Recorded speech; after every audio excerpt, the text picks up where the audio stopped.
infrastructure is crumbling this evening as the NintenByte Podcast continues its unprecedented rise. In cities across the globe, fans are rioting. The Pentagon has issued a statement describing the NintenByte Podcast network as a pixel-based prophecy. Some say the rise was foretold, others say it's just a really good podcast. We're talking twisted nipples, milk, and a sock puppet who doesn't talk. It's dangerous to go alone. Watch this. Welcome to the NintenByte Podcast, bitch. That's right, ladies and gentlemen, you're watching the greatest Nintendo podcast ever! Yeah! Is that a Joy-Con in your pants, or are you just happy to see us?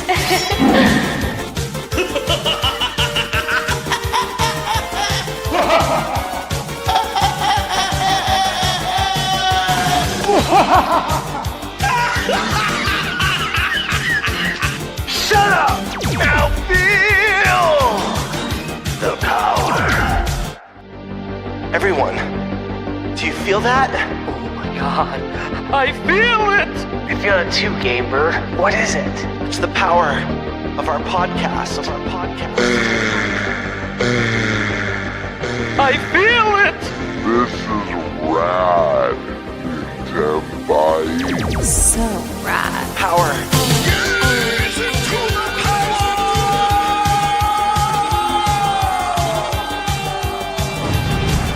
Now bask in their glory. I'm Nintendo Brian. Oh, baby.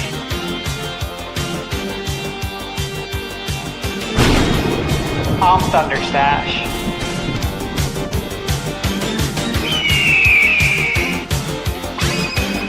I'm GameBird Classic.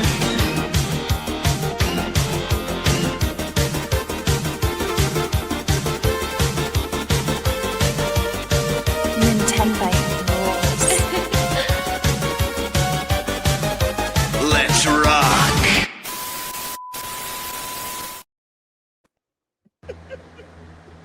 Is a fan running? Hi, everyone. Welcome to the NintenByte Podcast. Seriously, it was a fan. Maybe it's on my end. I don't know. Anyways, guys, NintenByte Podcast Season 3 episode Nintendo 64. I got you, Paul Gale. How you doing, guys? Welcome to the NintenByte Podcast. We got a killer show for you today. We are missing a co-host. The man's missed a lot of shows lately, but you know, he's a busy man. He's working hard. He's making the cheddar. He'll be back. Don't worry. Next week. That being said, we have a great crew here today. Let's go ahead and go over our guests. First up, it's been forever. We got TigerTyme. How's it going, man? Hey, guys. Great to be back. It's an honor. I actually remember last time I was on, I think it was you, Nate. You said, I think next time you're on here, you're going to have 1,000 subs.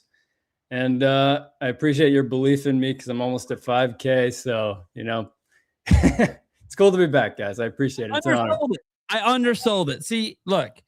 That's what I mean. You exceed the expectations. I love it. I love it. Yeah. Sorry for underselling you. My bad. No, it's okay. Again. It was your insult that drove me to higher peaks. You know? He was under 1,000 at the time. I insulted him by saying, "I hope you're at 1,000." Anyways, no, seriously, man. Congrats. Yeah, awesome. Thank you. All right, and then we got the lovely Joycey J. Hello, everyone. I'm happy to be here. I had no idea this show was live. I'm kidding. No, I'm kidding. Anyway, I'm playing a game in the background. If you're wondering why, I'm totally listening, but may not be looking right at you. Don't take it personal. In fact, I'm gonna talk about it later. That we're gonna be talking about. Yeah. I even made notes. Yeah, happy to have Joycey J here. You guys know she's moderator, fan of all of our channels, good person. And playing a game that we have to talk about that I can't. So I'm jealous. I'm happy to hear how your guys' experiences are. Then we got the Birdman himself, the GameBird Classic. Hell yeah, baby. What's up? It's Wednesday. Video game day. Trying to drive some energy to you, man. I know. Energy. That's right. What is up, everybody? We're here. It's Wednesday. Wow. It's time to talk some. What are we going to talk about? Video games? Something? Talk about video games. I think. I don't know. Jeez. That Guys, was the show. can you believe we are a month away from PAX? How insane is that? That's all I could think about. Can you believe? Usually, all I could think about on Wednesdays is this show. Now I can only think about PAX. PAX. I was thinking about PAX today. It's actually in my video going up during the show. Sorry, audience. Right. The man needs no introduction, but the introduction is really fucking cool.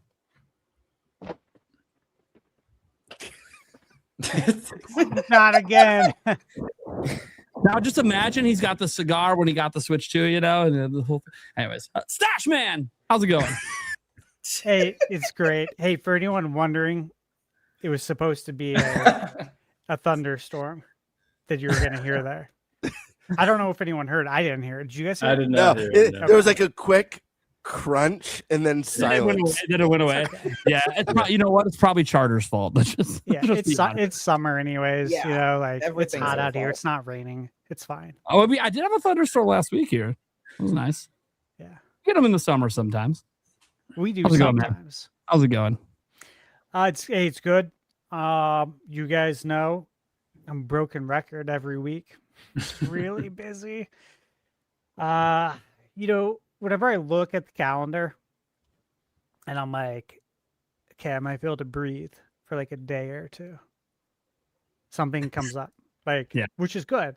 I'll get an email, game comes up. There's something that I wasn't expecting. And that's how I feel like that's how it's been since last year when I left for New York for the Switch 2 experience. Ever since then, it's been like full steam ahead, no time to breathe.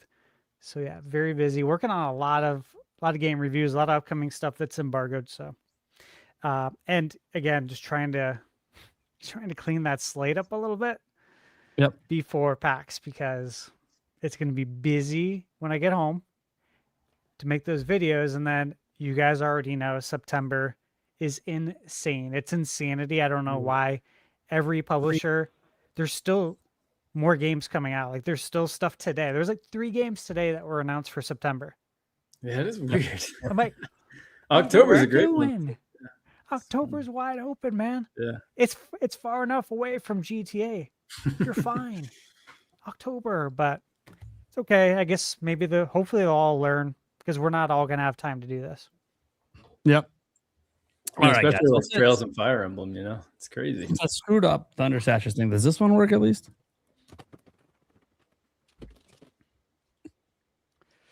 Because that's how I feel like I failed Stash. So, I just fell down the stairs.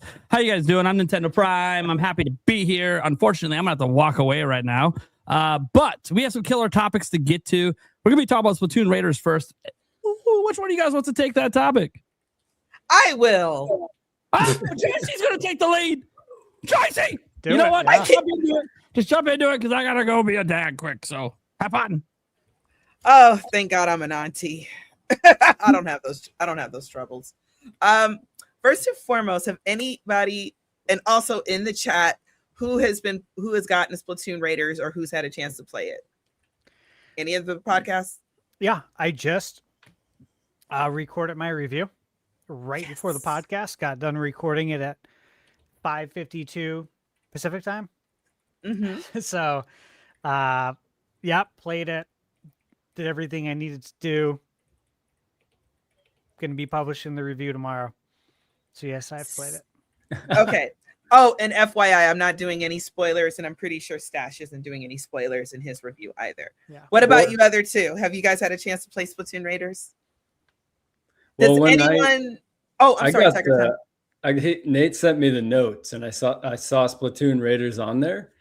And it's something I've been wanting to buy, but I've actually been playing through Skyward Sword. So when I saw the notes like an hour ago, I finally bought it. So I've played half an hour, so I have a few things to say, definitely got a taste for it. Yeah. Is anyone an actual Splatoon player? Splatoon 1, 2, or 3 or anything? Okay, Birdie is. This is my first game. Just to preface this, I'm very excited to play Raiders. I've been anxiously awaiting the day I go pick it up.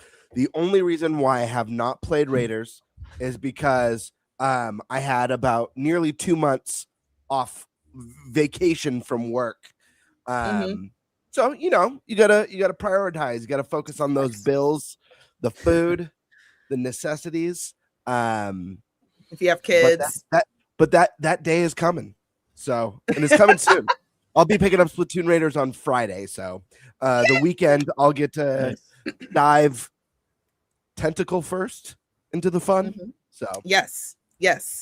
I'm a kid now. I'm a squid now. It's great. So if you are a Splatoon player, there is a big story behind Splatoon, of course. I play strictly for the multiplayer online. We got tower control and Rainmaker, all those kind of fun things. If you like Splatoon that way, you're really going to like Splatoon Raiders. If you do not like Splatoon 3, third-person shooter, not really for you, you're probably still going to like Splatoon Raiders. It's really for everybody. It is, first of all, this game is so much fun. It's not stuck in any of the Splatoon 3 lore or anything like that. It's not stuck to the lore, but it is like it takes place after the events of Splatoon 3. You get very similar weapons that you obtain in Splatoon 2. You know, your rollers, your paint brushes, your mini shooters, your big heavy splatlings that, you know, go off like a machine gun. You still have versions of those, and you can upgrade them to where they're like these beautiful, perfect statuses, and they can take out anything. I have not gotten to the end of the game yet. But there are 3 difficulties. One is like tourist mode and something easy, and then like extra hard, like it's like Raiders. Yeah, something like that. Yeah. And I've been getting my butt kicked on tourist mode, aka normal mode. And I'm like, what is this? You don't kill me in Splatoon. What's happening? Are you on tourist mode? Yeah. Sure? When I first get a game, I play it. Yeah, I play it. Well, when I first get a game, I play it the way they intended for us to play it, normal mode, and just go through the motions. And then I come back and do whatever. I do think Raider is the normal mode. Raider like, just is the from when I normal just mode, started it. You're think. probably so it's mode. Tourist Raider. Then what's the hard one? I forgot. Survivalist. That's right. Okay. So I'm not on survivalist mode. I'm just on regular Raider. You're on Raider. So, yeah. Okay. Yep, that makes normal sense. mode. Okay, my bad. Because I know you can ball. Like I know you're good at games. So I'm like, yeah, you're probably playing on Raider mode. Yeah. Okay. Yeah, I'm gonna go back and play it on Raider mode, which is another good thing, because that's something else I like about this game, is that there's a lot of replayability for a lot of different reasons. Guys, it's just fun. You know, there's ink everywhere. You know, it's, in my opinion, and this is nothing against other shooters. I personally am not a big FPS girly at all. So, because I like to see my character doing things. So for me, this is where it's kind of a little bit perfect. And this is no shade to other shooters, but other shooters are worried about looking perfect and perfect graphic and perfect, you know, movement. What is it called? We talk about it all the time. I can't remember. FPS or whatever. What is it called? Yeah. And Nintendo's just like, how much ink can we get on the screen, and how much mayhem can we cause? Yes. It's nothing but total mayhem. The raids are mayhems. For my Splatoon players, if you guys played Salmon Run, this is Salmon Run on crack. Like the good crack. Yeah. So there is no such thing as good crack. I'm just saying. And so it's very overwhelming. If you've ever played, of course, Salmon Run, you know how overwhelming it can get even with a group of people. So imagine doing that by yourself. So you can call for help. I have not done that yet. I'm too proud. But you can call for help, and so you can have like still have a 4-player team that helps you with all the different raids. I'm just, again, too proud. I get that. Yeah, I'm too proud. What do you think so far? Because I'm like at level, like, what am I? I'm like level 40. Got it. Yeah, I'm level 2. So It's okay. yeah. I feel like I haven't played any of the other Splatoon games, so I'm kind of a fresh start here. There were those reviews that dinged it for not being a multiplayer game. I think you guys talked about that, or someone that I watched did. Which is funny because that's kind of the distinguishing factor of Splatoon Raiders. And that's why I was going to get it. And that's why I decided this is going to be the Splatoon game that I try out. And yeah, it's been really fun. Again, the half hour that I've played has been really smooth.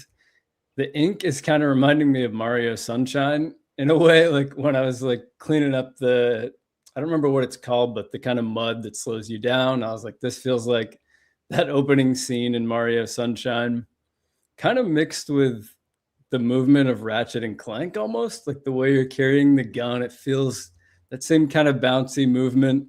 I don't know. I was kind of piecing together. It felt like 2 or 3 different games to me. It's definitely got me interested in the series, but yeah, it's a lot of fun. I can already like feel my brain loving the numbers popping up, the loop, like the dopamine. Like my brain is already, starting to get addicted for sure. So yeah, I feel like I'm liking what I'm seeing so far. Have any of you played Kirby Air Riders?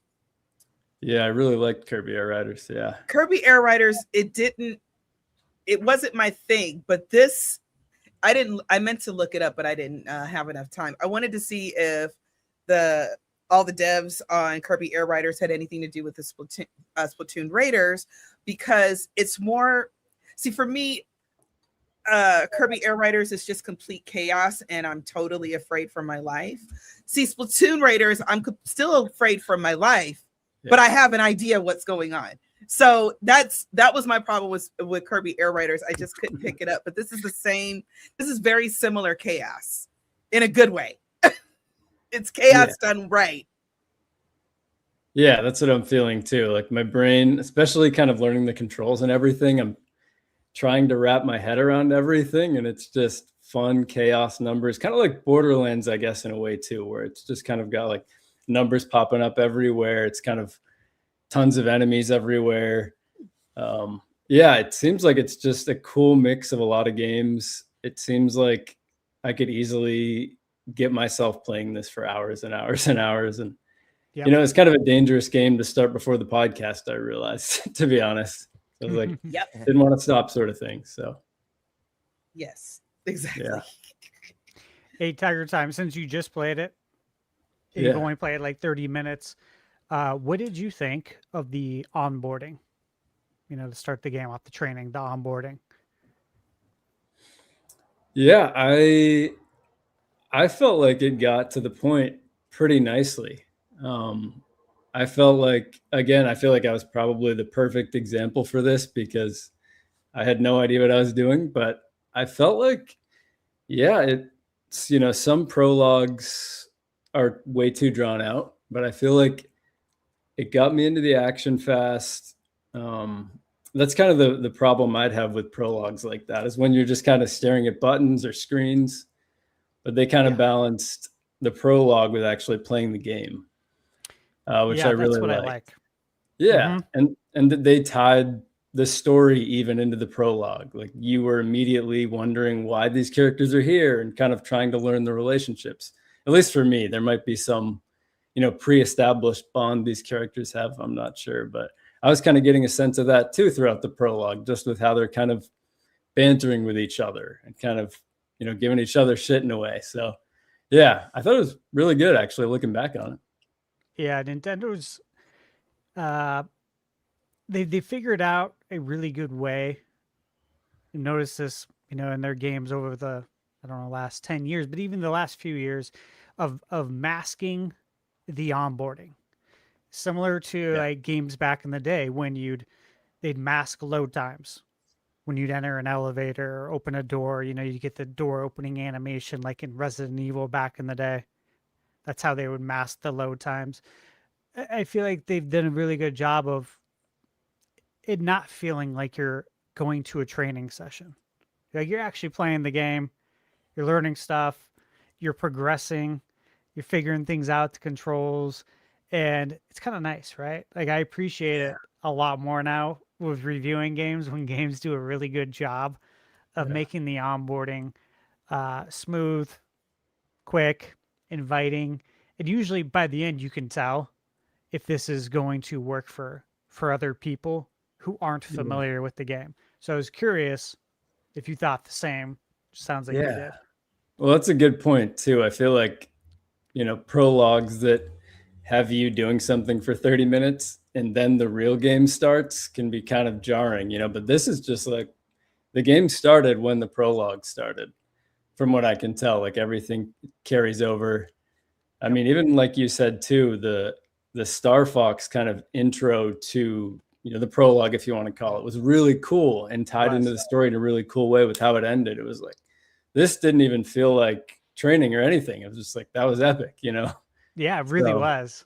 Yeah, that's a good point too. Just in general, they are pretty good about that. Yeah. Cool. It's kind of one of the things I think Nintendo's tries to do very well is hide the fact that you're in a tutorial when you're totally in a tutorial.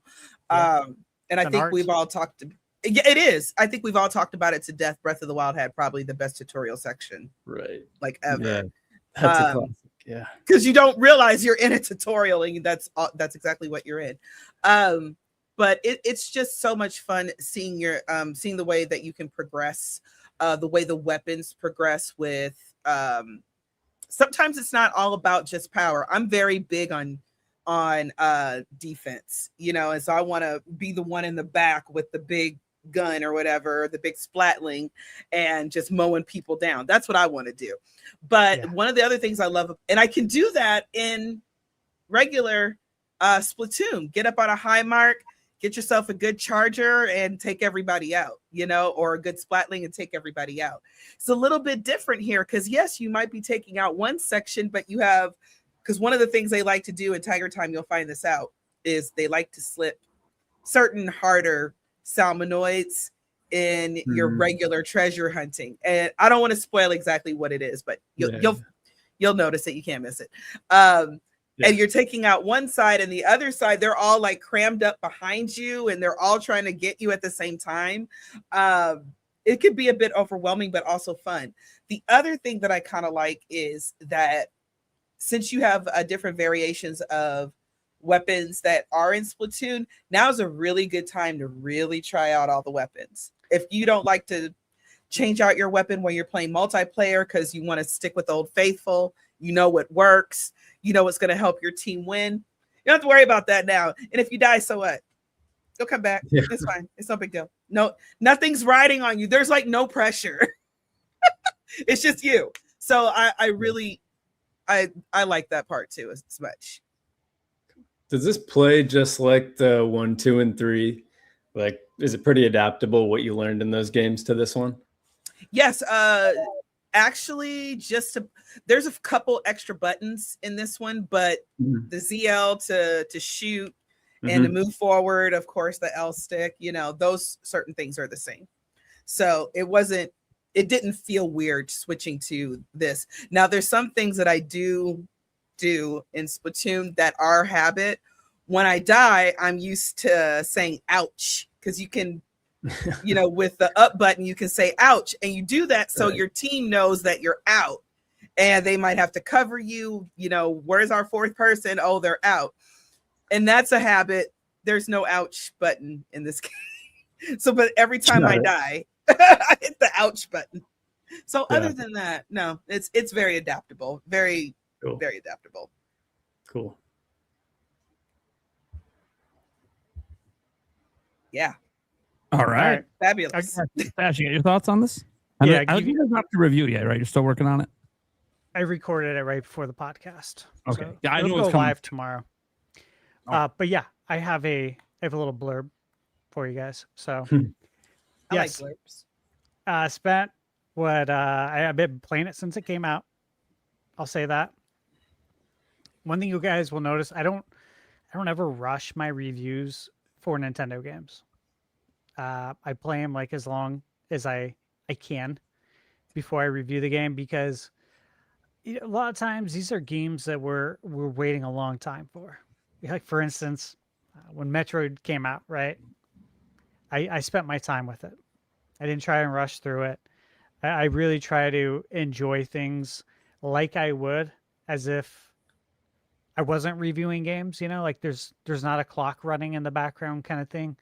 I'm like really just trying to fully absorb everything and enjoy myself. So yeah, I've been playing it since it came out.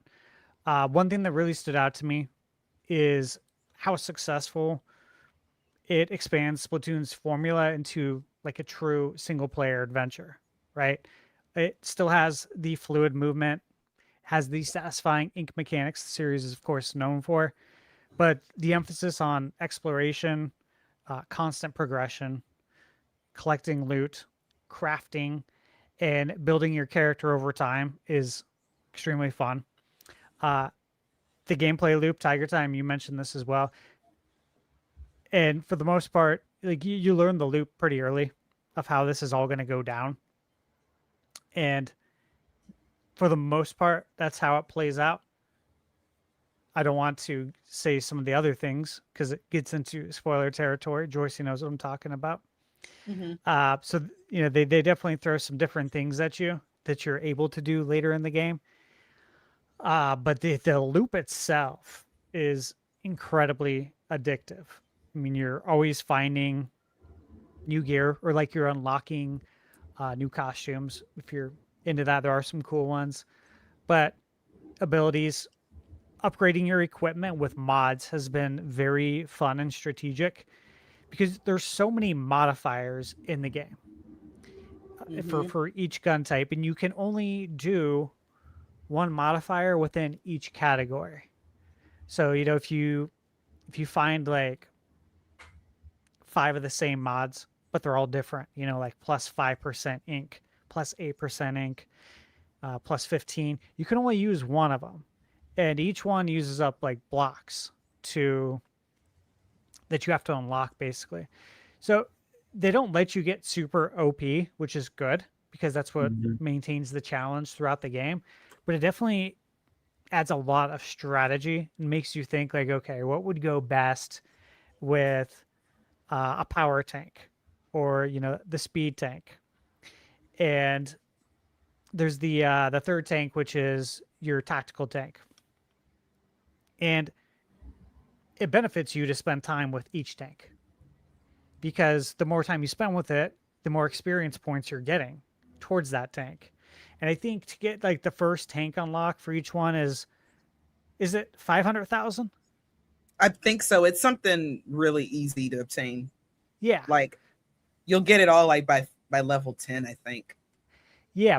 And it benefits you to spread it out, to try each one and get good with each one, because there are going to be points later in the game where certain scenarios you should really probably use that tank. Like it's kind of obvious that that's going to be the best one. And if you haven't been using it, then it's not going to be leveled up. But again, there's also scenarios where to completely clear an island or a mission, you need to do the mission 3 times, one with each tank. So the game kind of pushes you in that direction, like, hey, you should probably do this, because if you do this, you're going to get this. And that's how the whole game is, though. Like they're constantly dangling the carrot in front of you. And this is part of what makes it so hard to put down and why it is very easy to lose sleep playing this game because like, I'll be playing, I'll be recording. I'm in my spot playing on the projector. Michaela's watching her TV show, whatever it is. If it's an annoying show, I put headphones in. If it's anything reality TV, which is not real, I have to always tell us, this isn't real, right? Yeah, I'm in the same way. It's make believe land. Yeah, this isn't really how everyone's lives are. So I hope you're not wishing for this because this is not reality.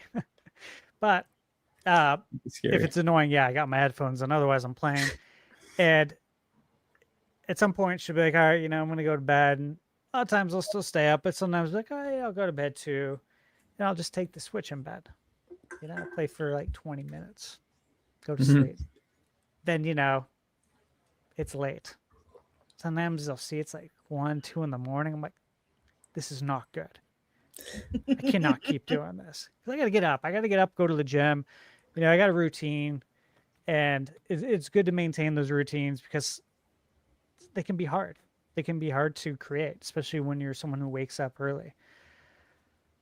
But this game, there's certain games where it's just like, this is really hard to put down for one reason or another. But at the same time, this game's easy to walk away from it because you can just pick up and play and do a run. And even if it's a run you've already done, you're still gaining experience points for your tanks. You're still finding crafting items. You can still level up. There's just a lot going on, but it's crystal clear. They do such a good job of explaining what everything is that you don't feel like you're balancing a bunch of things. You're like literally just going in there and you're having fun. So yeah, this is like totally a one more run kind of game. It really rewards experimentation. I would suggest for anyone who hasn't played yet or anyone who's still playing and just kind of starting like you with you, TigerTyme, try out all the weapons. Absolutely try them all out. And the higher the weapon level doesn't always mean it's the best weapon. In fact, like I'm still using a weapon that is at least probably 5 or 6 levels lower than the highest weapon level I have. But it's such a good gun and I'm just really good with it. Like I understand how to use it really well. It just fits apparently my play style, right? Whereas there's other guns that are stronger. It's just not the same. But every time I get a new one, I'll try it out. And then I'm like, okay, this one's going to replace that one now. But try everything because I was using guns and I was like, I'm going to use this paint roller because I can't believe I found it. Like, I can't believe I got it. It was a very rare one. It was like a 3-star rarity. I was like, yeah, I'm going to try this out. Let's see if I can get good with this because it's so kind of OP right now where I'm at. And then it was really fun. So I would say try everything. And then visually, dude, the game is beautiful. Water, of course, looks great. Yeah. One thing I made note of is the skybox. Like just when you tilt the camera up and you look up at the sky and you see the clouds and you see the sun, the clouds look so real. Yeah, and that's one. Sure. Yeah, it's one thing that's always interested me. Kind of since like the 64 Dreamcast era. Dreamcast like looked really good. I don't know if you remember playing like Sonic Adventure or even Hydro Thunder on Dreamcast. Some of the background visuals and the skyboxes were like, wow, this is really impressive for this time and in technology. It was like, this is getting really good. So like water graphics, that's one thing I've always kind of looked at. And even though this has not a realistic art style, as its own unique art style, but looking up at the sky, you're like, geez, that looks like a 4K screensaver that you'd put on your computer, but it's up in the sky. So it looks really good. The colors are great. I recalibrated my HDR. I turned off my HDR for a while because it was just looking too washed out. And it had followed several tutorials, including the tutorial from the HD TV test guy. I've used that, yeah. Yeah, I feel like great. I mess with that all the time, the HDR, yeah. Well, Nintendo put out an update around the beginning of the year, which, is 8 months ago now. And I turned it back on. I did everything that you should do normally to make, the one sun disappear. Didn't mess with the next slider. And it's perfect now. Like they fixed it. They fixed it with that update. And the colors now, they look how they looked when I went to the Switch 2 experience. And I talked about it in all my videos about how the wide color game at HDR makes the colors pop. Now I'm seeing that here on my TV at home. I'm like, oh, this is so nice, dude. I threw on Mario Kart 2 just to test it out because that was one game, of course, that we were all playing when Switch 2 came out that looked a little washed out, especially compared to how it looked on the TVs that I played it on, the Switch 2 experience, and man, it looks great now. So everything looked great, and Splatoon really takes advantage of that with all the paint colors, obviously. So, yeah, I'll save the rest for the review. I've probably talked too much, but let me ask you something. Yeah. How do you feel about the music? You know, it's funny. So I was like kind of tapping, my foot during the intermission music. And I think the reason why I was working on something else on my computer, there's just times when you're playing games, obviously, and especially when you do, content creation where you're replying to comments on YouTube or something, and you got a game playing in the background and you're just hearing the music. And it made me think of 2 Nintendo games that had really good like options menu or like main menu intermission music. And it was Pilot Wing 64 and Wave Race, the machine select screen. I don't know if you know that music, but that's what the Splatoon music reminded me of in the intermission screen. Like almost identically, to the point that I almost mentioned it in my review, but I'm like, people probably won't know what I'm talking about. But at any rate, it reminded me of that. It's catchy enough in that sense. But overall, it was a very summer, felt like tropical, chill kind of vibe, but not to the like extreme of a Super Mario Sunshine, right?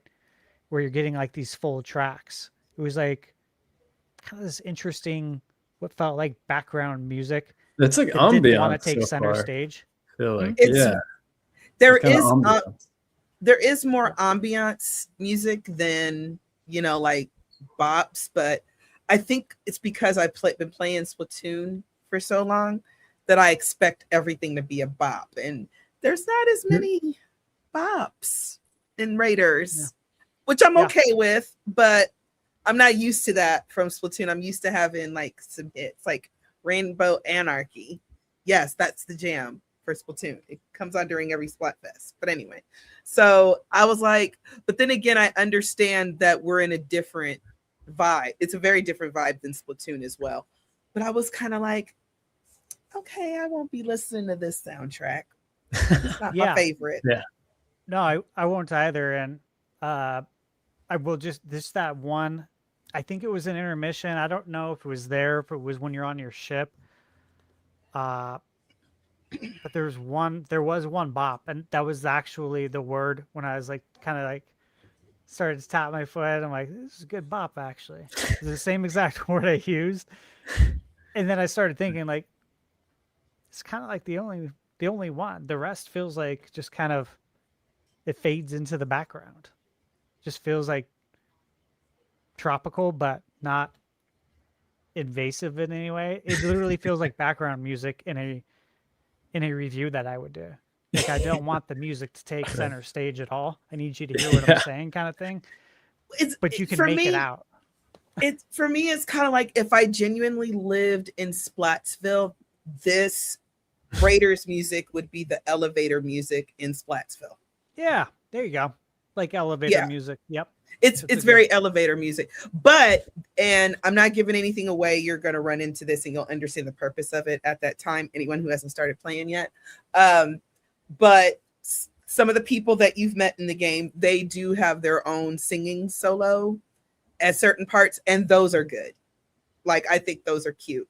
But the music overall is like, it is a bit backgroundy and forgettable and elevator-ish.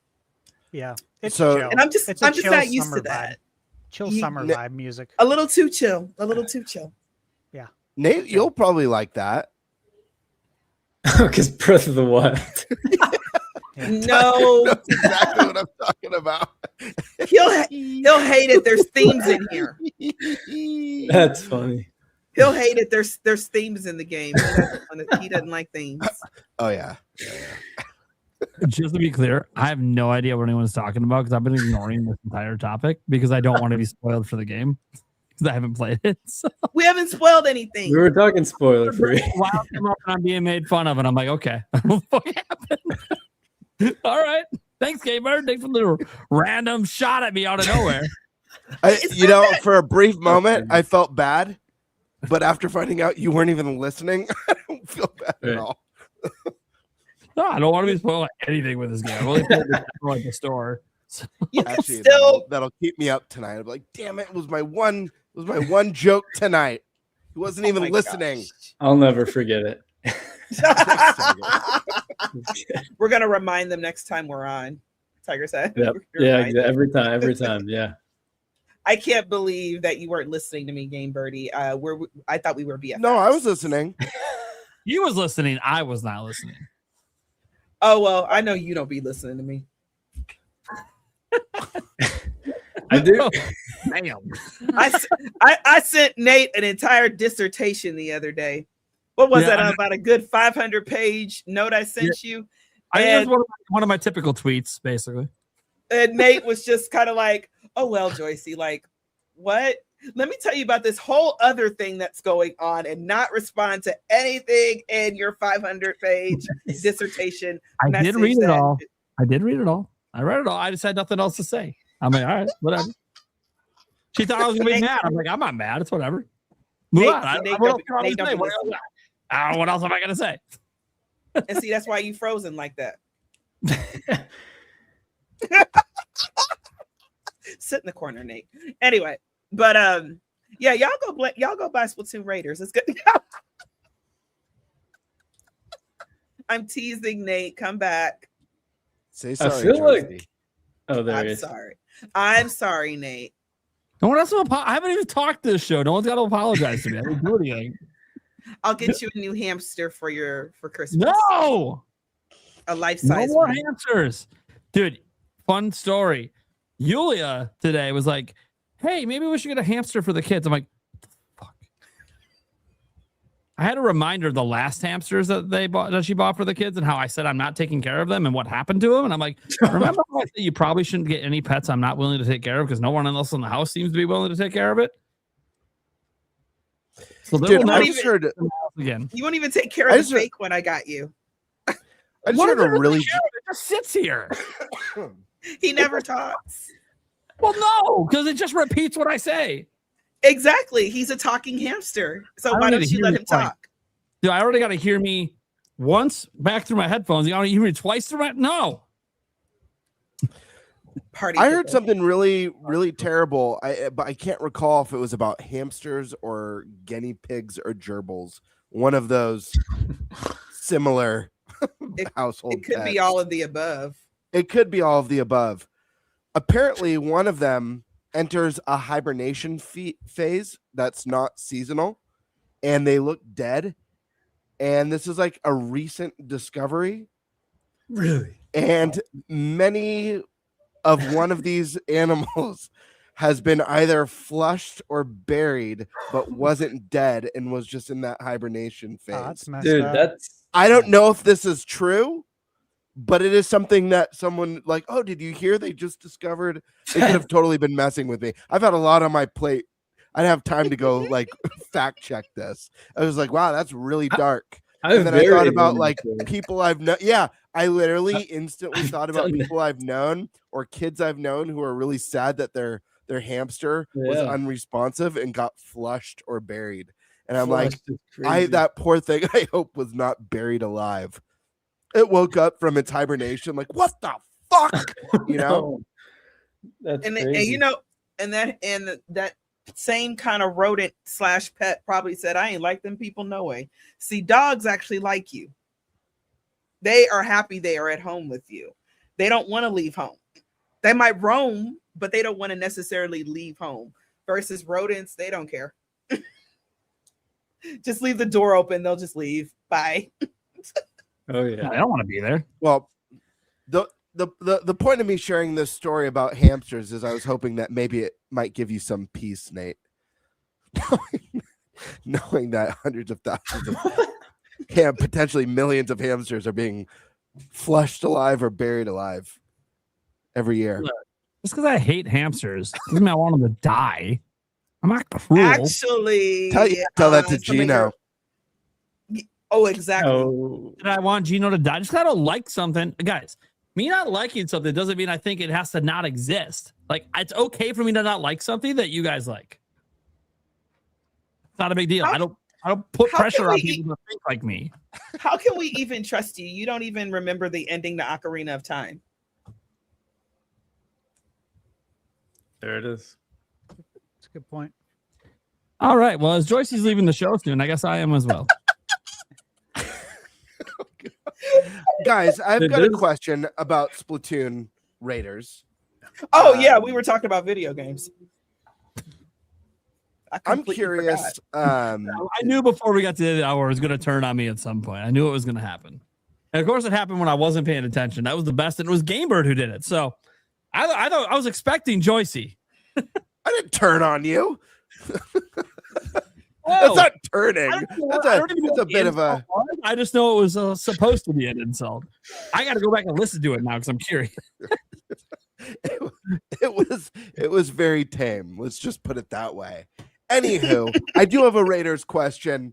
A two-part question. One, how deep or how grand is the loot system in this game? Because that's something I'm definitely curious about. I know it's loot driven, weapon drops. I know there's like the little charms or trinkets as well that you can get. So I'm curious, like how big this drop system, if it's like more than, just like a few different weapons, or if it's a nice robust one, or even if it's the same weapons, the modifiers or the special effects are unique enough to make it feel like you're constantly getting new things. And secondly, the second part of this is one of my favorite things about loot-driven games is that feeling of rags to riches, the feeling of being kind of like weak and then feeling pretty powerful. Not that the game's not challenging anymore,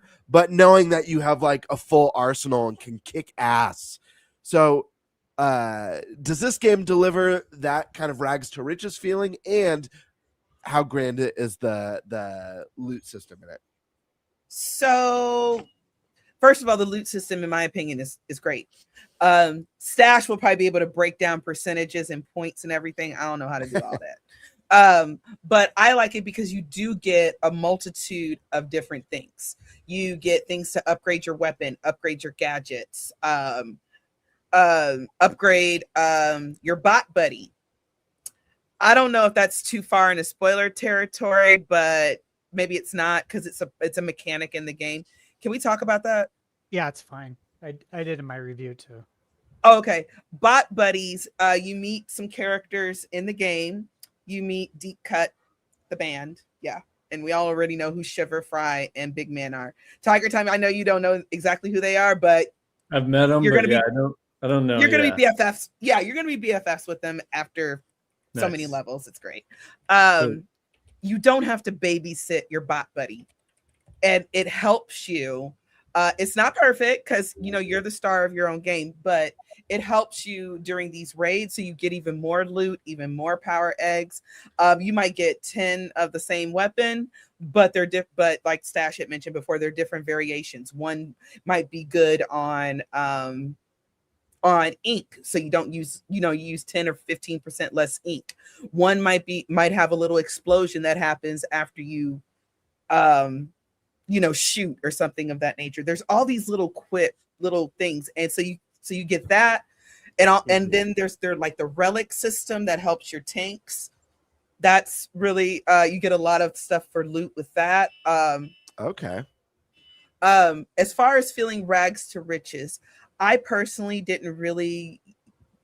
I mean, with the system of leveling up, you feel that way, but they kind of already treat you like you're the star of the show as soon as the game starts. Because similar to Splatoon, when they had DLC, you were the agent. You were Agent 8 or 9, I forgot. You know what I mean? And that was your whole identity. Well, in this game, you are the mechanic, and that is your whole identity. So you're still your own protagonist and everything, but it's not exactly rags to riches in that feeling. It's more like, you're awesome. Now go do stuff so you can make yourself even, make yourself rich or whatever. And then, of course, there's a story reason as well why we're in this position and what's happening. That part I won't talk about, of course. Okay. Interesting. Rags to riches, as in like getting an item from a raid.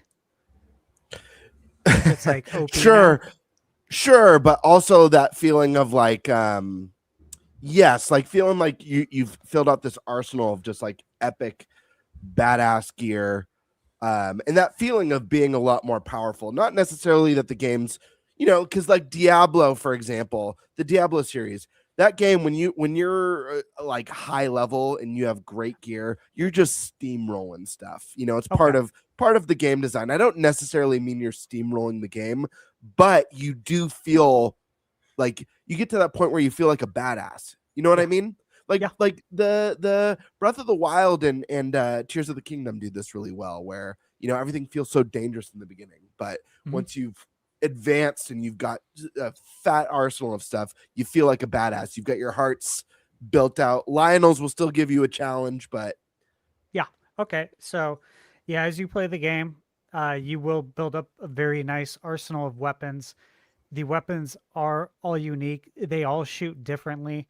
As soon as you get a new weapon from a run, so once your run completes, you get like a stats page, right? That shows how many experience points you get. It's got a meter showing like how close you are to the next level. And then it shows all the loot you got. And it shows the levels of loot. Like if something's like a different category of loot. Like you might find crafting items and weapons and other things that are special that I won't mention. The game kind of says it's that. I think it's literally called important stuff, which is funny. Obviously it's just part of the humor of Splatoon and Nintendo, but you get a lot of stuff from a run, especially if you search. Like if you you got to go down the not obvious path, right? It seems like that's a lost art sometimes, especially when I watch reviews from games that I've reviewed. And I see people say that, this world's empty. There's like nothing to find here. And I'm like, my experience was the exact opposite. This is so weird. So I preface that in saying like, obviously you have to go search down places that don't look like there's anything there. And then there actually is something there. So you are rewarded for being an explorer, if that makes sense. But yeah, dude, when you're on the ship, you're then able to try out all the weapons. And just like in Breath of the Wild, you'll have, in Splatoon, you'll have like an exclamation point on the weapon that you just got, meaning, hey, you need to try this. This is new. And on the ship, there's literally an area with like dummies set up. And you can set up other things too. I didn't spend any money on that because, I'm like, I don't need to do this. I'd rather spend it on something else. That's just how I am though. But there's a different like training things you can spend it on. And you can try out your guns there. You can try out your special moves there. And obviously it doesn't count towards like your special move meter when you go out on a run. But when you can try them all out right there, it makes it very convenient because it's instant. You just select it, you go, and you're able to quickly see that they're all very different. They all fire different. They sound different. The ink comes out of the gun differently. Some of them you hold down the right trigger for a period of time to charge it up. You can tap it, but only so much ink's going to come out. But if you hold it and charge it up, it's going to do like crazy amount of damage.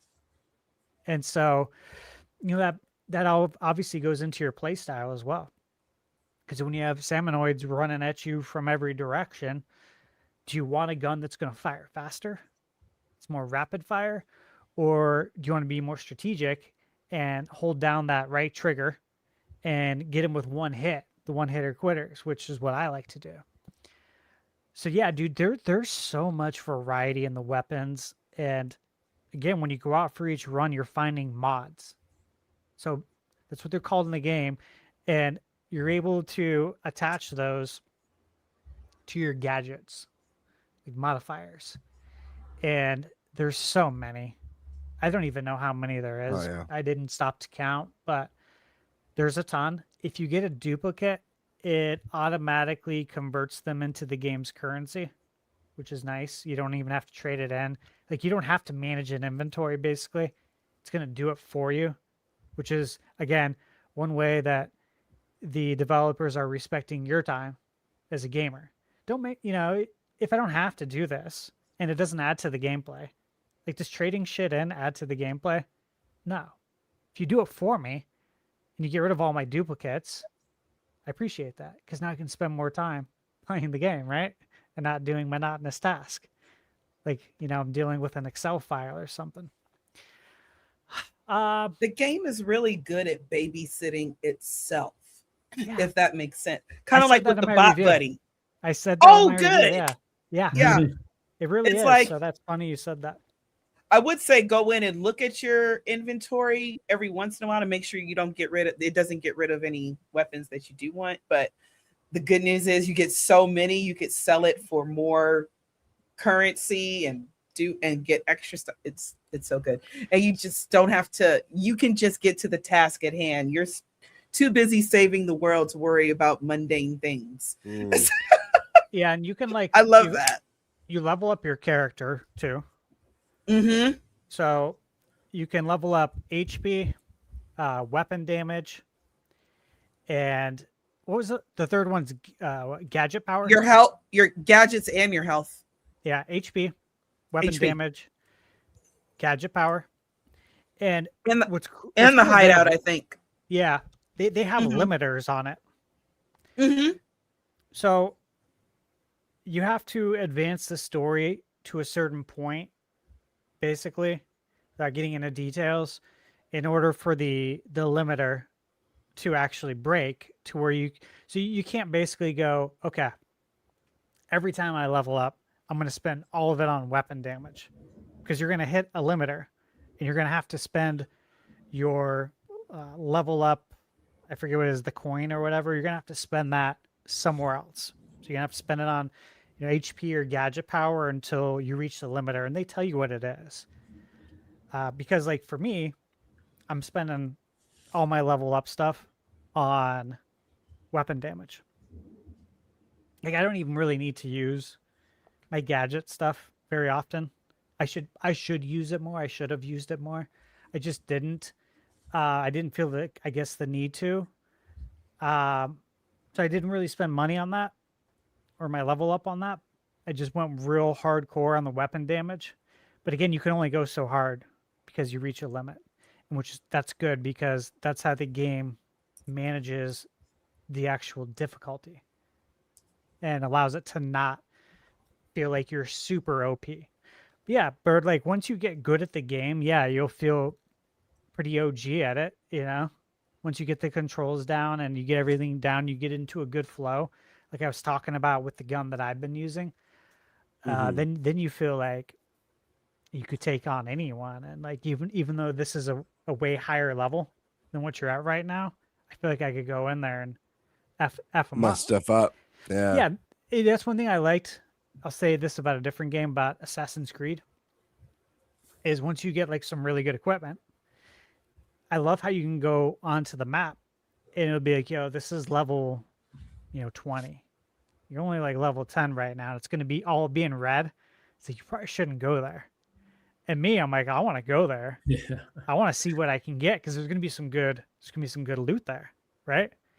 And hey, dude, worst case scenario, if I'm getting my ass kicked, I can try and like sneak in there, run in there and grab the equipment real quick, and then literally just jump out. Like jump from the highest building and just book it. Just run in there and steal stuff and then get out of there. And now I have the equipment. I love doing stuff like that. And Splatoon essentially lets you do that. You're not like gated out of going into a harder, level. So yeah, very, very well balanced. And of course, you can always make it harder on yourself if you want more challenge. Get a weapon that's maybe not as powered up, or take certain things off of the weapon. You know what I mean? You can do all kind of things to make it more challenging for yourself, or survivalist mode with a level 1 weapon. I want to see somebody do that for real. I got another question for you guys. And I know you're going to be going over all this stuff in your review stash. So however much or however little you want to say about it, totally okay. But this is what I'm genuinely curious about. So this is obviously a departure from what we've all come to know with Splatoon. You know, this is a spin-off game, essentially. The numbered Splatoon, the regular franchise, has had its single player mode, and there's been story in it, but the story's kind of just like sprinkled in there. Since this one is a single player focused game, it's been presented as maybe more story heavy than what we've gotten from Splatoon 1, 2, and 3. Is that true? Basically, yes. I'm not expecting, you know, Final Fantasy level storytelling in the game or anything like that. But do you guys feel that the story is more front and center here than in the numbered games, or is it just kind of in the game's setup? I just want to say it's more story heavy. That's actually, even though I haven't really played it, that's something I loved about the game before I'd even played it, was that Nintendo's kind of doing the opposite of what you see, which is single playerifying things. You know, at least with Splatoon Raiders, they're trying it out. Again, I can't speak on the story, but I just wanted to say that that's one of the reasons I was interested in it, because everybody's trying to go, you know, multiplayer live service, but here they are doing the opposite, and I thought that was a really cool thing. So, are those gummies? You know what? You can't be trusted with them, Birdie. Albanese. I know. You've had these, right? This brand. Oh yeah. Got some good gummy bears. Ice cream cone. And I don't know, some other stuff. They're USA ones for 4th of July. Michaela was at Costco. They have them on sale because, you know, they're clearing out the inventory for 4th of July.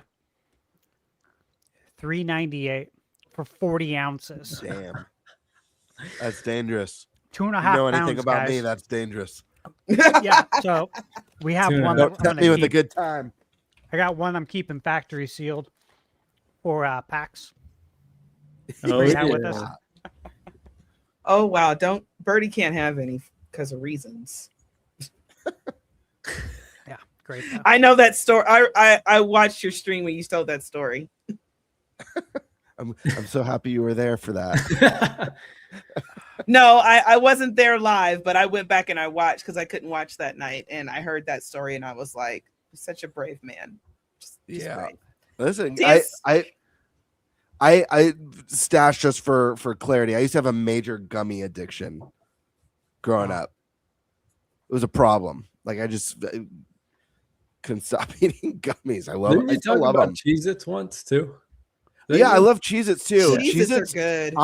I love the extra toasty Cheez-Its. Yeah. Those are... And I can't believe they took it, like those used to be discarded because they were the overcooked ones. Which and is I love crazy. them so much. Those are the best They're ones. so good. But yeah, if you hand me a box, I have to ask my wife to get the box out of here because I will eat it in one sitting.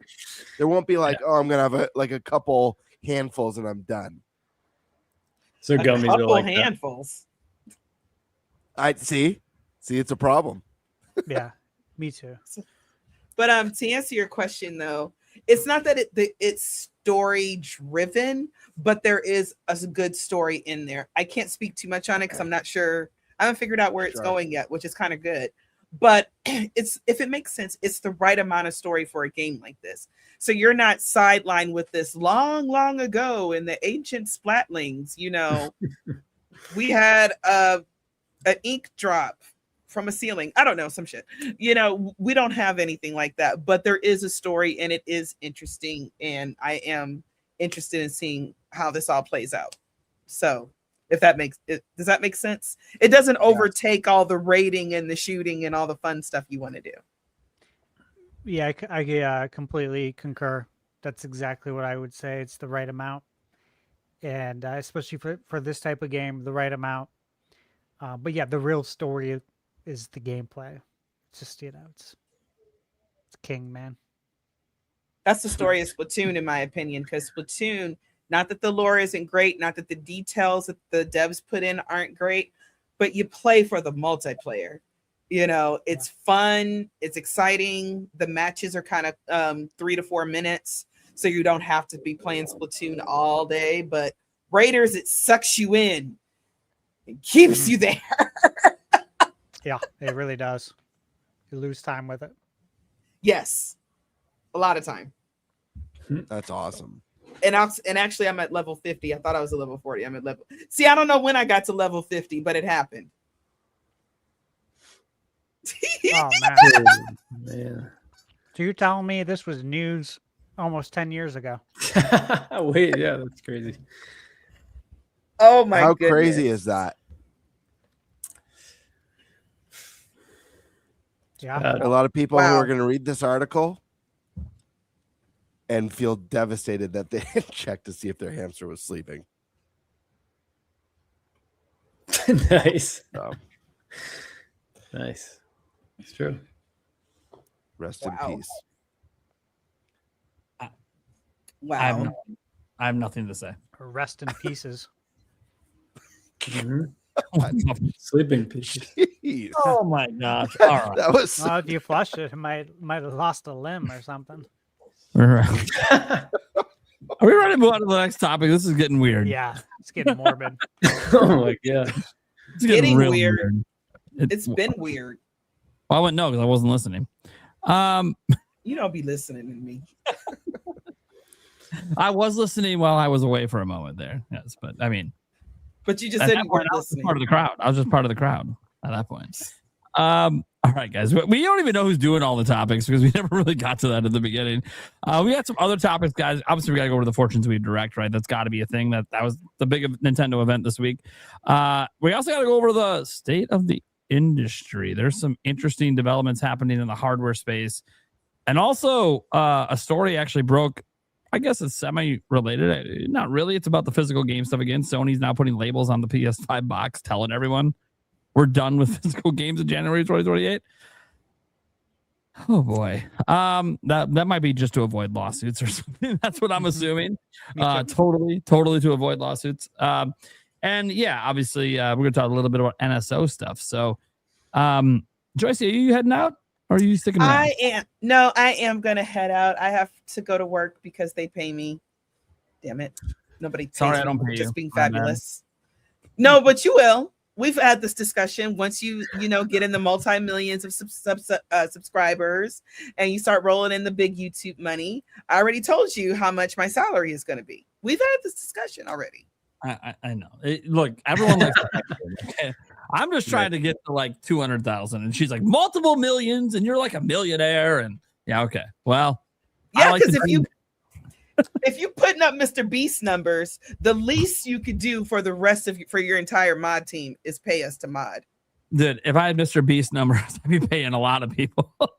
Exactly. That's all I'm saying. And I'm asking for my fair cut. How do you pay people? The government takes it, right? So I'll be hiring lots of people. Getting lots of jobs made. See? That's how this works.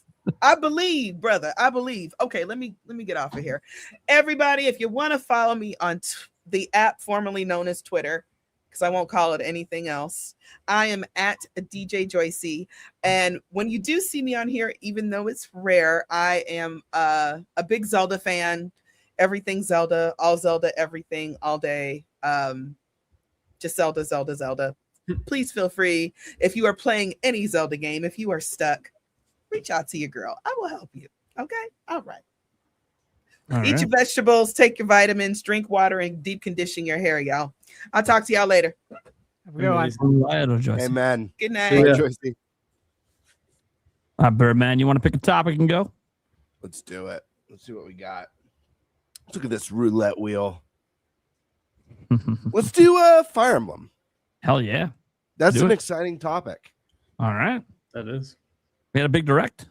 Let me get that up for you guys, actually. All right, go Bird. What are we doing? All right, so pretty self-explanatory. We had a direct this week. Was it this week? Yeah. It was like 2 days ago. Yesterday? Yeah. When was it? I think it's yesterday, Oh my I gosh. think. Yesterday. Holy Yeah. crap. Yeah. Everything's a blur. Everything's Blur, happening man. so fast right now. I can't even keep up with the news. So we just had a direct yesterday for the brand new Fire Emblem Fortune's Weave, and it was roughly 20 minutes. So let's discuss what we like, what we don't like, if we think we need to see more to sell us, and if what we saw justifies the physical pricing being $80. Even at $70 digital, it is the most expensive Fire Emblem ever released. So we think, or whoever wrote the notes thinks, it's good to talk about that. Me, baby. Me. That's what Prime's saying right there. So let's start with our beloved guest, TigerTyme. Oh, yeah. What time is it? How you feeling about Fire Emblem? Are you a Fire Emblem fan? I am a Fire Emblem fan. Yeah. I don't remember if it Beautiful. was the first time I was on or not, but it was first or second time when this game was revealed. Might have been the first time, I think. It was right before that direct. But yeah, big Fire Emblem fan. I grew up playing Sacred Stones mostly on the Game Boy. That's kind of my go-to like school bus game for a long time. Love that game. And then also really loved Path of Radiance on the GameCube, which I replayed this year, actually. And that game still holds up. Such a good story, great characters. That's an awesome GameCube NSO game. And then I played Three Houses. Those are kind of the three that I've really, really played a lot and loved. Three Houses. Only played it through once, but really loved what I played there. And once I saw that this game, especially after this direct, is looking like that plus so much more, yeah, I'm very excited. From the first time I saw the reveal, one of the games that I couldn't help but compare it to was Metaphor ReFantasio. Sure. Specifically, kind of the heroic games aspect of it really reminded me of kind of the tournament that's the driving force behind Metaphor's story. That was just like such a cool concept too. I'm a sucker for kind of tournament style gauntlets. Same in any here. Story. Yeah. Same here, man. I love that story. Anytime there's a season of a show or an anime that's just like a tournament season, not to drop it. I go back to there was an anime I used to love growing up called Yu Yu Hakusho, if anyone's ever seen it, but I forget what season it is. The Dark Tournament. Oh my gosh, it's just the whole season's a tournament, and it's the most badass thing ever. Anyways, Tiger, continue. Yeah. No, I'm just kind of even just, Naruto, a classic that was always on TV. The Chunin exams in Naruto, I thought was such a cool arc in that story. It's just like an interesting way to create conflict between characters, and especially what they did in Metaphor, where it's just somehow they managed. It sounds like it should be a silly tournament, but they managed to keep it so important. And it becomes like an entire democracy in a sense. And it's just, I'm excited to see what they do with that in this, especially with the 4 different stories. And as we also learned, even beyond just those 4 now, where it's even kind of looking like the heroic games are just not even the whole story. Like there's so much more to be told. So that was really exciting to see too. But as far as there's a lot to talk about. The world map stuff was specifically, I was actually watching, you guys know Nishquick Pops' live stream reaction to this. And one thing that I immediately noticed and I messaged in that chat was like the world map is, again, so Metaphor. There's just the way you're traveling across, how kind of time's changing, just kind of how it looks and how it plays. Metaphor was a game that I really liked. I think it was like my second or third YouTube video ever was about how Metaphor kind of blew my mind. But yeah, really, really excited for that. When it comes to whether this game is worth $80, and as a lot of people here know, I think you can still get it for $70 if you're pre-ordering it physically through Walmart and Amazon. Amazon, thank you. Yeah, but whether it's worth 80, just even we'll talk 80. I just kind of even looked back at Three Houses and was just, even that is a game that I would have paid 80 for, to be honest, in terms of how we're measuring what a $70 game is today. When you looked at what Three Houses offered with the 3 different stories and the awesome writing and how replayable it really was, there's so much there that even that game, I would argue, relative to the $70 standard, I would have paid more for. So when you're looking at this game, which is 3 houses plus all these cool the world map elements, you have turn-based, which is also such a cool addition to this game. I'm sure they're going to expand the social aspect. You have the 4 different stories that you can now play in a parallel sense, which is so cool. And that was why I didn't actually replay Three Houses, was because you had to reset essentially. And there were going to be differences throughout the story, of course, but to be able to kind of experience those at the same time is going to be really cool. And it really looks like every indication is showing that each story is going to be very, very different. And it's going to be cool to see how the real protagonist, as they called it, is going to interact with whichever character you choose and how they're going to interact with each other.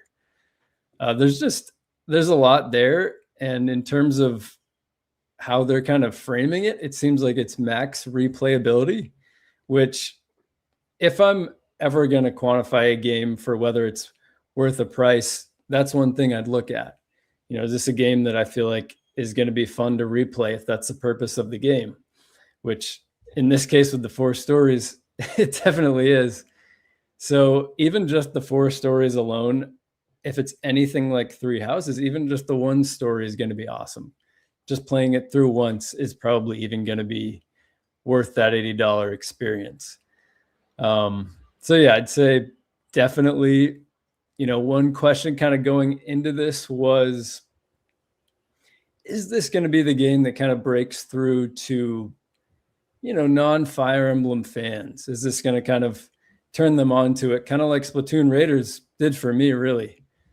And I was kind of watching through the direct under that lens, like trying to imagine if I wasn't a Fire Emblem fan, is this going to do it for me? Speaking as a Fire Emblem fan, absolutely. And as a Persona Metaphor fan, as a JRPG fan with the turn-based now, like that's all me. So this is everything I wanted. But I don't know if it did enough to kind of appeal to the broader audience from what I could see. I think there's a lot of cool story elements. I think the turn-based is cool, but again, JRPG is also kind of, not a super popular genre growing now, but I don't know that they necessarily did enough to show people why this is the Fire Emblem they should try. Maybe I'm wrong. Again, I am a Fire Emblem fan, so to me it all looked amazing, but I don't know if they quite are going to get a huge amount of new people. I'm not sure. But yeah, it was really awesome. Got me even more excited.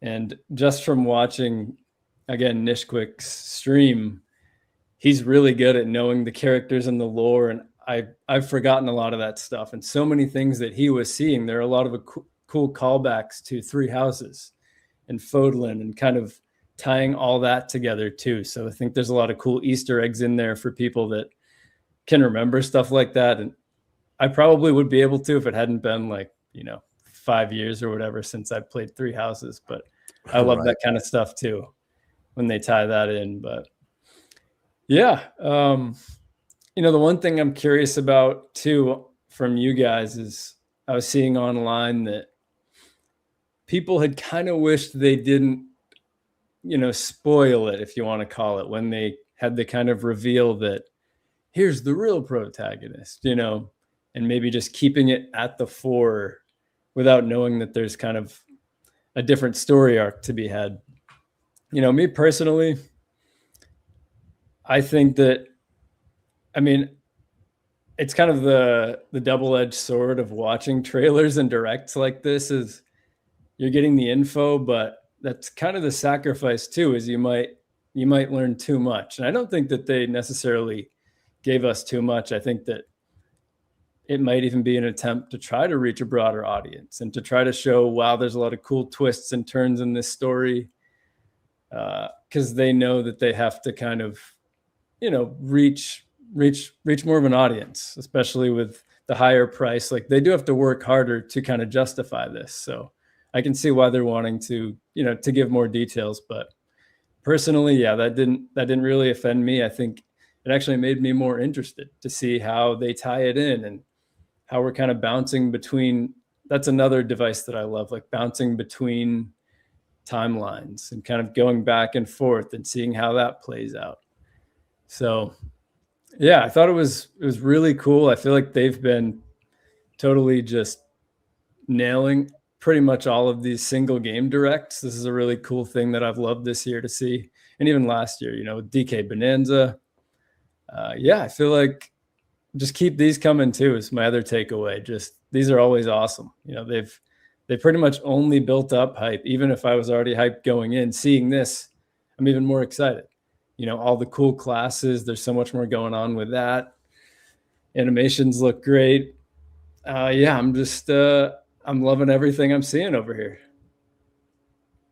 Hell yeah. Was there anything about this presentation that, like disappointed or anything that you didn't care for that they showed? Or was everything a win for you so far? Yeah, I would say, I guess if there was one thing, I really liked how the animations looked. But the one thing would be when you're in kind of the tactical combat mode, kind of overlooking the battlefield, when you enter and attack someone, it goes into that animation screen, right, where you're basically fighting with them. To me, it's still, well, even that though, there were instances where it looked like there was more going on, where it was kind of like there was more to the animation, kind of like what you just saw there. Right. So that was the one thing I remember thinking. But then as I watched that more, there was also interesting stuff going on with the main characters having, one could have creatures, one could summon something else, and kind of the multi battles. And there was so much going on the screen. But at first, to me, it looked like it was just going to kind of be the stale animations again, where just like a knight comes up to someone, swings them, they just kind of like right. stand there with just like a white light, and then their health bar goes down. But I think like that there's more going on. There's clearly like they're taking a hit, making that feel more like a real battle in that moment, was the only thing. But I think there's a lot of cool new stats. Like this stuff could be overwhelming, I think, to someone, but I think all those numbers are really cool to look at. So yeah, pretty much all green flags for me. I'll keep thinking on the red flags, but there doesn't have to be any. I was just curious because they did show a lot in this 20 minutes. And as someone who's played a handful of Fire Emblems, I imagine there's going to be things you like and don't like about each of the games. I think that's completely normal. So just curious if there was anything here. Obviously, it's taken a lot of cues from Three Houses, which I personally think is the right direction to go in. But yeah, I agree. I just honestly, pretty much everything. Just the way the characters look. I even like the little detail, like how their portrait there kind of moves. That's one thing I always really like to look at in games, is how the character portraits are.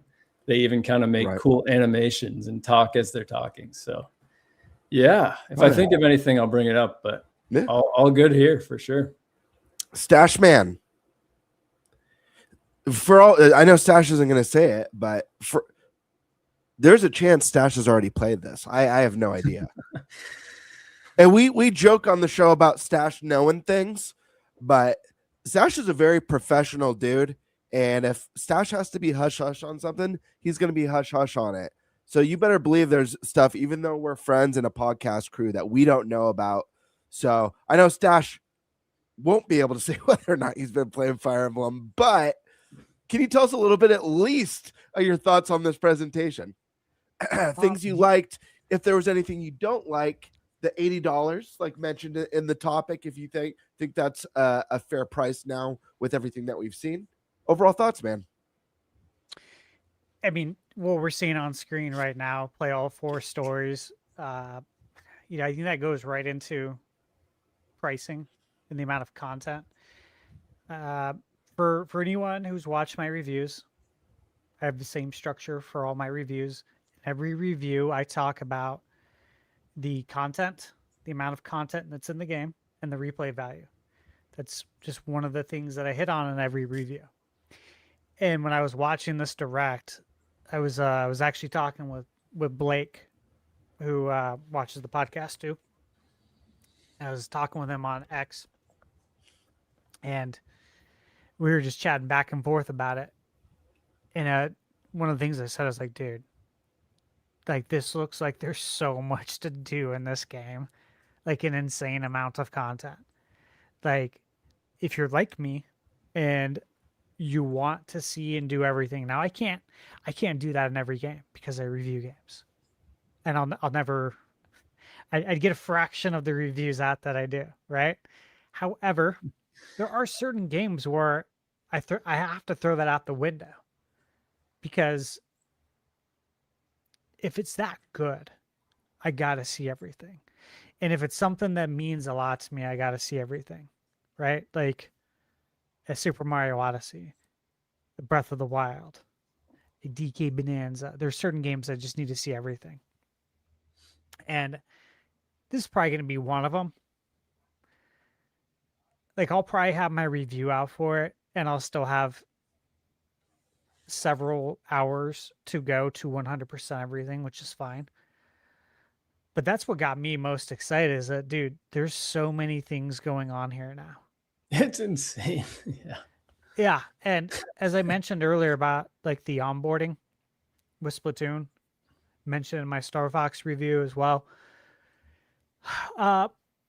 You guys, like, I don't think I've really talked about it much, but when I worked in management, for like 20 years, I came from a training and development background first. So like, I did that in the restaurant business. I did training and development at Lone Depot before that was part of how I moved up into corporate management. I always wanted to be a teacher. Here in Arizona, you don't make any money. And so that was logically not a good choice. So I did not do that. Did not want to pay college loans for 30 years. But it's in me, you know what I mean? And I appreciate when things are explained crystal clear. One thing I noticed, I don't know if you guys noticed this or if it's just how my brain works, is that they did such a good job explaining all the systems, all the things you can look forward to. Like, they gave such a great overview of what's going to be happening in this game, to where I felt like, shoot, man, I feel pretty well equipped going into this game, knowing what's going on. Now, nothing was spoiled for me, but like, I know that these are all these different things I'm going to be managing. These are all the different things I can look forward to. This is the amount of content. There's what the world map looks like. When you go into dungeons, it's going to transition into more turn-based, like, than the grid-based, as opposed to the world. And you can see like what kind of stuff you're going to be getting. Overall, I was just like, dude, there's a lot going on here. And right after I pulled up the Nintendo's press release, right? Because I was like, there's a lot there. And I already had my Word document open for my Fire Emblem review. So it's like I was already taking notes on some of the stuff. So when I jump into the game, I can kind of like read through it, almost like reading an instruction booklet back in the day before you play a game. I was kind of like preparing myself by taking notes during the direct. So when I jump into the game, I can kind of like hit the ground running, because this is such a, like, there's so much meat on the bone here that I feel like I kind of need to do that too, in order to be efficient and get my review out in a timely manner. But So you got the heroic games, right? You got the arena, which is where you can like obviously train. The shopping arcade, where you can purchase weapons, tools, enhance your weapons using materials that you've collected. You got the temple row, which I thought was interesting, where you volunteer at temples. And by volunteering, you can acquire a blessing to use in battle. And depending on which temple you go to, they have different blessings. And again, they explained it really well. They even showed it in the video, like, hey, if I remember the numbers right, it was like if you have the blessing, you do 23 damage. If you don't have the blessing, you do 19. And it showed it like in motion. And if you have the blessing, you'll take X amount of damage. And if you don't have it, you'll take X. So it was just showing you crystal clear, hey, this is how blessings work. And this is what it's going to look like when you play the game next month. You have the certification exams. Yeah, that's cool. I like that right? stuff. Yeah, I'm like, Yeah.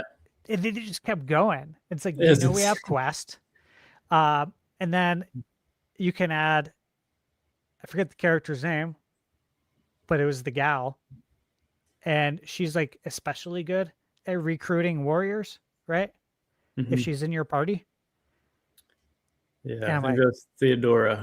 I know who and I'm you're like, well, I'm talking gonna have her in about. my party for sure because Yeah, that's what I said too. Yeah. Yeah, because we know, like, from games we've played throughout the years, that you always put that party member, like, you make sure they're in your party.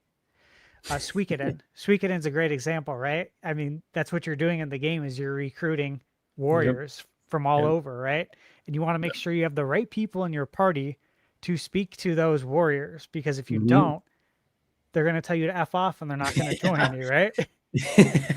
Yeah. They will, yeah.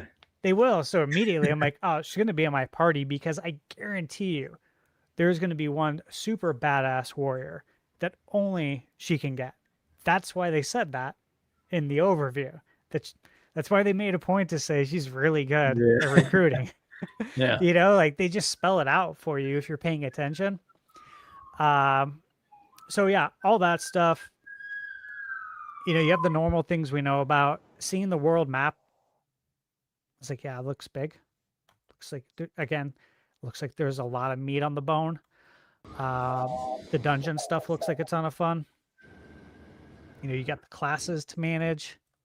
There's a lot going on, but again, I think they did a good job explaining it all. And I feel like for anyone who buys this game, it might even be clever, useful of your time. Instead of like scrolling social media, just watch the overview video again. It's like reading an instruction manual, but better, obviously. And you'll probably be able to hit the ground running a lot quicker, and you'll have less questions and less uncertainty if it's fresh in your mind before you play. I'm probably going to do that myself. Yeah, there's a lot going on, guys, with this. And as far as Fire Emblem, I am a huge fan. I have it up on the shelf, you know, for GBA. Again, TigerTyme, you mentioned you started on GBA. As did I. You know, I have it on DS, 3DS, GameCube. Still have my Path of Radiance. Obviously, it's on NSO. And I booted that up not too long ago, and I was doing a video for Nintendo for the NSO. And I had a hard time turning it off. I'm like, I have to make this video, though. I have to get this done and move on to the next thing, right? But part of me really wanted to keep playing. And so, yeah, for anyone who hasn't played it, that's a great way to get in is with NSO. And these games, dude, in the aftermarket, they're not cheap. I know. At all. They never have been. And there's a reason why. Obviously, they're very high quality. Very high quality games. And they're also like niche enough that there's not physical copies everywhere. You know what I mean? This isn't Mario Brothers Duck Hunt on the NES, where like everyone's gonna have a copy of that somewhere in their house. The people who bought these games love these games and they keep them. And when they do get put up on, eBay or they get sent into GameStop, they're not cheap at all. So this is a really good way, my point is, to play a game that is actually really expensive. Like Earthbound's a great example. You want to try and buy that? It's going to be a few hundo versus playing it on the NSO. So yeah, dude, am I more excited for this after seeing this? I was already excited for it, but the answer is absolutely yes. I am more excited for it. And I'll tell you guys this too. So, I go to the gym every other day, like 4 days a week. And when I go to the Steam room, I always talk about how I do listen to the Nintendo Music app. It's got no ads. I like to go in there and listen to some aquatic ambiance and just chill. And, when I opened up the app, it's got the Fire Emblem music. I think it just came out yesterday. It's got like 10 tracks from the game. I was like, oh yeah, that's right. I was like, I'll listen to this on the way home. So I was listening to it in my Jeep. I got a sound system in there. So I was blasting it. I gotta tell you, dude, the music is it's so good. I'm like, oh shit, like this hits. Like this is really good. Like, how we felt about DK Bonanza soundtrack? And he was like, man, this definitely slaps. Like this is really good. Yeah, immediately. Yeah. Star Fox's soundtrack, you're like, wow, this is so good, right? That's how I felt with Fire Emblem hearing the music, and I actually got more excited. This is today on the way home from the gym. This is only 3-4 hours ago. I listened to the soundtrack, and I listened, I think, to just about all of it because I ran into back to school traffic on the way home. And yeah, that got me more excited for it because you guys know how much I love video game music. That is the main music I listen to in life. So yeah, dude, that's one thing that I think that doesn't come through in watching a Nintendo Direct overview is the soundtrack. Yeah, that's a good point. Yeah, it really doesn't, right? And so I was like, yeah, you know what? I'll preview it. Let's hear it real quick. Let me see if like the first song or two, if I'm feeling it or not. Otherwise, I'm gonna throw on my Mario Kart World soundtrack for my trip home. The soundtrack is just so good. Yes, it is. But it was hidden, and I'm like, okay, let's keep it going, and it hit the whole time. Wow! So the whole ride home, which was like 30 minutes, that soundtrack just hit. So I was like, sick. Nice. Yeah, and I was actually looking forward to telling everyone tonight on the podcast that I listened to it. I don't know if anyone else has, but that's sweet. Yeah, it's gonna be good. People are gonna enjoy it. So that's where I'm at. Bird, back to you, man. Primal. Let's jump to Senor Prime. Thoughts on, and you're a Fire Emblem fan too. I know you like the tactical stuff. So with that being said, man, what do you feel about this epic? I think we all agree it was a pretty epic Fire Emblem Direct. What are your thoughts on it with everything that we saw? Do you love everything you saw? Do you have any concerns?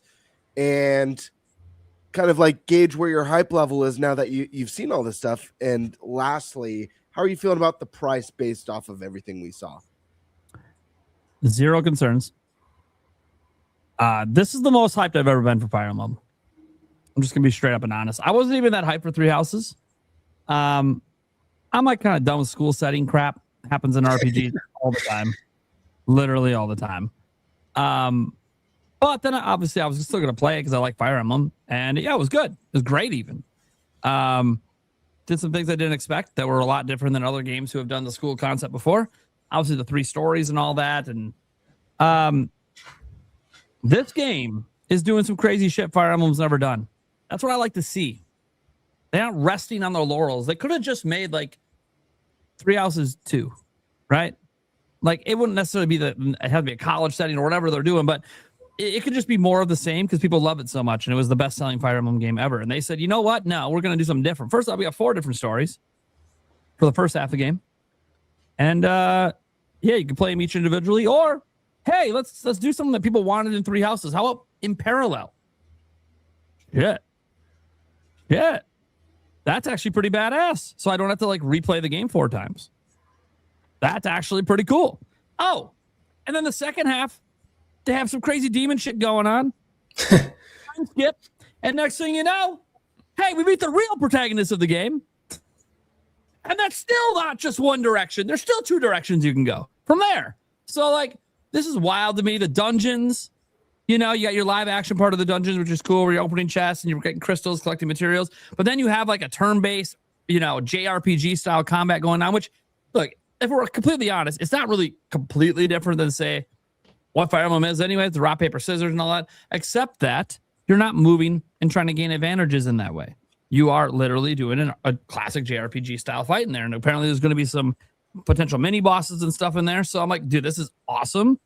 That is a really, really, really fresh injection into a tactical strategy game, because it kind of, what it does is it breaks up the gameplay loop and gives you something different to keep things fresh and exciting the whole way. Because yeah, maybe a lot of the tactical stuff, you know, yeah, there's obviously stuff out in the overworld and stuff like that, quests and all the things you're doing. The map looks huge, which is good, because I was worried for a bit it might just be in the one city. Although if they actually made it a mega city, I'm not like that. I'm cool with that. There's ways you can make that work. But I was really excited when they showed the map and how much there is to do there. And yeah, a lot of it sounds like it's optional, and that is totally fine with me. That's awesome. And then like the main concept of like the first half of the game, where like you have these 4 people who are trying to build their own teams out and they want to win this tournament. Like, dude, I'm a sucker for tournaments, dude. I'm a sucker for tournaments. I love tournaments. I'm a competitive person. I know I try to put it down a bit because I'm in dad mode 24/7, but dude, by like, when we go out for drinks on the drinking night at PAX and it's karaoke or whatever we're doing, oh, goddamn right, I'm going to try to outshow GameBird. That's just how it is. That's just how it is. I know I'm going to lose. I don't really care. It's fun to try. It's not, we're not betting anything on it. It's just a competitive thing in my head. Like, oh, I gotta get a better reaction than he got. I gotta sound better than him. I'm not going to sound better than him, but that's okay. No, you don't know that. Yeah, I got a suspicion after watching one of your live streams. I'm like, okay. If he gets the right song, I'm fucked. And that's okay. We're not even competing. There's no competition. We're just having fun. But that's me. I'm a competitive person. I just don't get to let it out very often because, again, I got to be, ultra responsible dad mode all the time. So and I also try to like make my kids be like, hey, if you lose, because I have one kid when he loses, he gets really upset. I'm like, okay, don't get upset. Look at what you did, learn from it, and just get better. Don't like beat yourself up, So I'm really excited for this, just for all the different aspects they're doing. I assume, waifus and stuff will be back. It kind of looks like there will be obviously relationship building. I think it's the best looking Fire Emblem game they've ever made. I think it looks like it's the game that has the most content. I don't know. We'll have to see compared to Three Houses, but it does look like it has the most content they've ever put in a game. And that, it gets to the price, $80 for physical, $70 for digital. It is the most expensive Fire Emblem has ever been. But as a Fire Emblem fan, it looks well worth it to me. Well worth it to me. Will it be worth it to people who've never played? Maybe they're trying to appeal to a bit of a broader audience by throwing those dungeons in. Or maybe they're trying to do different things. Maybe people didn't like the school setting. They're like, cool, well, let's do this like ancient Rome, Greece kind of setting and go back in time and see what's up. I know there's some people that have concerns. Of course, there's people that are like, oh, you're doing the time travel thing like a fan fiction. Video games were doing that before the fan fictions exist. I don't really know why that's a big deal. And a lot of games that have time jumps, people love those games. The highest rated game of all time is a time jump game in Ocarina of Time. So people don't hate games just because there's time travel elements. Like it's actually additive for some people. So I just look, if you don't like tactical RPGs, SRPGs, stuff like that, fine, right? I get it. It's not for everyone. It's always been sort of a niche genre. There's not really like a big mega game that's like 200 million users and stuff like that. Like it doesn't have that kind of appeal because tactical strategy appeals to people who I would say maybe like people like to play chess and stuff like that. Like people who like to, play Stratego and stuff like that, like strategy, thinking critically. Fire Emblem, for the longest time now, having the ability to have permadeath or permadeath off. I like to play with permadeath, but it's scary every fight you get into. But it makes you think differently because you want to win, but you don't want anyone to die. Whereas if you're just trying to win and bum rush through and no one dies, you can just heal them after. Well, yeah, you're going to play differently, right? Like you're not going to care if you sacrifice 2 people to get a win because they're still in your party. But Fire Emblem lets you do that. So it's a choice. You could play with the permadeath or not. I love that. And yes, that's going to be in this game. So I just think this game looks gorgeous.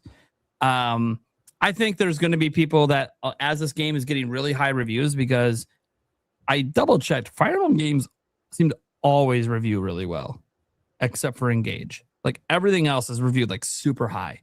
So like there's a chance this is a 90+ rated game by the critics. And the console warriors are going to come out and point at some of the battle graphics on the tactical map and be like, oh, look at our last gen PS3 bullshit. I'm going to be like, cool. Well, I'm having fun. So I don't know what the fuck you're talking about.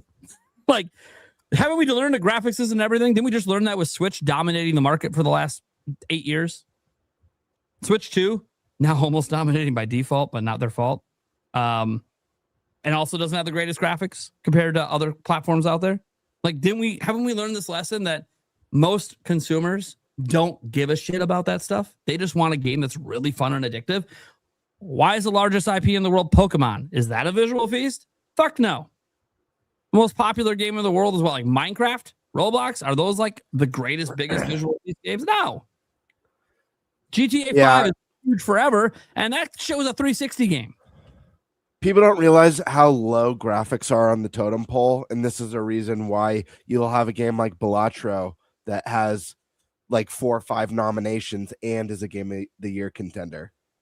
Yeah, because it's just a great game. Seriously, like, yeah, I'm not saying graphics don't matter. I'm saying that they're not everything. Okay, you just need a nice visual style that matches what you're trying to do gameplay wise. That's it. And Fire Emblem does that. It's anime. It's always been anime. Cool. Like you can look at bad textures on the ostrich or whatever. Okay, I don't give a shit. That was badass. That looked fun. That looked fun to me. I want to do that. I want to trigger that animation. I want to do this. Look at this. It's fucking like, I don't know, action RPG shit going on. This is awesome. Dude, they're like bringing multiple different RPG genres together here. I'm loving what they're doing. Here it is. Look at this. Is the real time JRPG battle. This is it. This is a Fire Emblem game. We're not watching Final Fantasy here. We're not watching Octopath Traveler. This is Fire Emblem. And we just saw a JRPG battle. That is sick.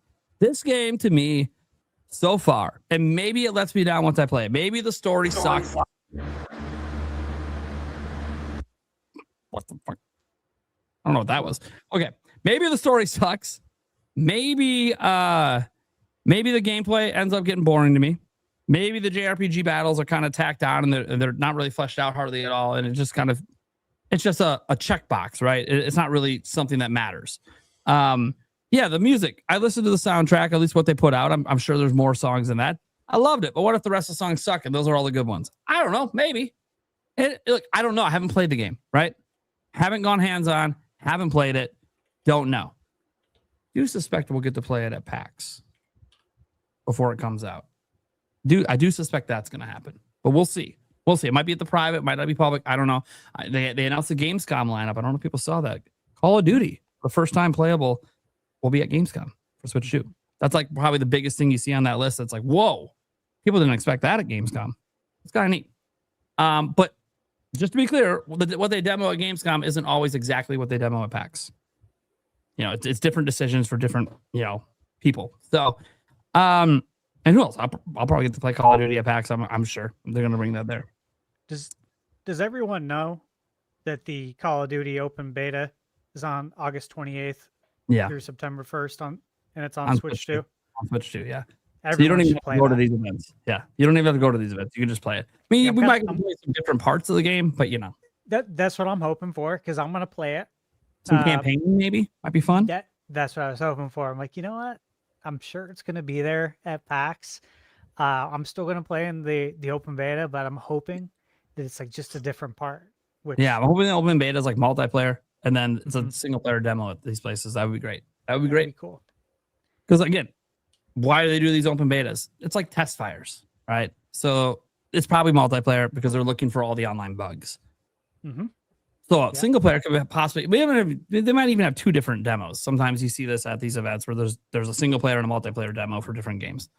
That said, that's obviously look. I keep bringing up PAX just like GameBird did earlier because I'm really excited. This is like I've been looking for. I've been such a shitty year, guys.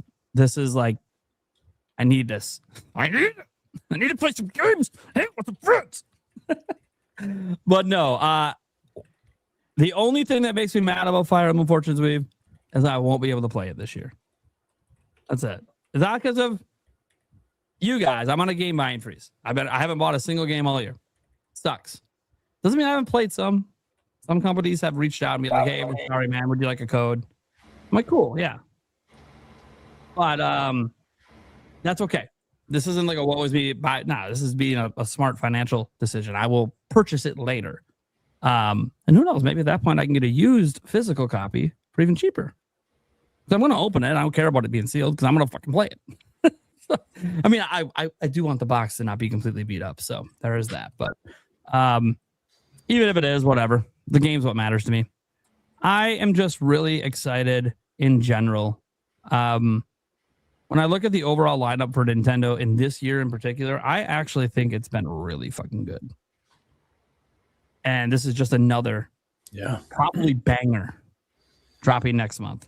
And everyone tells me Switch 2 doesn't have games. I'm like, just tell me you don't own Switch 2 then. What the fuck you're talking about? Like, it's got already like more exclusives on it in 1 year than PlayStation 5 has in 5. Dude, speaking of that, I saw on X a graphic that PS5 they were showing the amount of exclusives for each generation. Mm-hmm. And since 2020 of November, PS5's only had 13 exclusives.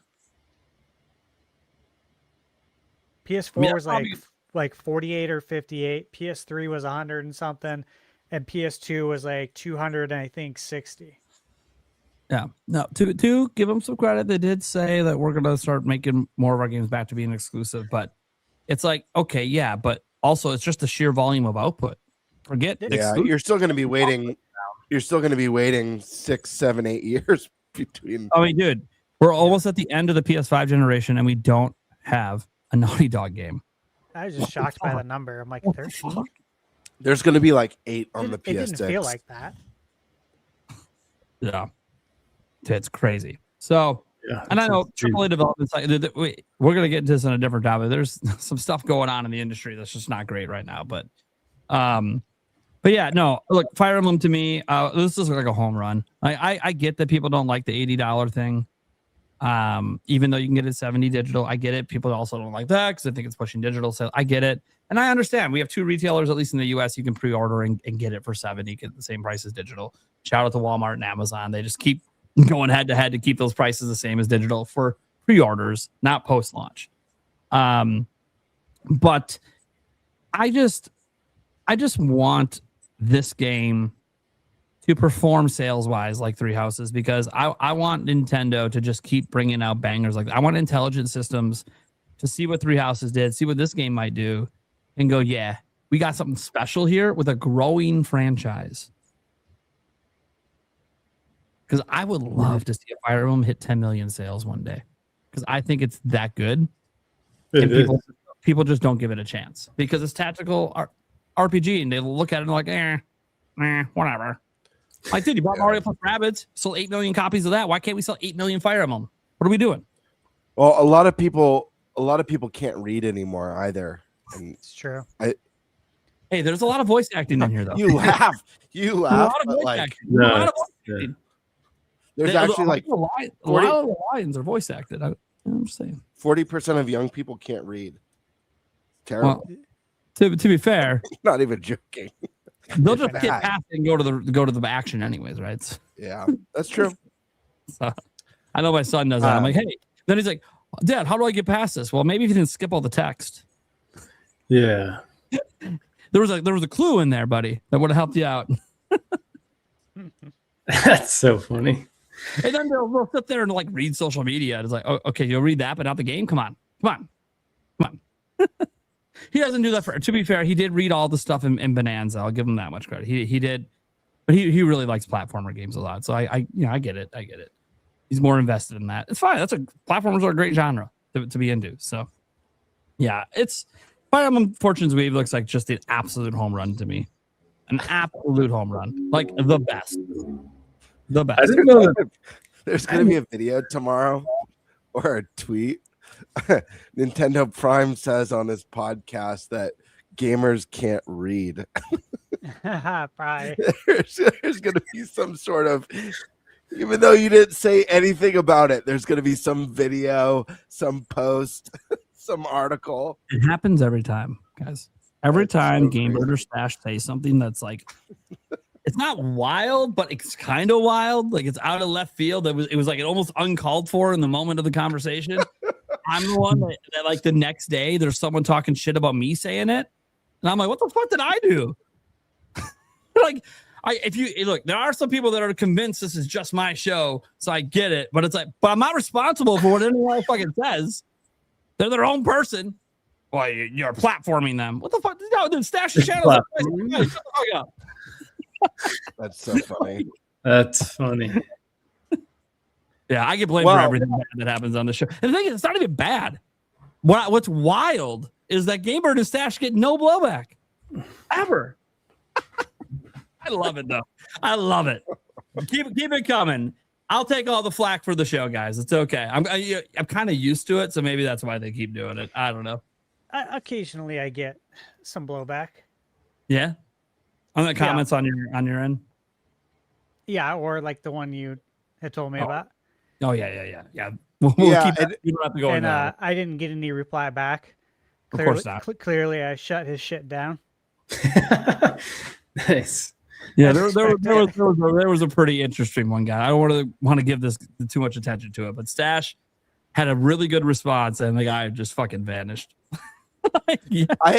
What are you gonna say? There's literally no response. What the fuck are you gonna do? The only time I had bad, or I wouldn't even call it backlash. It wasn't backlash. It was just mass trolling. Was when I live streamed when you were not live streaming Prime. That was like the one time where it was like they were like one of my mods was like banning because they were saying some like really gross stuff. Like it was bad. You know exactly what I'm talking about. Yeah. Because I wasn't live. Went over to your channel. Banned. Yep. Yeah. They even said I'm here. They even said I'm here because Prime's not streaming, and so they were personally attacking me and calling me some pretty gross stuff while openly admitting like I'm just here because Prime's not live. So it was very so I'll do it to you. That's like, that guy needs help, man. Guy needs help. Yeah. Clearly. Look, people hate clickbait titles and they hate all the shit on my channel. They don't like what I say on my live streams. Fine, right? I get it. I've said some dumbass shit that's pissed people off, so I get it. Gamer. Like, just because I'm not live, let's just go shit on the guy that hasn't done that shit. All right. At that point, it's not really about anything I've said or done. The guy's just a dick. That's what it is. Yeah. Trolls on the internet, guys. And I've given YouTube direct feedback because if they start spamming jewels, you can't ban them. You have to go on the back end of YouTube to do it, and it fucking sucks. And I told them, dude, this is stupid. Also, YouTube, by the way, maybe stop letting people have one email and make unlimited YouTube accounts off of it without verification of jack shit. This is how quickly they spend 2 seconds to spin up these accounts. Like, there has to be something to be done about that. And you know what the answer is, YouTube? It's called IP banning. But you won't give us that. So I get a lot. Not a lot. I get a decent amount of crazy, insane comments on my reviews that, you know, they don't have anything to do with the podcast. But yeah, I get some absolutely unhinged people. Yeah. I don't share it because it's just like, this is insane, you know, like this is like promoting the murderer on the news kind of thing. Like, I'm not gonna absolutely. I'm not gonna talk about it. Like, I don't want to give you that gratification or whatever you're looking for, but yeah, I get some insane comments where I'm just like, oh my God. It's where you just, like you said, Bird, like people can't read. People can't read. They're just level of comprehension. Yeah, there's like, very if the bar little should be here. It's down. It's below. Yeah. It's below my camera. It's below. There's a very picture. It goes down all the way. There's little to no capability of critical thinking for some people. Yeah, you know wild. It's here so in my, wild. Here in my chat, Game Center X 9925. He said something. He said when we were talking about Fire Emblem. He said tactical RPG is way too much for these dumb kids these days. They have no imagination and they can't get into a game like that. And I didn't reply to it, but I read it just so you know if you're still watching. You know, I'm not going to say it like that. But I heard Prime say it. Yeah, I think Brian said that, right? Yeah. Look, I think a game, some of these games, right, are a big ask for some people because like it's a lot of reading, and there's a lot to kind of manage. And so I don't know if, you know, I want to see Fire Emblem do big numbers, but I think the IQs would have to improve for a lot of people. I'm getting that tomorrow. Fuck, dude. I think JRPGs is the same thing, though. You know, like same kind of gamer low IQ, so they won't play this game. You have to read a lot in JRPGs. There's some people who don't want to read and they just want to press the A button, and that they just want to press like 2 buttons. You know, and they're never gonna learn the moves. Like if you get a new ability in a game, they're never gonna learn the moves, and then they're gonna get their ass kicked, and then they're gonna be like, "This game sucks." Yeah. Because like they can't beat it, and it's like, well, did you try this move? Well, no, I didn't read that because I don't like reading. Well, I don't know how to help you, man. I feel like you need to have your hand held to make your bed every morning, probably too. You know, like what are we doing here, man? Yeah. Why are you talking it's terrible. to me about this? It's so terrible, and there's such a lack of imagination and creativity with people. I wonder if people like that file their own taxes and actually know what the fuck they're doing. No, I'm sure AI is going to be doing it for a lot of people. So. Yeah. I think most of my hate comments are just people that either don't agree with what I'm saying and they can only be their opinion. So why would I ever make a video with my opinion? And then the second thing is they watch it for like 30 seconds. They hear one thing they disagree with, and then they don't watch any of the rest. Yeah, they hyperfixate on a word. Yeah, or one word, and it's just like that's what they comment on, and it's like they didn't hear anything after that. It's like, the limitations so of it's a limitation of their mental capacity. Yeah, the attention span's gone after the 10 seconds. Yeah. The attention span is already shot. I was talking this weekend. Yeah. I was at my friend Matt's kid's birthday party, 2nd birthday. I was talking to my friend James, who I've known since the late 90s. Matt and James camped out with me to get the GameCube when we were in high school. So, I've known them forever. And we were talking about attention spans today, right? And I was just saying, I was like, I would do longer reviews. I would love to do longer reviews. I said, I can't. Like, I literally can't. Yeah. If they see a number that is like more than what they think is okay, they'll never click on it. If it says like 13 minutes, or more, that's way too much. And I would love to do it. And I know there's other channels that do that. And I'd like to do longer reviews and give more detail, but I'm like, I can't. I have to compact it as much as humanly possible. And that's why there is no fluff. It's just like I'm giving you a ton of information as quickly as I can, because you guys won't watch it. You'll never click on it. It has to be like a certain amount, which is like There's 10 minutes, Dash, 10 to 12 minutes max. What? and the other thing that sucks is obviously you put out some quality reviews, but I guarantee you, and I'm sure you already know this, there are people who will not watch your reviews even if they're 1 minute long, because you don't put a number at the end of it. And a lot of people are just there for the number. They don't care about any high level thoughts. Mm-hmm. They don't care about any nuance or any of the things that make each game experience unique and stand out. They just want the number. They just want the number, and the places that give numbers, 9 out of 10 of them don't tell you how they got to the number. You have no mathematical equation of how I got to this number. I can literally give you word salad for 10 minutes and tell you at the end it's an 8 out of 10, a 9 out of 10. You'll play it. If I say it's a 7 out of 10, you probably won't. That's it. I can give you no nuance, nothing.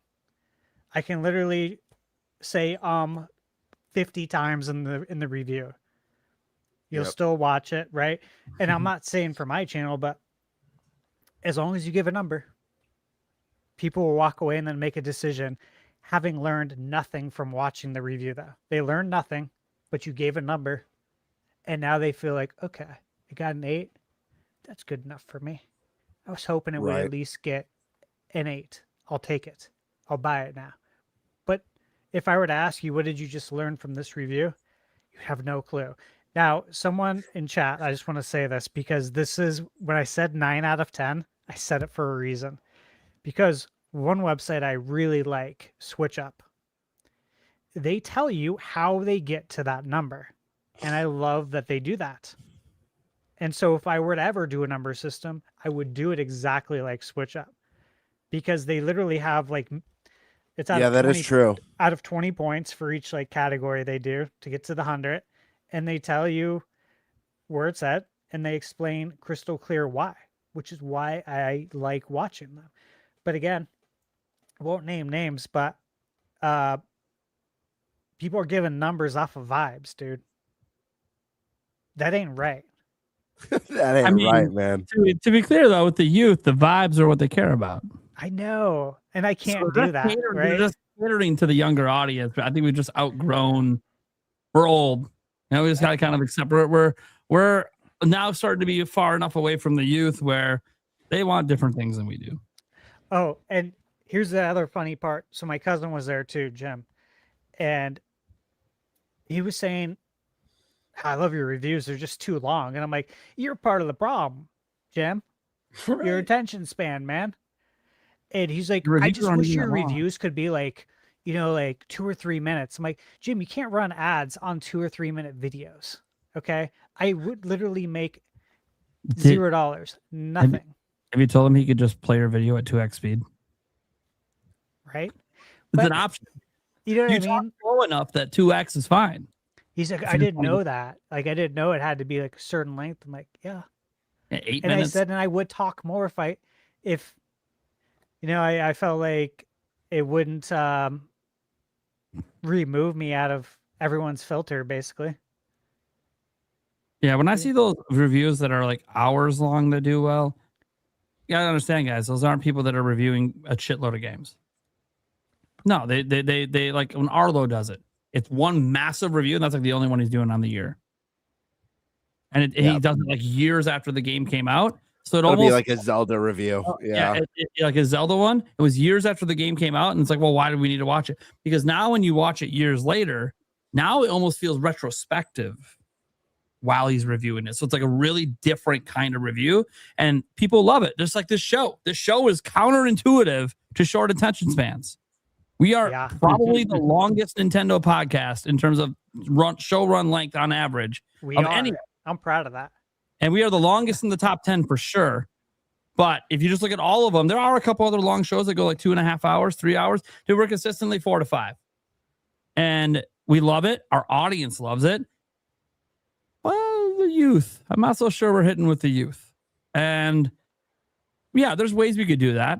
One way is obviously uploading shorts of clips from the show, right? That'll hit on the youth. But next topic. Wait, real quick before we jump in, I got to get my Fire Emblem thoughts. Yeah, because I didn't get a chance to.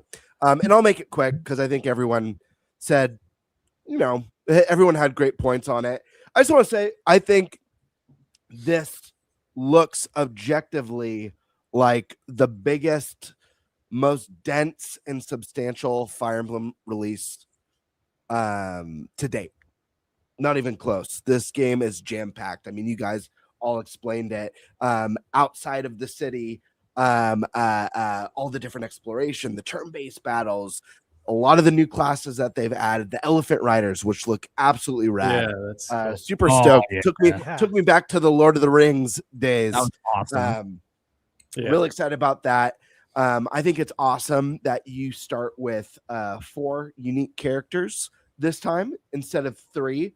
Really, really cool on that front.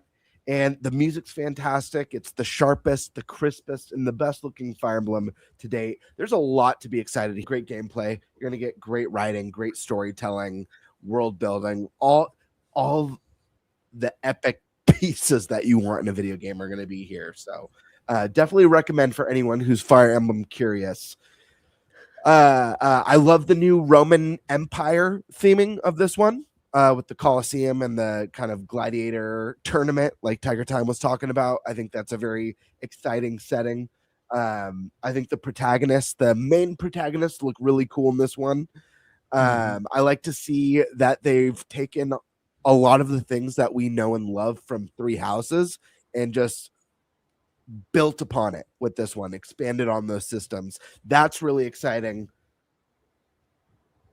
I'm gonna say something that's a little bit of a negative, choosing between either playing as one till you get to the time jump or hopping between them and pushing their campaigns forward.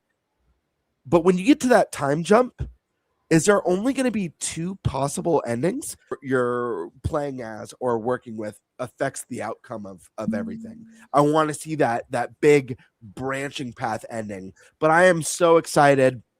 Again, my 3 most anticipated games of the year. 2 of them are on Switch too. That's Ocarina of Time remake and Fire Emblem Fortune's Weave. And I gotta throw out Onimusha because I'm just so happy to see that series back, and it's coming to Switch too, which is really cool to see. But guys, if you're sleeping on Fire Emblem, I hope you checked out this direct. I hope you're willing to give this one a chance. I know it is a pricier entry, but I'll say this. There is no doubt in my mind that the amount of content that you're going to get is going to feel worth the price of admission. I know a lot of people say no game's worth $80. We'll see if that's true when Grand Theft Auto 6 drops, because I'll tell you right now, I'd choose Fortune's Weave over Grand Theft Auto 6 any day of the week. That's just me. But yeah, I'm excited. I'm pumped. It's not just you. I don't even like GTA. I'd choose Yoshi over that game. But the early ones, but yeah, my fiance likes GTA, so we probably will own GTAs on this house on some platform. At some point, maybe I'll get it for Christmas. We'll see. All right. Well, let's get on to our next topic. Stash, you haven't done one yet, so which are the last 2 do you want? Oh, let's see. I'll take the NSO stuff. What's next for NSO? Right. Let's go. Okay, so this topic was submitted partially by podcast supporter Pokey91, and she said that after Colosseum, as in Pokemon Coliseum, comes to GameCube NSO. What other games do you think will come real and out of this world predictions? So realistic Okay, so- predictions and then non-realistic predictions. And we can start there. So let's start with like just GameCube, I guess, NSO. And I can actually, let me throw this up here for you guys. This is something that we've used before. And this is such a good image to pull up. Oh, let's see here. Let me share this. Where are you?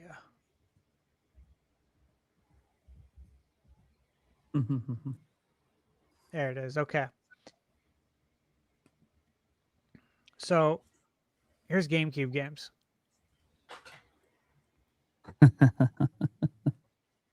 And I think I first used this image when we were talking about the idea of GameCube coming to NSO. Maybe probably a year and a half ago. Mm-hmm. And so obviously some of these games have already hit NSO. But for the most part, obviously they haven't. So right now, I have my Switch 2 pulled up. So we got Luigi's Mansion, Soul Calibur 2, which is not on this list, right? I don't think Soul Calibur 2 is in here. No. Okay. So again, Bandai Namco. Bandai Namco has their own Nintendo development studio. So that's somebody you can obviously look at some of their other games to potentially come over. We got Fire Emblem, Path of Radiance, Mario Strikers, Chibi Robo, which is Bandai Namco, F-Zero GX, Warrior World, Wind Waker, and then, of course, next week, was it on the 13th, 14th? We're getting Mario Sunshine. Outside of that, the rest of this list is open and available. I'll give you guys. I'll give you guys my first pick on this list of what I want to see. And I want to see it really bad. Because I really believe GameCube NSO can breathe, I would say new life, but I'm almost hesitant. I almost want to say initial life into it. Because I feel like it never had a life to live. And that's Legend of Zelda, Four Swords Adventures. The reason I say that is because, again, you had to have four of you, three friends plus you, with the Game Boy Advance, the GBA to GameCube cable to plug it into your GameCube, and then you had to have the time and the availability for all of you guys to meet up. And again, we did get to play this. Like I said, the friends I hung out with this weekend, those are the guys that we all played this together back in the day. And it was a blast, but we all also had jobs. Some of us had two jobs. We had our basketball league. We had, girlfriends. Oh, and then on top of that, we also had school. You know what I mean? Like, it was very busy. And so to get us all together was really hard. But today, you have the opportunity to be able to play this handheld or on TV with game chat, with your camera, online, without any of that stuff. And I'm like, dude, this is like the best opportunity ever to play this game. So for me on this list, I think that's something I really want to see. Obviously, there's other games I really want to see, but that's the one I'm like super interested in. And of course, with Zelda's 40th, it's like, maybe we see it now. Maybe we do see it this year. Maybe it's next year. I don't know. But whenever it comes, I'm going to be so interested to play that. And like, that's something we should play as the podcast too. That would be really fun, because this is just like one of those things. Like, there's 2 games specifically from this era. So it was 4 Swords, and it was Pac-Man Versus, which I still have my physical copy from the GameCube. And that was such a cool game. But it's the same setup, like someone uses, if I recall, the GameCube controller. The other ones use the GBA, and they're the Ghost.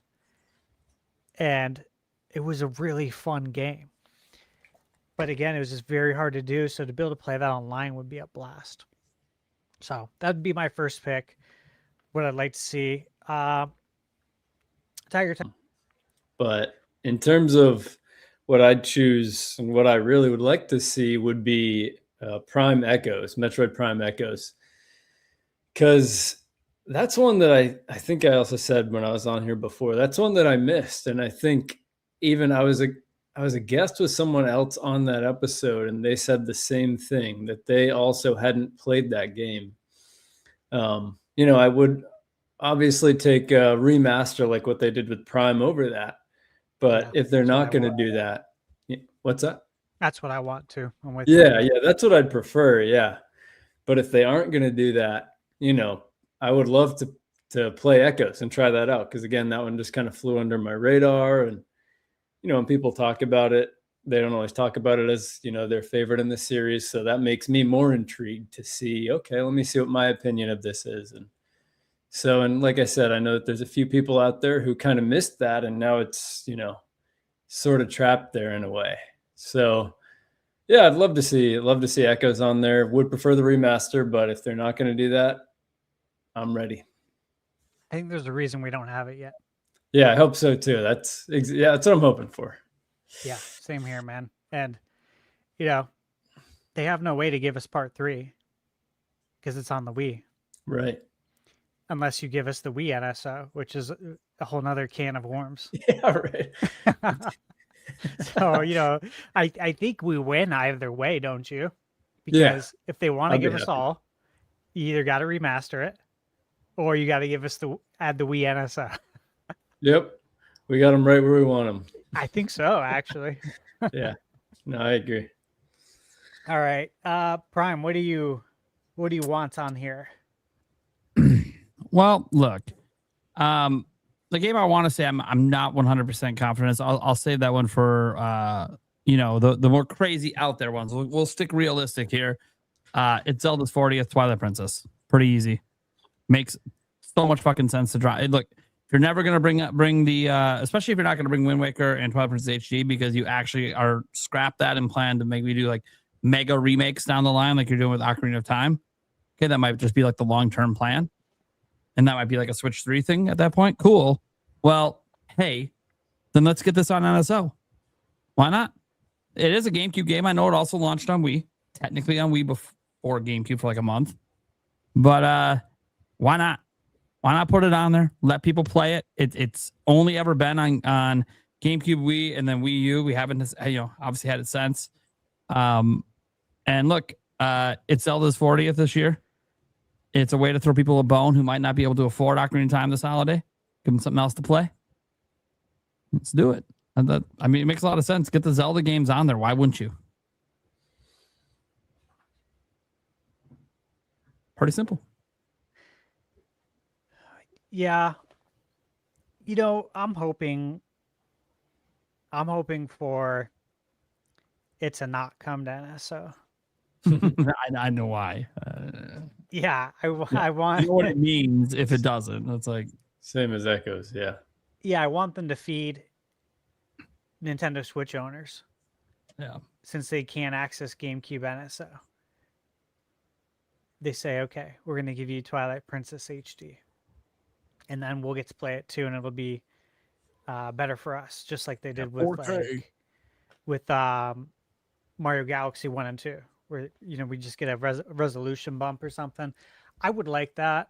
I think that'd be really awesome. That way everyone can attend the party, the 40th birthday party, so to speak. But if we don't get it, be happy to have it on NSO too. Actually, Bird, you want to read that one since you? I can put it back up. Since you said their name so good last time. Oh, the Polytoad Dojo. What did I say last time? The Polychode. That's right. The Polychode. 007 Nightfire is the best 007 game. Also, Metroid Prime 2, my favorite Metroid game. Hell yes. Nice. Yeah. Thanks, Awesome. Chodester. Look, Appreciate you, brother. guys, I don't mean to shut it down, but I'd say the odds of getting Nightfire is like negative 50%. Yeah, that was my out there. Right Brutal. off the bat. Okay, 007 license, already a huge hurdle. Yeah. EA. EA they don't have a license. It's a EA game. You got to get Saudi Arabia now in on this too. Because that deal's went through. Yeah, that game's gone. It's toast, dude. It's vaporware. I still have my physical copy, luckily, but I have it too physically. It is a really good game. Yeah. It'll be really fun to play on GameCube NSO. Don't get me wrong. yeah, That'd be sick. So Yeah. it's I unfortunate. think it's a goner though too. Yeah. All right. Okay. So Prime, Twilight Princess. All right, Bird. Oh, man. It's really hard to pick one from this list. So I'm going to pick one that's not on the list. Yeah. I'm going to pick, I think part of me, because I want it so bad, it feels like an out of this world prediction, but in all reality, I do think this one is possible, and I do think it makes sense. Skies of Arcadia Legends.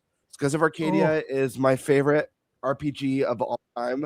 Legends, the GameCube version. The game obviously was originally on the Dreamcast. Yep. The GameCube version is the pinnacle version of the RPG. Comes with tons of added content, and it's just such an underrated, amazing game and such an incredible adventure with memorable characters in a very unique battle system. And yeah, it's one that, we talked last time about comfort games. Yeah. This could definitely be a comfort RPG. It's been a while since I've played, but this is definitely one that I'd pick up on NSO, and it would just take me back. So I've never played that. That'd be sweet. Really? Very good. oh, Yeah, man, I haven't. it's so Really good. good. And Tiger, you love RPGs. Let me just tell you this. It was a Dreamcast game. You play as Sky Pirates, and so you've got your your main character in your team. You've got an interesting turn-based battle mechanic, and I don't want to spoil it too much. There's an interesting turn-based mechanic, but you also have an airship because you're Sky Pirates, and there's boss battles, like airship boss battles, and you upgrade and build up your ship. It's awesome. Incredible cast of characters, just a great story, and again, just super underrated.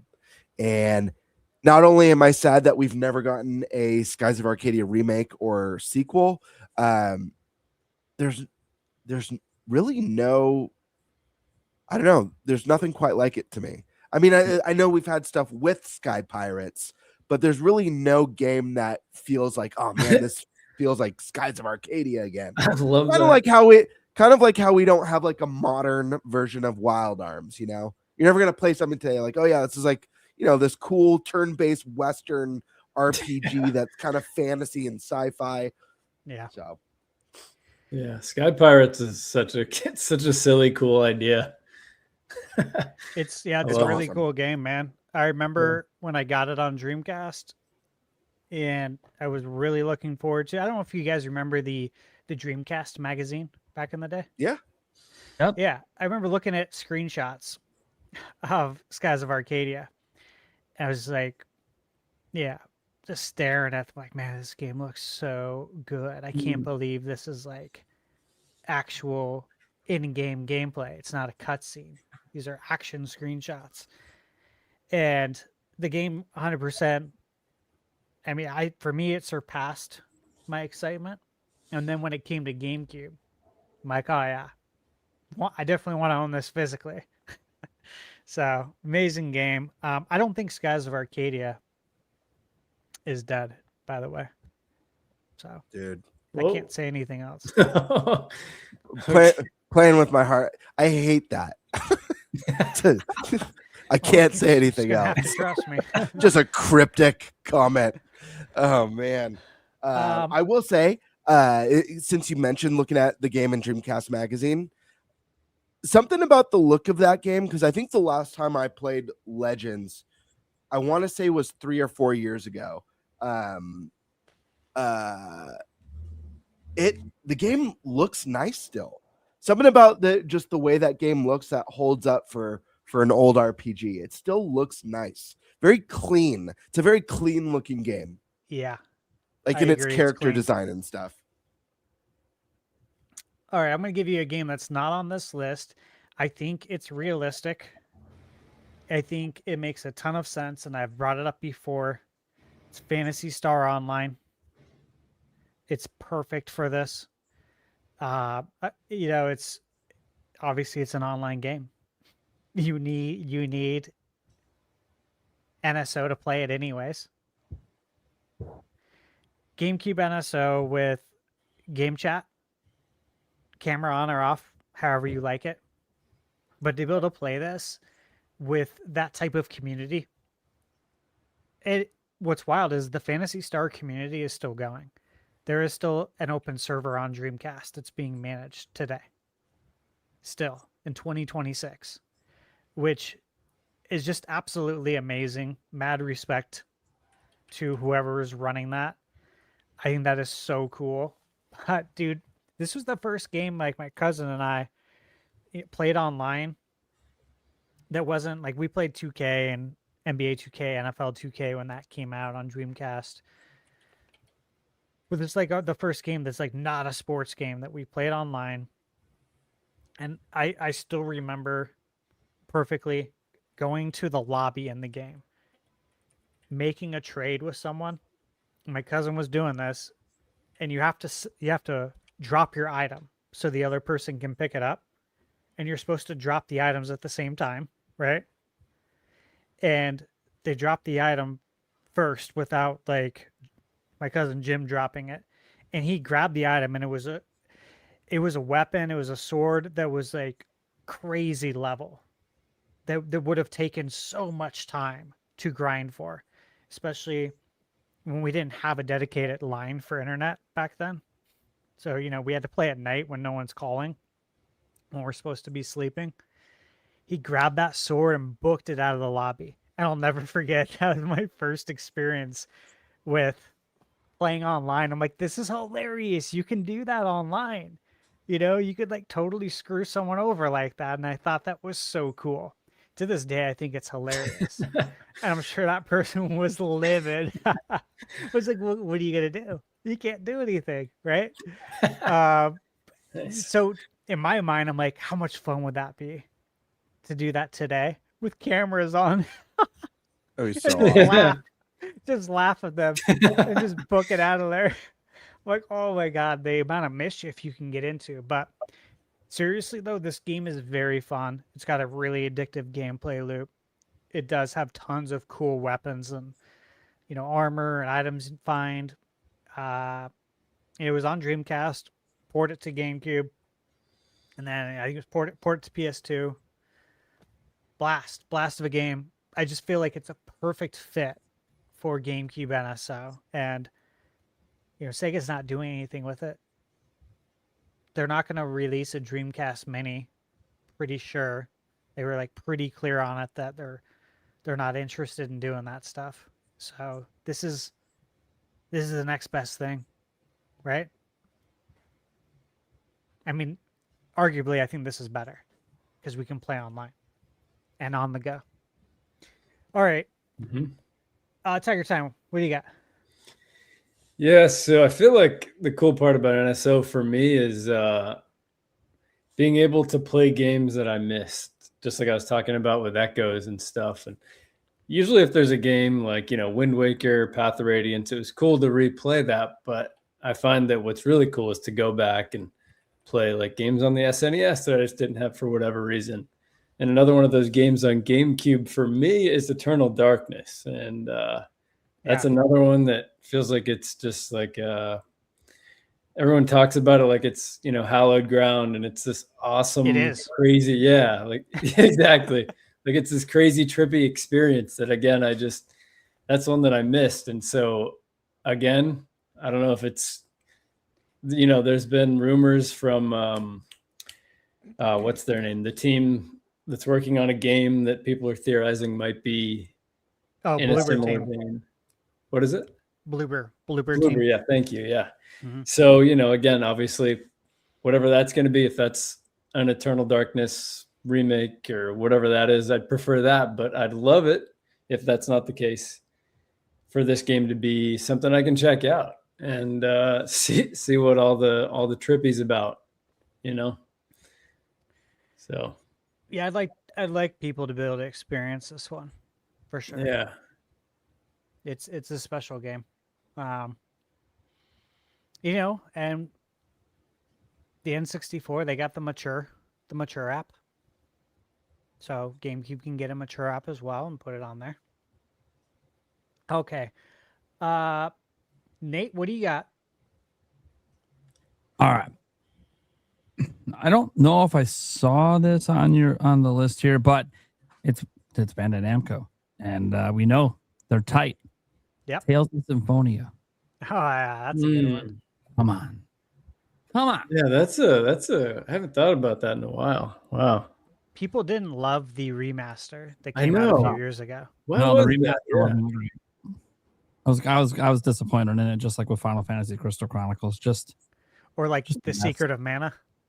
Oh fuck that. Yeah. What happened there? The moment they showed one trailer, I'm like, what the fuck is this shit? Was it the style? I'm not a graphics guy. I don't give a fuck. What the fuck are you doing? You fucked up the whole game. Yeah. And it was a GameStop physical exclusive. You remember that? Yeah. Yeah. I mean, I own it. I bought it physically. I pre-ordered it. Yeah, it's the SNES one is where it's at. That's the one you'd want to play for sure, 100%. Yeah, I don't understand that. I was so excited when makes me mad. Oh, they're fucking remaking. Oh, yes, let's go! One of my favorite games of all. Yeah. The fuck? You bastardized my game. I ain't giving you any. I ain't giving you any money even to collect this shit. Fuck you. I ain't touching that shit. Yeah, it was weird. I'll just go plug in my SNES Mini. Mm-hmm. Play it on there. Yeah. All right, Bird, what do you got? Oh man, I guess I'll go with one from this list this time. I loved this game. This is kind of an oddball pick, and I think it's a game probably a lot of people just missed out on, never got a chance to play. But man, it was so good. Battalion Wars, kind of a spin-off on Advance Wars. I loved Battalion Wars. Loved it. It kind of played, if I remember correctly, it kind of played more like Valkyria Chronicles, where it was like more of a third-person tactics. But man, this game was so much fun. It was so good. It did get a sequel on the Wii. That one I never got around to playing, but I absolutely loved Battalion Wars. I would love to see that return. It's just such a fun little tactics military game. And it's got so much charm and personality, and I think it's a great time. I think they could incorporate some sort of that NSO online magic to this game. I think there could be something really cool there. But yeah, this one's great, and I don't have my copy anymore. It devastates me. I was dating a girl, and when I broke up with her, she broke my game and drove over the case with her car. Yeah. Are you serious? Yeah, I swear on my life. Oh my gosh. A few of my games. She threw a few of them. There was I don't remember what SNES game, but yeah, she drove over one of my SNES games too. A little baggy.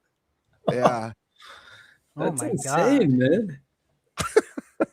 Wow. That's nuts. Yeah, it was pretty hardcore. Oh my gosh. Yeah, well, some people got problems, you know. I'm sorry. True. You know, shit happens, man. I'm just All happy to right. be alive. Yeah, it wasn't you. Yeah. Okay, I'm gonna go with one that I think would be really interesting. I really enjoyed this game. I pre-ordered it. At the time this came out, I was working at Best Buy. So they had it on demo there. And I got to play it a lot. I got to see other people play it. And we all had a really fun time playing it. That's Donkey Konga. Okay? I would love to see Nintendo sell the bongos on their website. There's 3 games. The third one only came out in Japan. I think it would be really cool to have all 3 come out on NSO at the same time. So if you buy the bongos, they'll sell them on the website, and they won't just give you one game to play now. Because it's an odd setup, they'll make sure you have all 3 games. And then, of course, you could play Donkey Kong Jungle Beat as well. So buy the bongos, you can use them for 4 games. I think that'd be really fun. I don't think the bongos would be that much. I'm trying to remember. Did you guys play this game, by the way? I never. Oh, go ahead. No, I played it. Yep. I played Jungle Beat, but not this. Yeah, Okay. Jungle Beat's the one that I played. It's the more popular one. Donkey Konga is so good. Like, honestly, is really, really fun. When I did my review for Rhythm Heaven, I was talking about how, I don't play a ton of rhythm games, which is one of the reasons I wanted to review this, because I can tell you what it's like for someone who doesn't play it, which is probably going to be a lot of people, right? There's not a ton of rhythm games that come out on a regular basis if you're not playing like VR games. But I did mention in the review that, looking back, there's 2 rhythm games off the top of my head that I really enjoyed and I did play. That was Donkey Konga and the Final Fantasy Theorhythm, because it's like, it's Final Fantasy music. What's not to love about that? But yeah, dude, I would buy that in a heartbeat. The bongos are really, really fun. And I would imagine they'd be more responsive today since we have some better technology. Be pretty fun. Okay. Bird. Are we Tiger limited for? Oh, sorry.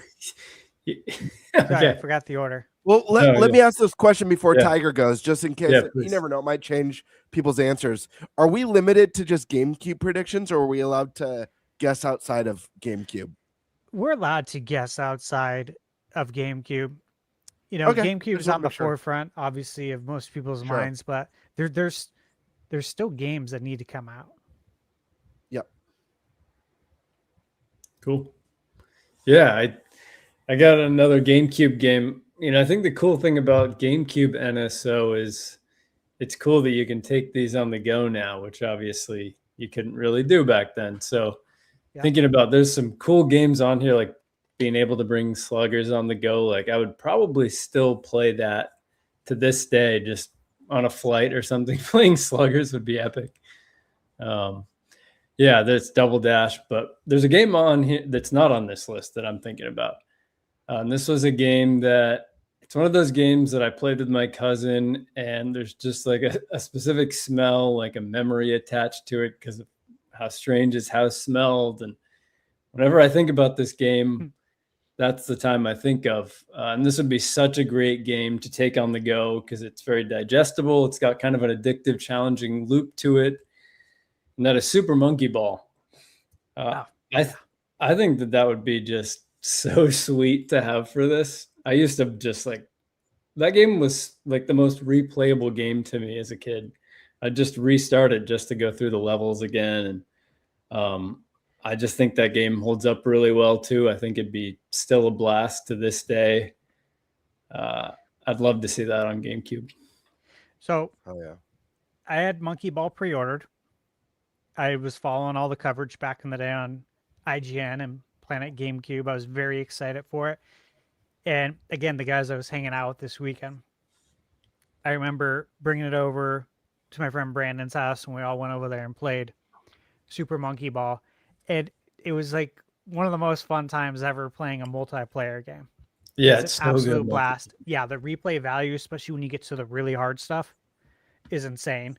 And because GameCube had super fast load times, so you die so much in Monkey Ball. Yeah, always. Yeah. Yeah, but it just reloaded super fast. That's a good right? point. Yeah, it did. Almost like a game like Super Meat Boy 3D, right? You'll die a lot in this game on Switch too, but it just reloads so fast that you're immediately back in the action, and it doesn't matter because it's unlimited lives. And that was one thing I really appreciated about it. It ran at 60 FPS on GameCube, so it performed really well. And for me, Monkey Ball peaked with Monkey Ball 2. Like, Yeah. 1 and 2 were the best games. There's been some other ones that are good, but not to the peakness of Part 2. No, they're not. Unfortunately. Yeah, I agree. It's too bad. Such a fun IP. It is. It's so cool. It is. Okay, Bird, what do you got? I don't know if this is allowed, but I'm gonna do so. I'm gonna do a out of this world prediction.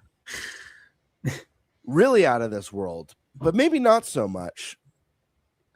Not GameCube. In fact, not any of the platforms that already exist on NSO. And I'm not gonna say Wii or DS because you guys already know I believe those are coming at some point. I think that makes too much sense. So I'm gonna go with something a little bit different. I'm going to say the Power Glove. And I know what you're thinking, like the Power Glove, that's insane. That's crazy. But I got two reasons for you. The first one is Virtual Boy. There was no need or no reason to bring Virtual Boy to NSO. Yeah. For most people, it's going to be a cool prop to have. I've got mine back there. I did test it out. I did have fun with it for a couple hours. But I got it just to have the prop because I never actually owned a Virtual Boy growing up. Now, the Power Glove may suck, and it may be less of less of hardware than the Virtual Boy. But there's one thing that you cannot say about the Virtual Boy, or sorry, about the Power Glove, and that's that the thing does not look badass. The Power Glove looks badass. Always. People are going to want Power Gloves. I'm telling you. I'd buy it Yeah. in a heartbeat. Yeah, people are going to want the Power Glove. It's cool. People want to play with power. Yeah, it's so bad. I'm going to say Power Glove. And then they're going to sell a cardboard version of it too, or an oven mitt version for the people who don't want to go all in. Yeah, you just put your, oven just mitt put would your be toy sick. gun in there. I wonder if someone makes that on Etsy. I could see that. Probably. Oh, yeah. Yeah, I'd buy one. That's cool. Okay. Prime? Look, this might be unrealistic. I don't know, especially with the state of this IP and that the people who bought it tried to bring it back and then ended up closing the studio. Time Splitters 1 and 2. Oh God. They amazing games, amazing franchise. Sucks. I had some hupe when Koch Media, Embrace Group, THQ Nordic had it, and then the studio that eventually was working on a sequel got closed down in 2023. So that just sucks. And we all know Embracer Group kind of had a blow up at one point because they didn't get the funding they needed. But they still own the rights to it. They haven't got rid of it. And you're not going to do anything with it anymore, right? Like, it pretty much seems like they're done trying to do something with the IP. Why not make a little bit of extra money and license with Nintendo and slap it on NSO? They're going to be the ones porting it. So here's the reason I say yes, it happens. Oh, okay. Give me a reason because I want to know. It's on So PlayStation Plus. Sure. It's already on a subscription service. Yeah. Yeah, do it. No, honestly, this I feel like it should only be a matter of time kind of thing that this should come at some point. When it came to PlayStation Plus, my initial thought was sick. You got to bring this to Switch 2. And this is, of course, and this was a little bit before Switch 2 was even officially shown. I think I brought it up on the podcast back then, that if and when I believe we're going to get GameCube, I hope these games come over because they're apparently alive. Like, everyone was surprised too in the PlayStation community. They're like, "What? I thought this game was toast. I thought it was in, IP copyright hell." And then it just shows up one day. So I think there's hope, guys. Time Splitters is so good. So good. Oh.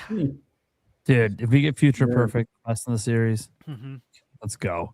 If you guys want to go back in the day when they actually tried crazy shit with multiplayer and it wasn't just the same fucking modes every year, dude, there are so many crazy multiplayer modes in Future Perfect. Like, dude, I think there might actually be a certain mode in that game I don't think I've ever seen come back.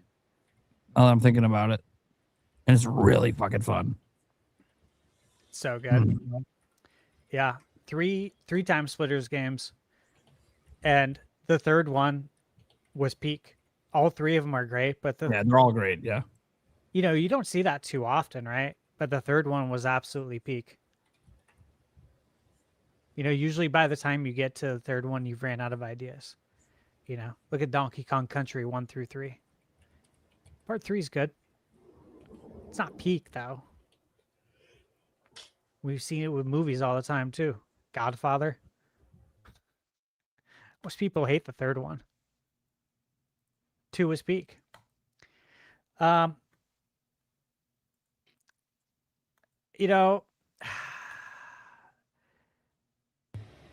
a lot of games that have no chance of coming. Like BMX Triple X. Or Clearly. Rogue Squadron or Rogue Leader or whatever the fuck it was called. Like, it's never Disney's never going to allow it on that, so it's never happening. Yeah, that ain't coming. And I really, it fucking sucks because it's so fucking good. It's so good. So, I guess I'll give you guys 2 games that are within the same series that I don't think is going to ever arrive, sadly. And this is another EA thing. But the Lord of the Rings, The Two Towers, and the Lord of the Rings, Return of the King. Oh, man. Those games are so good. Those are good. That is so, it's so sad. It's so sad. Those games were so good. Amazing. Absolutely amazing games. Yeah. They'll, the only way you can play them, I have it on my shelf. That's the only way you can play it, on original hardware. It's very sad. That would be so much fun to play online too. Imagine being able to play that online with your friends, the Lord of the Rings games. That'd be sweet. Yeah, there's very, very good games. But yeah, it won't happen because of EA. The thing about EA is that they were so big that they were able to acquire so many cherished IPs over the years. And they were entrusted with these IPs. And now that everything's changed over the years with EA, they've changed their ways. Now they've changed hands and ownership. It just feels like a lot of these cherished IP games are vaporware. Yeah, there it is. Right there. Absolute gems. They're Wonderful. So good. They're so good, dude. This is a time, guys, in gaming where all of us were still extremely hesitant to trust a licensed IP, a movie tie-in game. Like, we were all very hesitant because we'd all been burned, some more than others, multiple times, right? With these absolute trash games that were just cash-ins. And then this comes along, Two Towers, and you're like, oh my God, this game's so good. To the point that when Return of the King came out, you can just say, take my money. I'll pre-order it because you guys are different. You did it different. Lord of the Rings, cherished IP. You didn't allow them to put out slop. And I really appreciated that when I was a kid. I don't know about you guys, but it was a risk to spend that money. Absolutely. Can't say the same about the Hobbit game, personally. Absolutely not. No, the Hobbit game, and then that game was offensive. Dude, there's the other Lord of the Rings game that was made also by EA. So the two you have are obviously The Third Age. You're thinking of the Third Age. Yeah. I actually liked that one. I know a lot of people didn't care for that. I actually thought it's the turn-based RPG. Yeah. You play all original characters, which I know a lot of people were down on, but the game takes place while the heroes from the books and the movies are on their quest. I actually had fun with it, but I know it's not a fan favorite. Yeah, I think people probably want it. I'm looking at the release date, sorry. Okay. Interesting. Two Towers and Return of the King came out really close to each other. Yeah, I think people wanted another one that was like that. I think that's all it came down to. Because the review scores for Third Age were actually pretty solid. Looking back at that now. But yeah, the Hobbit game definitely stood out as absolute trash. Did they develop that one too though? I don't know. I remember I wanted different licensing.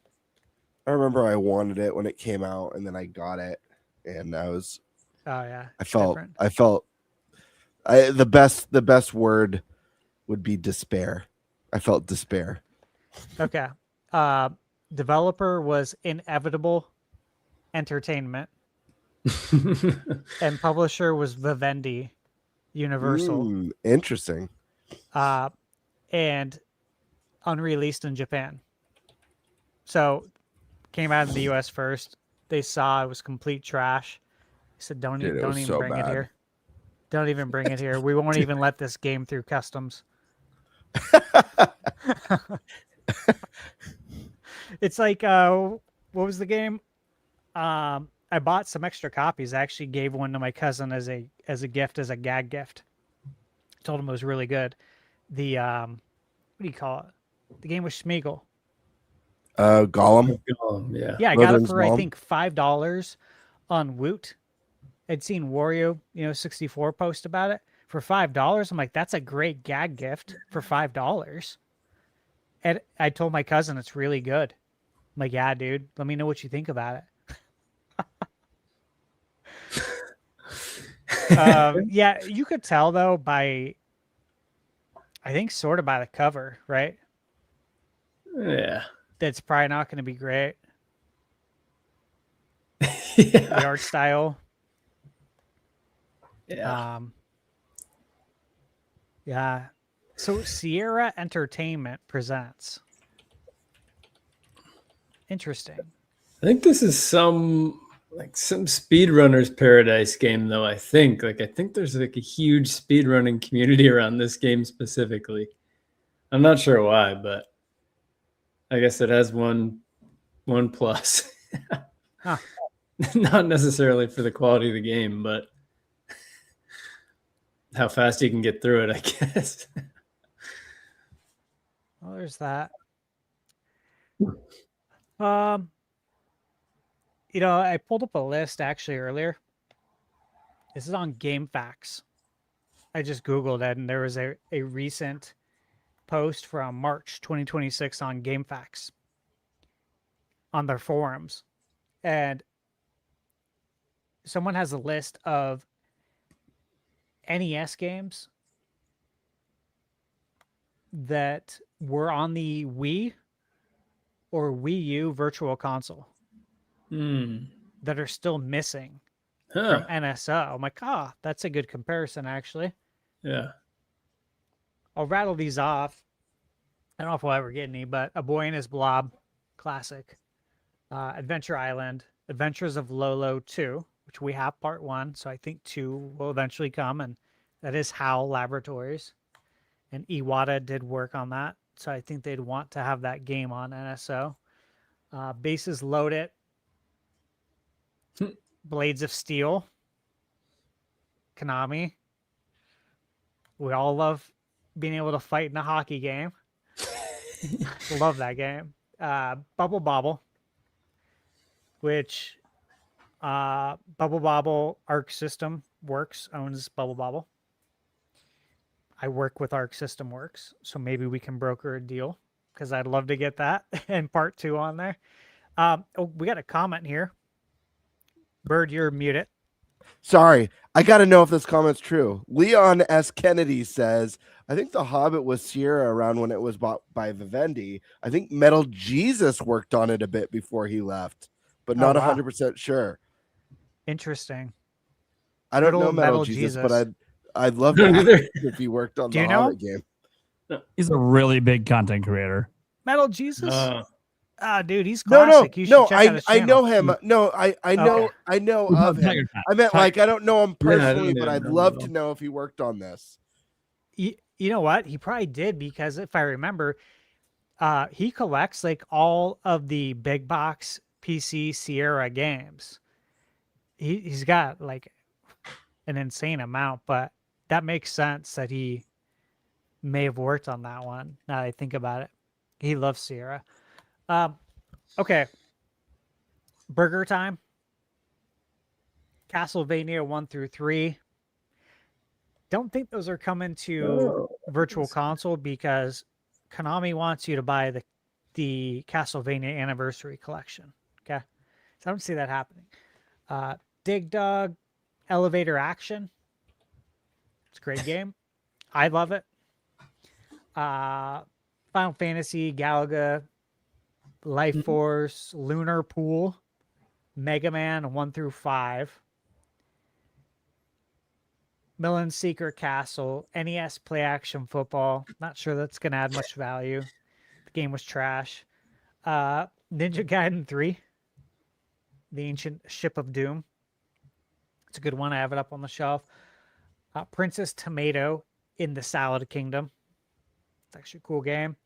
Renegade, Sky Kid, Spelunker, Super C, Teenage Mutant Ninja Turtles 1, Euphoria the Saga, Yoshi's Cookie, and then Zoda's Revenge, of course, Star Tropics 2. Gargoyles Quest 2, that's a good one. Mighty Final Fight, Pac-Land, Bandai Namco. The Adventures of Bayou Billy. You guys play that one? No. Oh, it's good. It's Konami. Okay. Street Fighter 2010, The Final Fight. That's a good one. It's by Capcom. But it's not like their normal Street Fighter. It was very confusing as a kid. Little Ninja Brothers. That's a good one. Double Dragon 3. Again, I don't really see them adding more Double Dragons because I think the whole marketing point here, okay, is to add one game from the series. So Arc System Works, for instance, they own Double Dragon 2. They own Double Dragon rights. They say, all right, Nintendo, we're going to put on Double Dragon. 1 and 2 maybe. The rest we're going to have on the Double Dragon collection that people can buy on the eShop. So we can get some money out of them that goes directly to us, okay? We'll split that portion with you, however much of a split they get on the contract.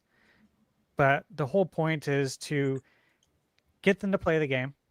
They say, I like this game. Are there more of these games? Yes, there are. You can buy them here. Sonic the Hedgehog. There's only Sonic 2 on the Sega Genesis NSO. Where's 1 and 3? Right? Yeah. Guess what? You can buy the Sonic Origins collection for $20. And this is actually the better way to play it because we did some things to make it look visually better. Okay? But if you look at all these games, like there's a ton that just give you one. Contra. Mm-hmm. Hey, you like this one? we got more over here on the Contra Anniversary Collection. It's smart. It makes sense. They give you a little taste of it in the subscription package. They're probably not making much on it, but they're going to make more money, right, off of that Anniversary Collection. So there's a lot of games that we might say, are we ever going to get the third one? Like, are we ever going to get Sonic 3? Probably not. Mm-hmm. That's why. Mm-hmm. So it shuts down a lot of sequels, sadly. Mm-hmm. My final out of this world pick though is going to be Mother 3. Mm-hmm. GBA. It's already on there for Japan. Yeah. Just bring it home. Bring it home to the States. It's where the game takes place. Bring it home. It takes place in the USA. Just bring it home. There's a fan translation out there. Give them some money. Give them a pat on the back. Send them a Saturn badge in the mail. Mr. Saturn badge, and call it a day. There's a way to do this, right? There's a way that everyone wins. That's what we always aim for in life, right? Win-win situations, man. The fans win. The people who put in that hard work years ago, knowing they weren't going to get anything for it, they win now years later. To their surprise, Nintendo wins. Everybody wins. And it will help people to understand who these characters are in Smash Brothers. Because anybody young has no idea who these people are.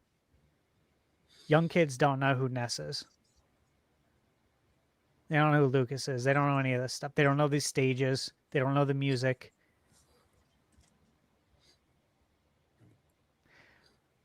Okay. TigerTyme, your last unrealistic pick. Yeah. It's another licensed IP. Did you guys ever play the Harry Potter games on GameCube? I didn't due to my previous experiences, not feeling confident about Harry Potter. I also didn't watch any Harry Potter movies ever until I had to get my appendectomy. I bought them all on Blu-ray. Said, all right, this seems like a good time to finally watch all of these. And yeah, so I had zero interest in it. It was like crazy how many they got out. I just looked it up. They had like the first 4 or 5 movies all on GameCube somehow, which probably tells you a lot about the quality of the fact they could get that many out. But specifically, though, I will sort of defend the first 2. Those are, again, this is pretty much never going to happen. But I remember like just the second one had some positive traits to it that I think would be cool to revisit. Like you had kind of full, somewhat open world reign of Hogwarts Castle, and you could kind of like, the thing was to go around and collect these cards, and you can kind of solve mysteries, and there was a little bit of magic to play with, and it was at least a cool, interesting world. And I think there was some Quidditch or something you could do, and it's just one of those games, kind of like Star Fox Adventures, another one of those games where I would just like to see it on there just so I could see if my childhood brain is lying to me. Yeah. You know, if I'd agree with my childhood self. Because I remember really liking Adventures too. I feel like the Harry Potter game probably would not hold up, but I have kind of a morbid curiosity to see, you know, what that would be like playing that today. So it was actually pretty fun. And the first one was pretty fun too. But then after that, starting with the third one, I think they started to get pretty on rails, and it was just very linear. They kind of lost that semi-open world exploration aspect. So, and that's EA again, right? That was EA. Yep, it's in the game. So speaking of churning out Harry Potters, Oh no. well, when I was looking at this list, and so they released, where it is, It's March scary. March 2002, they released Agent Under Fire, Mhm. and they said, you know what? We're gonna release another 007 game Everything or in nothing, right? in I 7 remember. months. The same Yeah. year they released Nightfire. Then they released Everything or Nothing. I remember that one. It's actually a fun co-op story to that one. I remember. And then they released From Russia with Love. So they released 4 007 games in the GameCube's not super long lifespan. That's the thing. Like, how'd they get 5 Harry Potter games? It's like Well, they were kind of like the first company, I think, to really start going hardcore on churning out IPs. And then of course we saw Ubisoft do it with Assassin's Creed, the annual Assassin's Creed. Mhm. Assassin's Creed, 2K7, Yeah. 2K8, 2K9. Really Are you was. guys making them this quick? Are they really that good still? Yeah. Starting to make me nervous, man. Yep. All right. Bird, Yeah. you're unrealistic. I already did my unrealistic one with the power glove, so I'm gonna do something. That's true. That was very unrealistic. Actually, this one's still a little bit. To stay in spirit, I'm gonna pick another licensed game or licensed series for that matter. I loved these games. X-Men Legends, the Legend series. Those were really good. They were so fun. Add that NSO style online co-op. Come on. Yeah. It's a And match made in NSO heaven. Nintendo, they were home to was it Marvel Ultimate Alliance 3? The exclusive home to it? That'd be nice. All right. Nate? I'm good. I'm not a big NSO person. The fact that I even had a few games actually surprised me. So Okay. Yeah. I thought it'd be cool if they start including, my buddy and I were talking about older games and how they're harder and stuff. And, one thing I thought about is, yeah, they definitely are harder, but it's interesting too, because they did used to come with instruction booklets that told you a lot of, valuable information in there. So when you're playing it on NSO, without that, it's even harder in a way than the original experience because you don't have that kind of booklet. I think it'd be cool if they put that in there with the games and that's something you could access. I don't know how. That's, again, probably very unrealistic, but yeah, it also the issue with people unable to read too. You know what? I forgot about that. I wonder if they would have to pay anyone, like the illustrator. I know. Yeah, I know. You just wonder what the terms were. Yeah. And what the terms are for reissuance of something like that, even if it's digitally.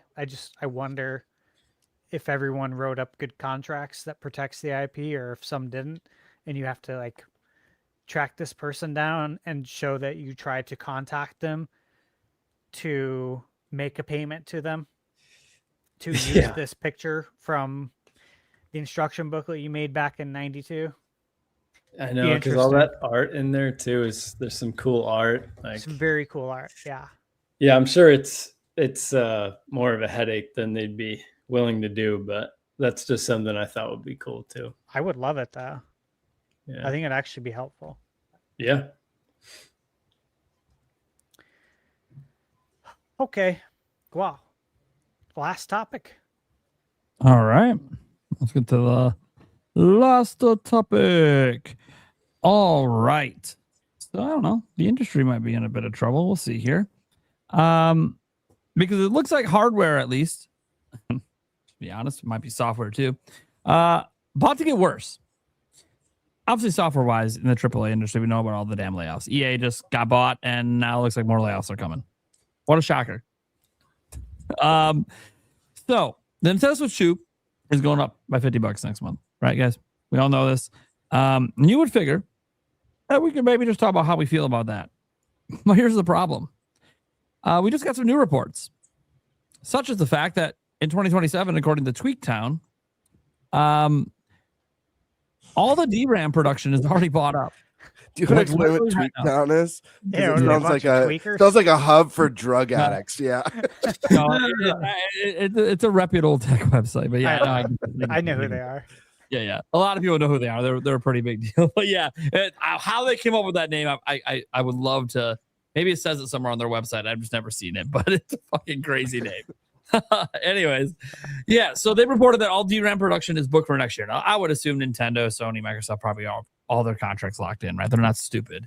They weren't gonna watch everyone else buy it all up and be like, yeah, let's just not lock anything in and make 0 consoles next year. Like, come on. Okay. They obviously already have it locked in at whatever prices they got it for. And sure, there might be some other companies not being able to lock it in because their volumes weren't big enough. I have severe concerns for Steam Machine and Steam Deck. Oh, for Valvoline? Yeah. Because their volumes aren't as high. And they even said they have no contracts for the RAM right now. And now they're just getting whatever's trickling down to them. Well, that's because all of it wasn't technically bought up this year. We now know it's all bought up next year and they don't have a contract. So I don't know how the fuck they're going to make systems. I don't know. Maybe they start buying up used RAM and have to be let consumers know that we're using used RAM because we can't get new RAM. I have no idea. I have some concerns for some of the PC handhelds as well that do low volume. There's no way they sold you RAM. They're not. There's too many other companies buying it all up. And that sucks. So that's obviously going to lead to jacked up prices for certain products. But it's not the only thing happening. This is the dumb thing. So obviously we know storage prices are also related to this, and that's also getting more expensive. And Nintendo even said when they were asked about some stuff at the last investor meeting, yeah, things are getting more expensive. It's like the price increase doesn't even make up for how much prices are going up. And now there is now a report from videocards.com that there's a chance in Q3 that motherboards and PCBs in general could be seeing a 50% price increase at manufacturing. That is literally the thing that we put all the components on. It's in every electronic. And that's now going up in price. This is, of course, probably just the continuing of the beginning of something that doesn't look like it has an end. Storage prices obviously been flying up, and at least here in the U.S., the tariff prices don't appear to be getting any better anytime either. I know, guys, there's some confusion about the tariffs because people don't watch the news, and that's fine. I don't really watch a lot of news either, but I pay attention to stuff that affects my job, my industry. You guys know, if you don't, that even though last year's tariffs through February or whatever were deemed illegal, and the big refund and all the debates about should we give money to customers, should companies keep it, whatever. We already had that conversation. But you guys know that same week they reinstated the tariffs under a completely different law, right? The tariffs didn't go away. They just moved them. If you guys didn't pay attention, what the Supreme Court basically told them is the way you implemented the tariffs is illegal. They basically told them how they should implement it. They essentially pointed at the law they should use to implement it. And that's exactly what they did. So guys, the tariffs didn't go away. They just were illegal for a set period, and now they're completely legal. So the Supreme Court basically told them how to implement the tariffs. So yeah, they had to do all those refunds. And this is what I was telling people last week about all the refunds and stuff. It's like, yeah, okay, I get it. You realize these companies are still dealing with this today. Like today, it's still happening. Do you expect them to lower price? Well, why?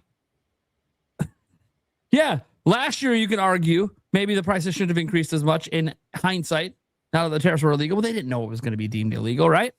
And now they're here and they're staying. At least, we'll see. We don't know what future presidencies or future Congresses and stuff. We don't know what they might do with this stuff. Maybe it's going to stay forever. Look, tariffs aren't new. All sides of politics have used tariffs. So it's a normal thing for a lot of countries. How crazy it got last year, I don't know if that's so normal, but hey, it happens.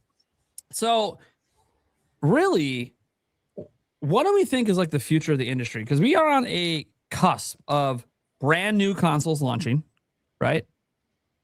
I don't think Xbox and Sony can just cancel their systems. They'd be out so much money they've already invested in contracts and all that stuff, right?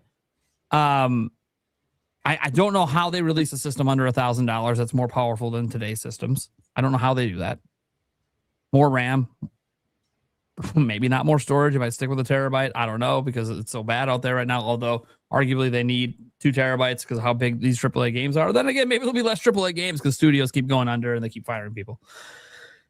So maybe the games will get smaller because there'll be AA and indie mostly going on. So maybe they can get away with it. And to be fair, 1 terabyte should be enough to install at least a handful of games, the big AAA ones, and then obviously you can just uninstall and reinstall. I do this all the time on Xbox Series S when I have one. Never bought the storage. I just the 512, whatever. I can install 2 or 3 games. I'm not always playing all 2 or 3 games. I'll just uninstall and reinstall. Now I understand for some people that's not convenient. Your internet's not good enough. It takes like 16 hours to download a game. I get it. I understand it. I get why you want more storage, and it sucks at how expensive it is. So we're kind of at this breaking point where I think Nintendo probably will have to increase again next year if things just keep going this way. Now, I do think Nintendo's increase is still going to be small. I don't think you're going to see them do $100 price jumps.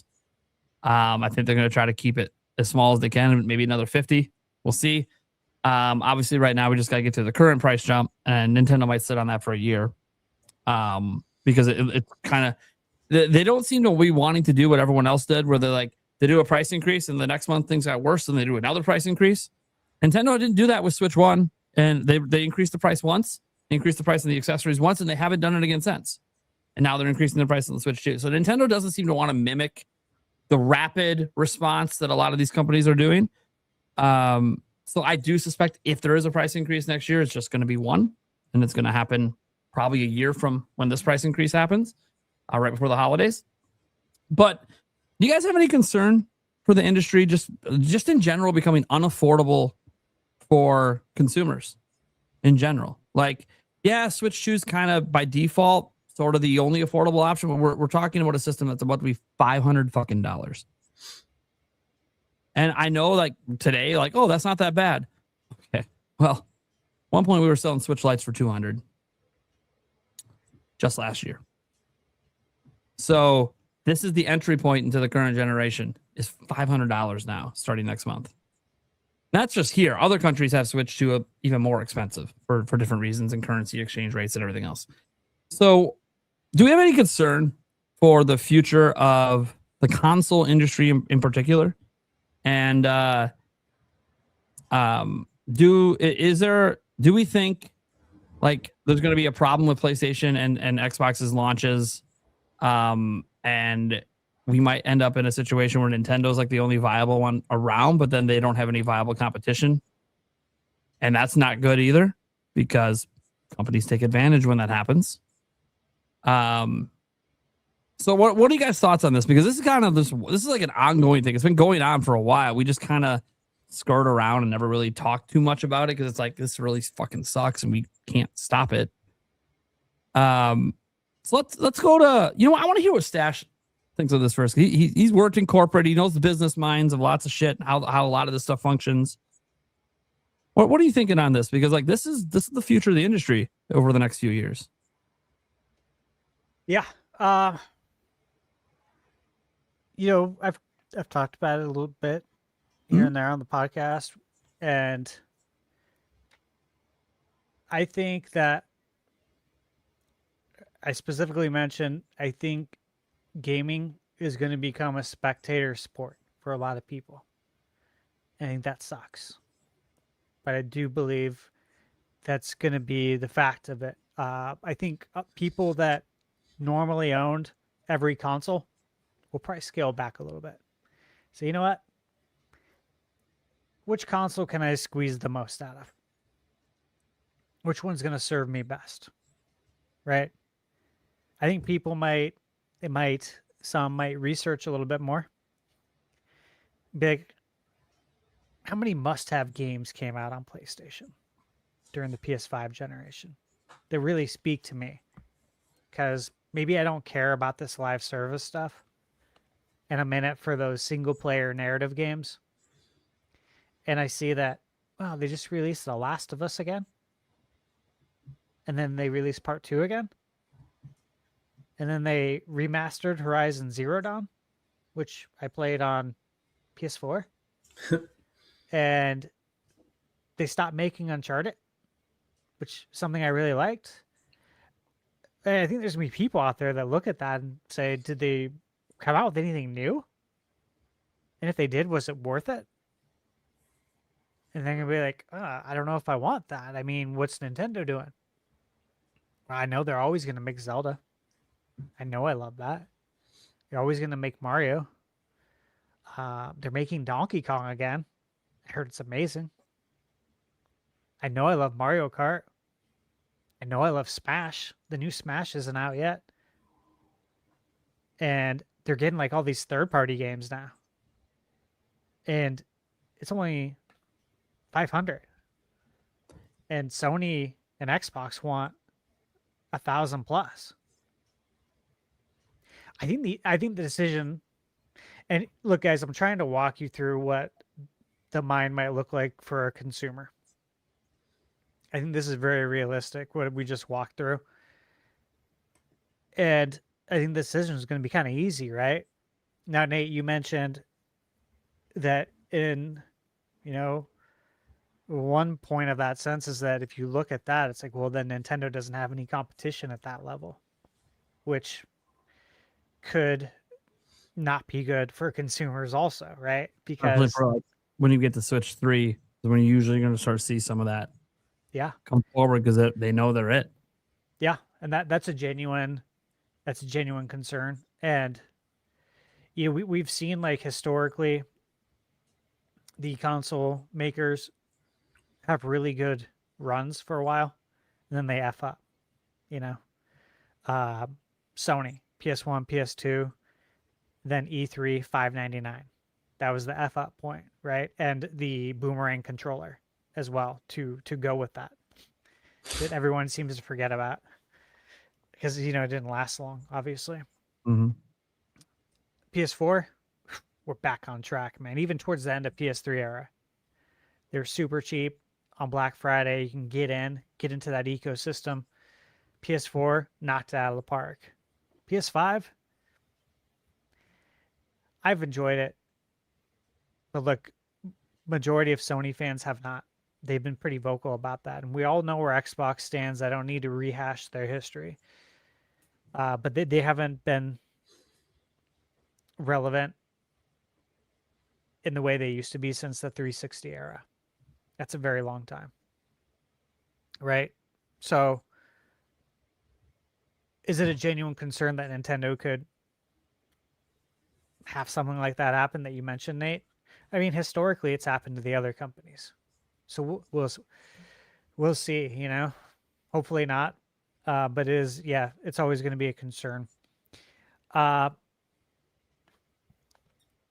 read, I think over the weekend, the bill of sale. In fact, Spawnwave might have posted about it. He might have had a video on it. The bill of sale is up to $1,200 for PS6 now. It was at 1,000.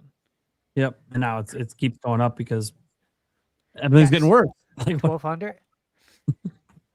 Ain't no way. Look at what's going on with, again, Valve with the Steam machine. People saw those prices and we're like, ain't no way. Then you have to look at, what can you do to entice me to buy this? Say the console's $1,200. And, the controllers are around the same prices now. I don't know, maybe $80. I mean, the Switch 2 Pro controller is $89.99, even though you can get it cheaper. But say the controller's around that price, games are around the same price. That is a huge ask especially with what you just did with the PS5 generation. For Xbox, it's an even bigger ask. Like, it's a massive ask for Xbox. And I think this all goes back to the physical versus digital thing. When we talked about Sony making that announcement, I think Sony is predicting a down generation. And that is why they made the announcement to switch from physical to digital. At some point in your lifespan, Sony knows this, like, we got to pull that Band-Aid. We got to step on that grenade. When are we going to do it? Are we on a high right now? Not really. We really aren't. In fact, even though, of course, they always have record profits, it seems like nothing appeases the shareholders, and they know everything's going up. And so they could say, you know what?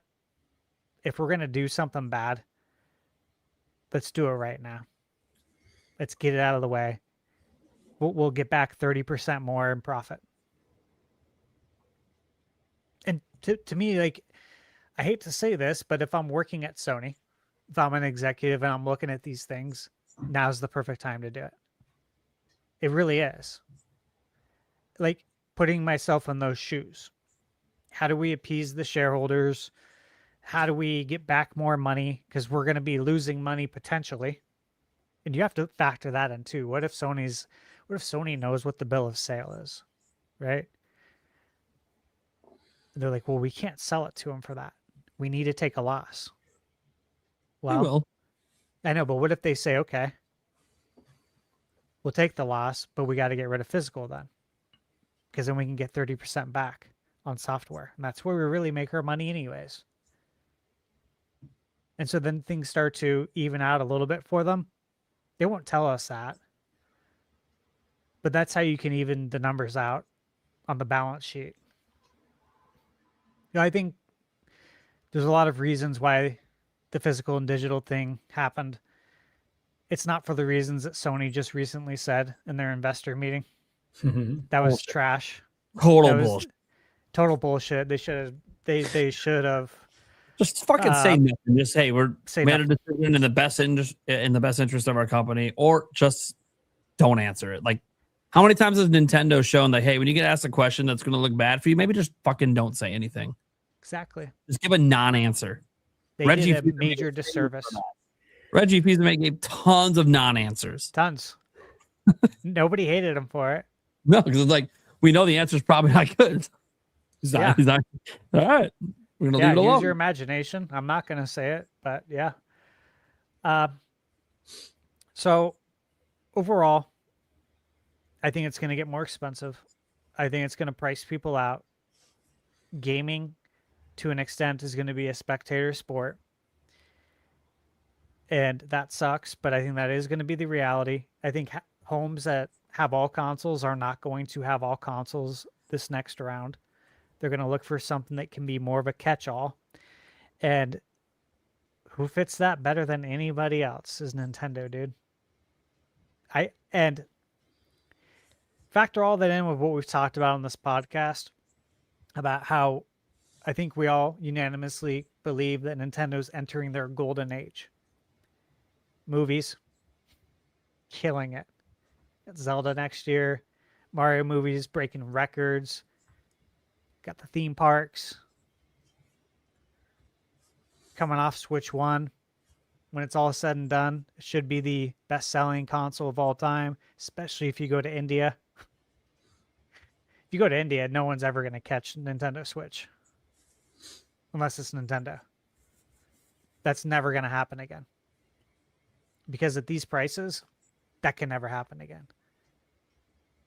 Right? Like, Sony would be fortunate if they're selling a console for over 1,000 to sell 100 million. They're at 95 million PS5s right now. And they've slowed down, obviously, considerably. But, hey, GTA is coming out. That's going to be an interesting experiment. Right? I think we're going to all be interested to see where those numbers are. To see how much hardware they sold at the price it's at right now.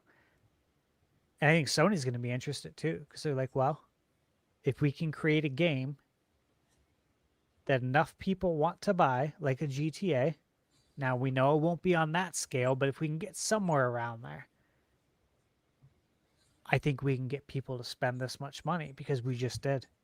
We just got them to buy an old piece of hardware from 2020 that we raised the price on by X amount percent, however much, 100%, and they still bought it.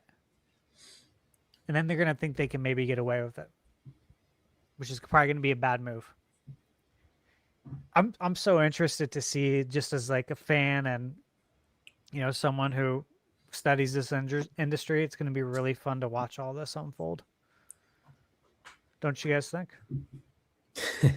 Like, every move they make is so interesting, and half the time they're stepping on rakes. It's just like, oh, this is entertaining too. Yeah, slipping on bananas. Yeah. Yeah. And you're like, how'd you do that, man? How'd you not see that banana? You walked right on it, man. Yeah, it's wild. Yeah, it is. You know, I add it to my notes as well. I just want to mention Microsoft, of course. The prices went up in the UK on Monday. Here's the interesting wrinkle to it. I looked it up to double check. So they increased the prices. The translation is a jump of $166 to $218, depending on the model, based on the standard exchange rate. The price increase was planned and announced in advance. Here's the wrinkle. Microsoft deliberately kept the exact UK and European pricing hidden until it took effect. So they announced in advance that it's going up in price, but they never told them how much until Monday.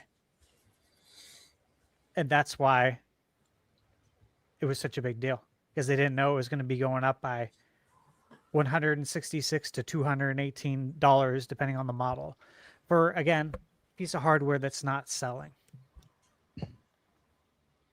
I didn't realize that they announced it's going up, but they didn't tell people. And the reason they didn't tell people was because they said, you know, we don't know how it's going to look. Like, we don't know how much component prices are going to go up by then, so we're going to wait to tell you. It's like, oh my God. So people were shocked by the price increase. Probably not a good move to announce you're going to. It's almost like announcing that you're going to make layoffs, but you're not going to say who. Oh, wait, they did that too, right? Yeah. They just keep doing it, man.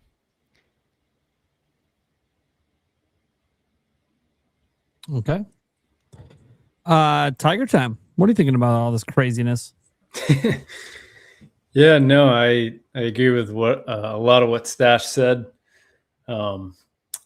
Yeah, I mean, I don't think these companies will change when they're going to release the consoles. I think that they just kind of, you know, they've kind of accepted their fate at this point, and they're probably still going to do that in the next couple of years. And yeah, it's going to be 1,000 plus.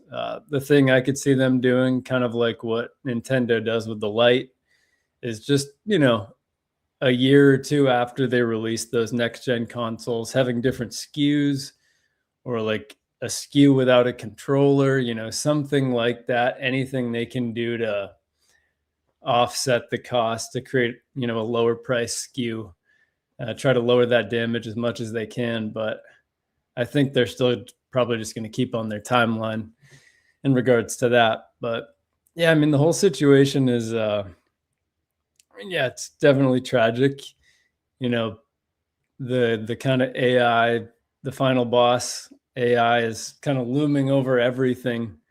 It's just so strange and ironic because, you know, Microsoft, Sony, these companies are also investing so much into AI, which is what's raising the prices of these consoles that they're releasing. And, you know, AI is where the money's at.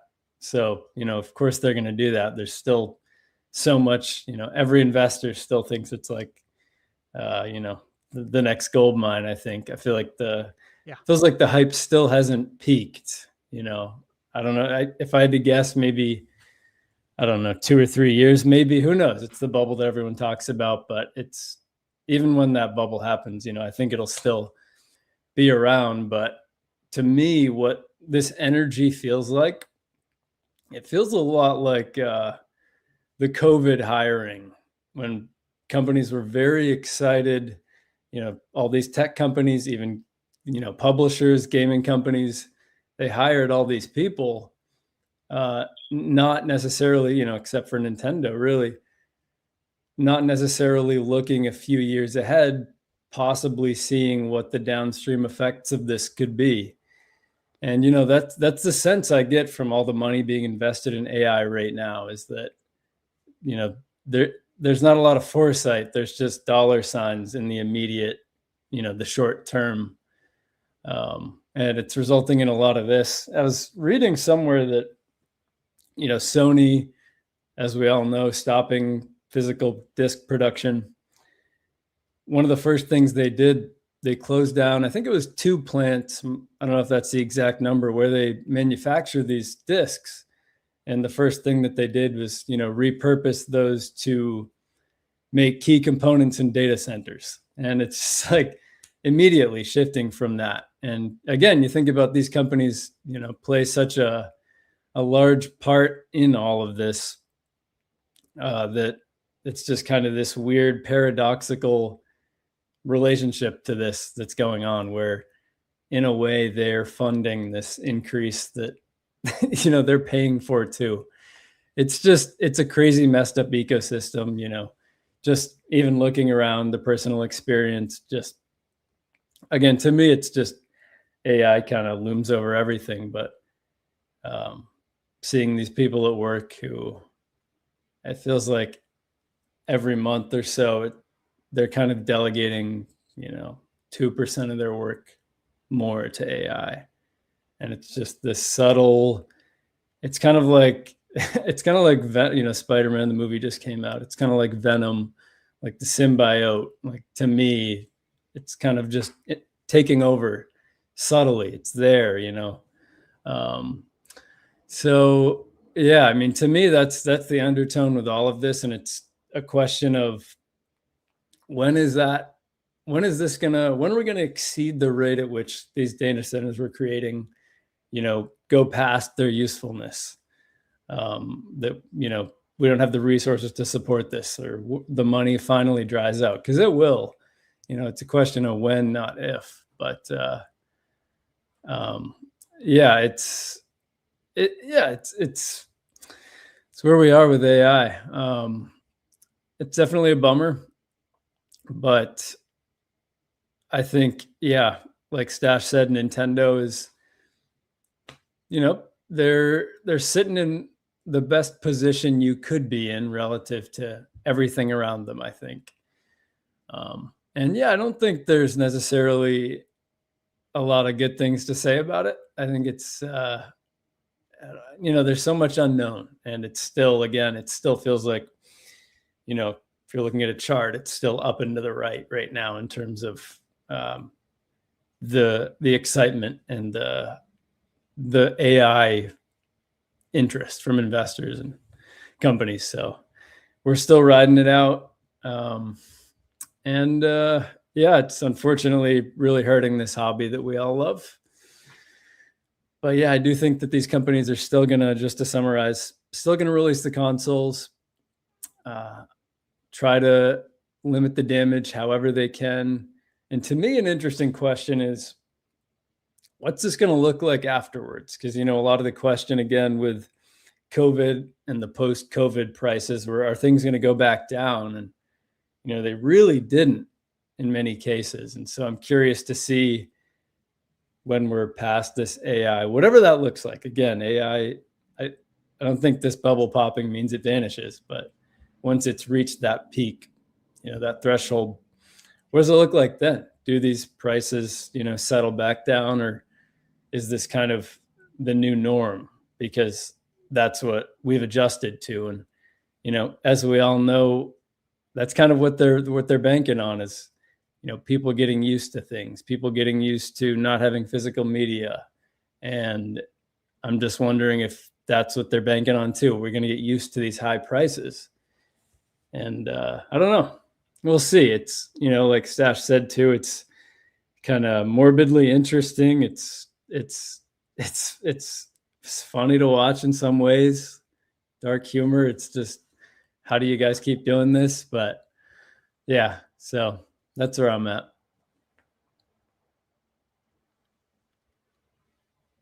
Okay. GameBird. Time to wake up, buddy. Yeah. Yeah. I think I'm coming down with something. Yeah. I feel something happen. I'm glad it's now. I said Down in the with the private sickness? chat, but yeah, something feels off. Excuse me.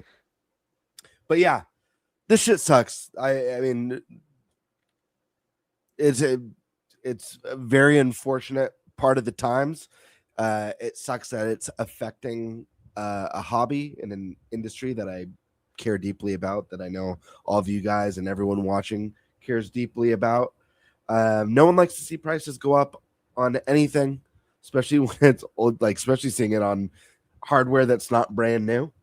And just speculating on how this is going to affect PlayStation 6 or Xbox Helix or Switch 2 in next year or the year after is yes, it's morbidly entertaining and it's also very frightening. And I think Stash is right when he says there's going to be a lot of people priced out and it's in some ways going to become more spectator.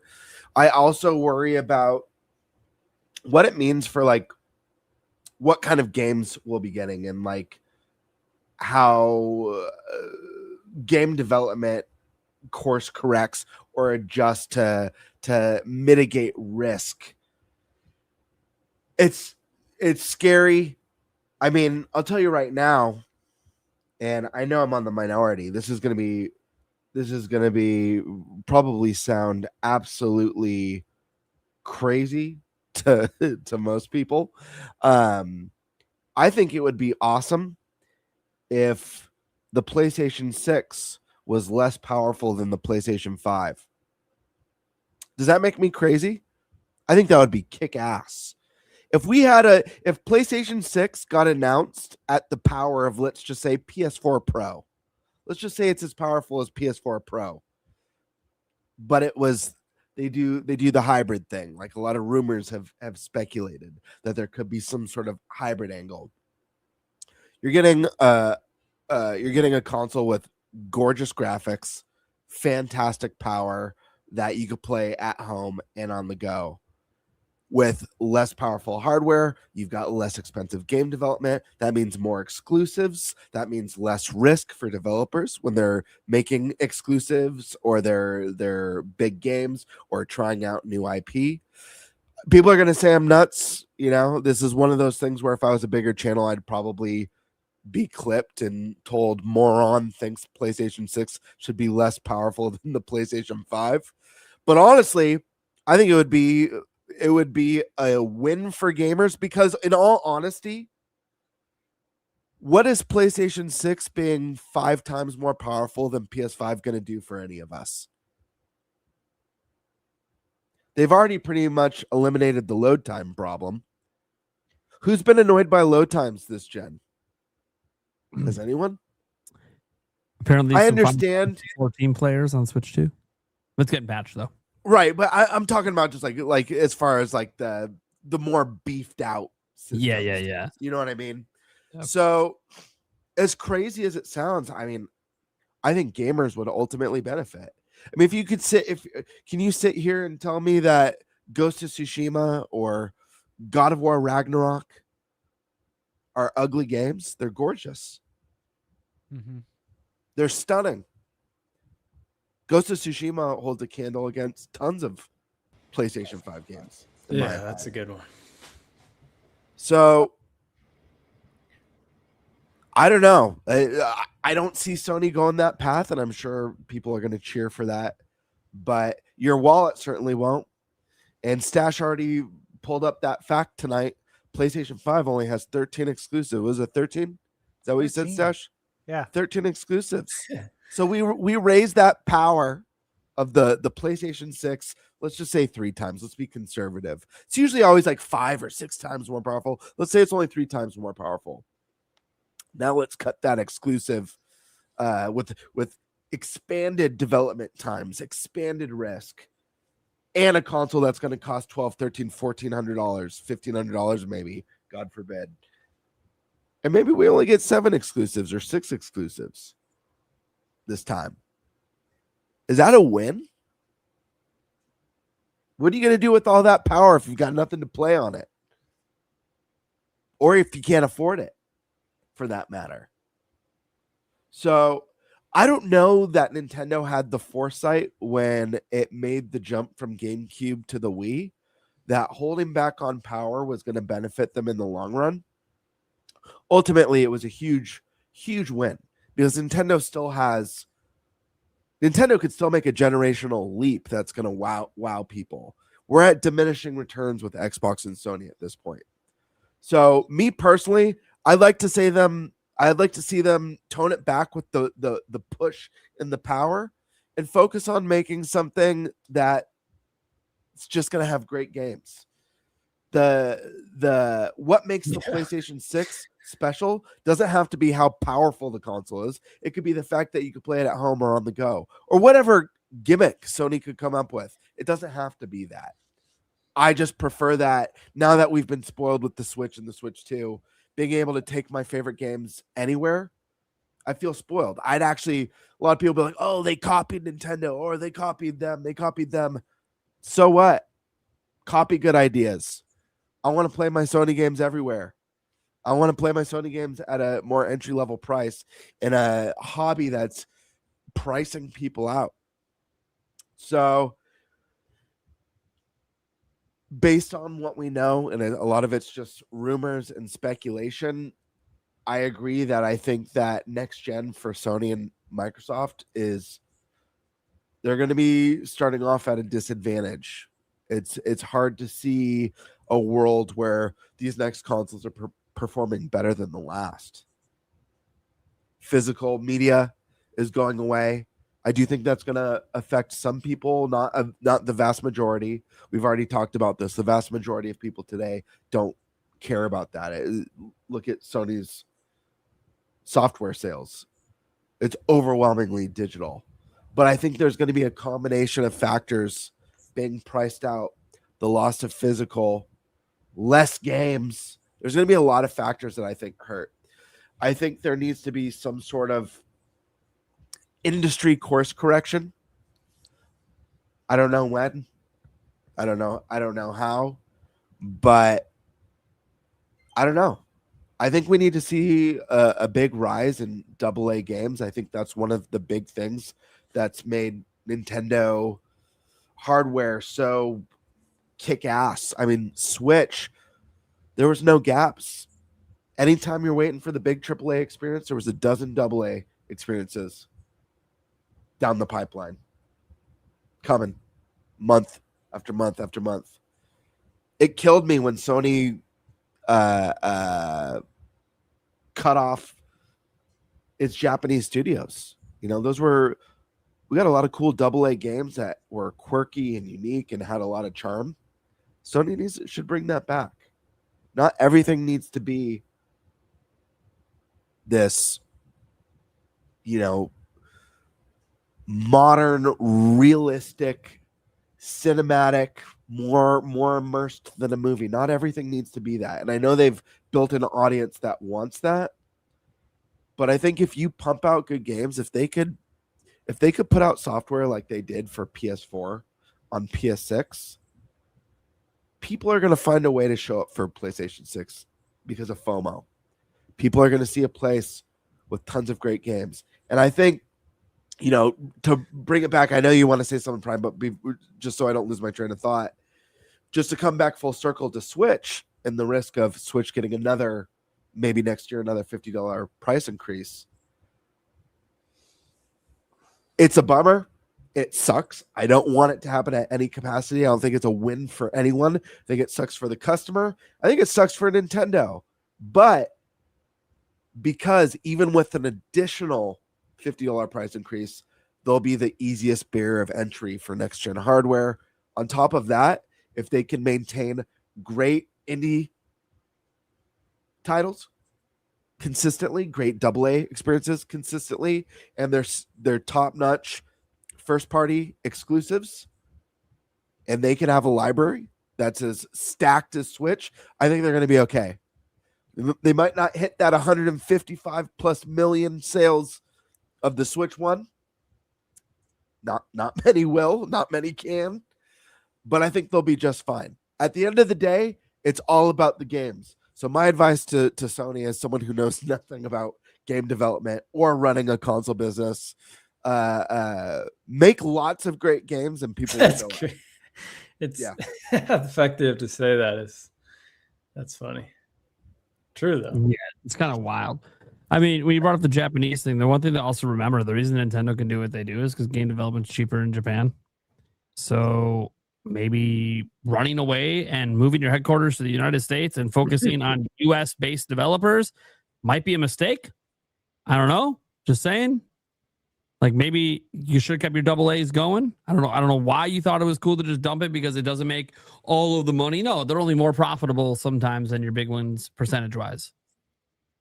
Like you're having your CEO go into financial meetings over Spider-Man 2 and being like, yeah, we barely made any fucking money on it. Or maybe you should make AA games that are for IPs you own. I don't know. That might be cool. Oh, you did Astrobot. Cool. Yeah, it didn't sell as well as it would if it was a Nintendo game because your audience doesn't know what fucking AA games are from you anymore. Like, you groom them to only want the big $300 million plus game.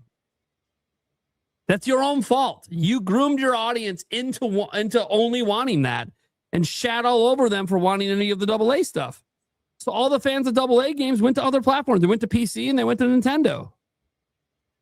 It's that simple. So now when you even drop an Astrobot, wins Game of the Year.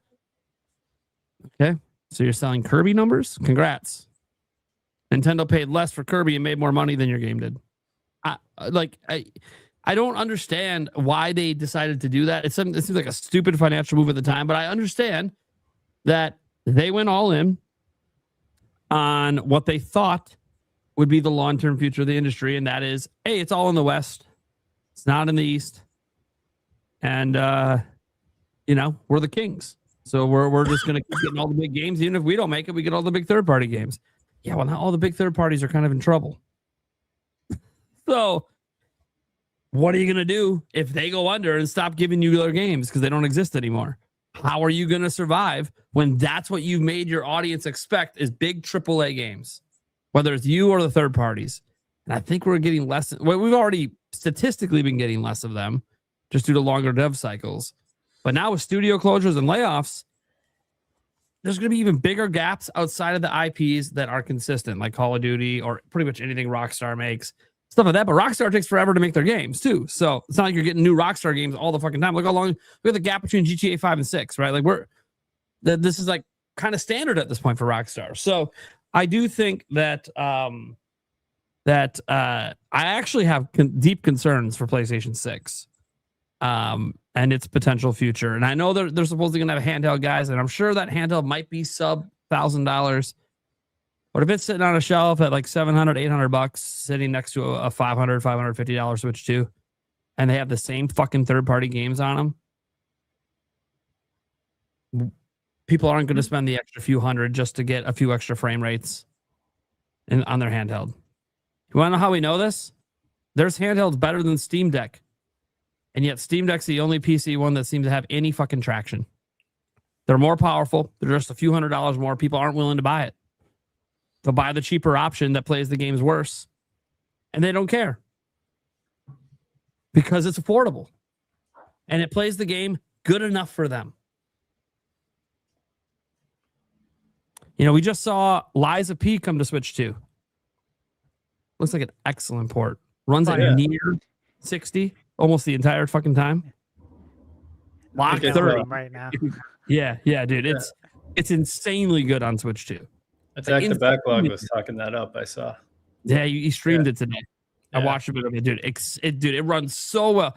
And you know what we've seen happening now all year? Third-party games run like shit, and then all of a sudden, they come to Switch 2, and they decide that they remember we have to optimize games. Oh man, we have to optimize? And now there's like data mine leaks of a 40 FPS mode for Monster Hunter Wilds on Switch 2, which is fucking wild because that means it can consistently run at 30. When that game was running at like 15 FPS on PS5. But guess what?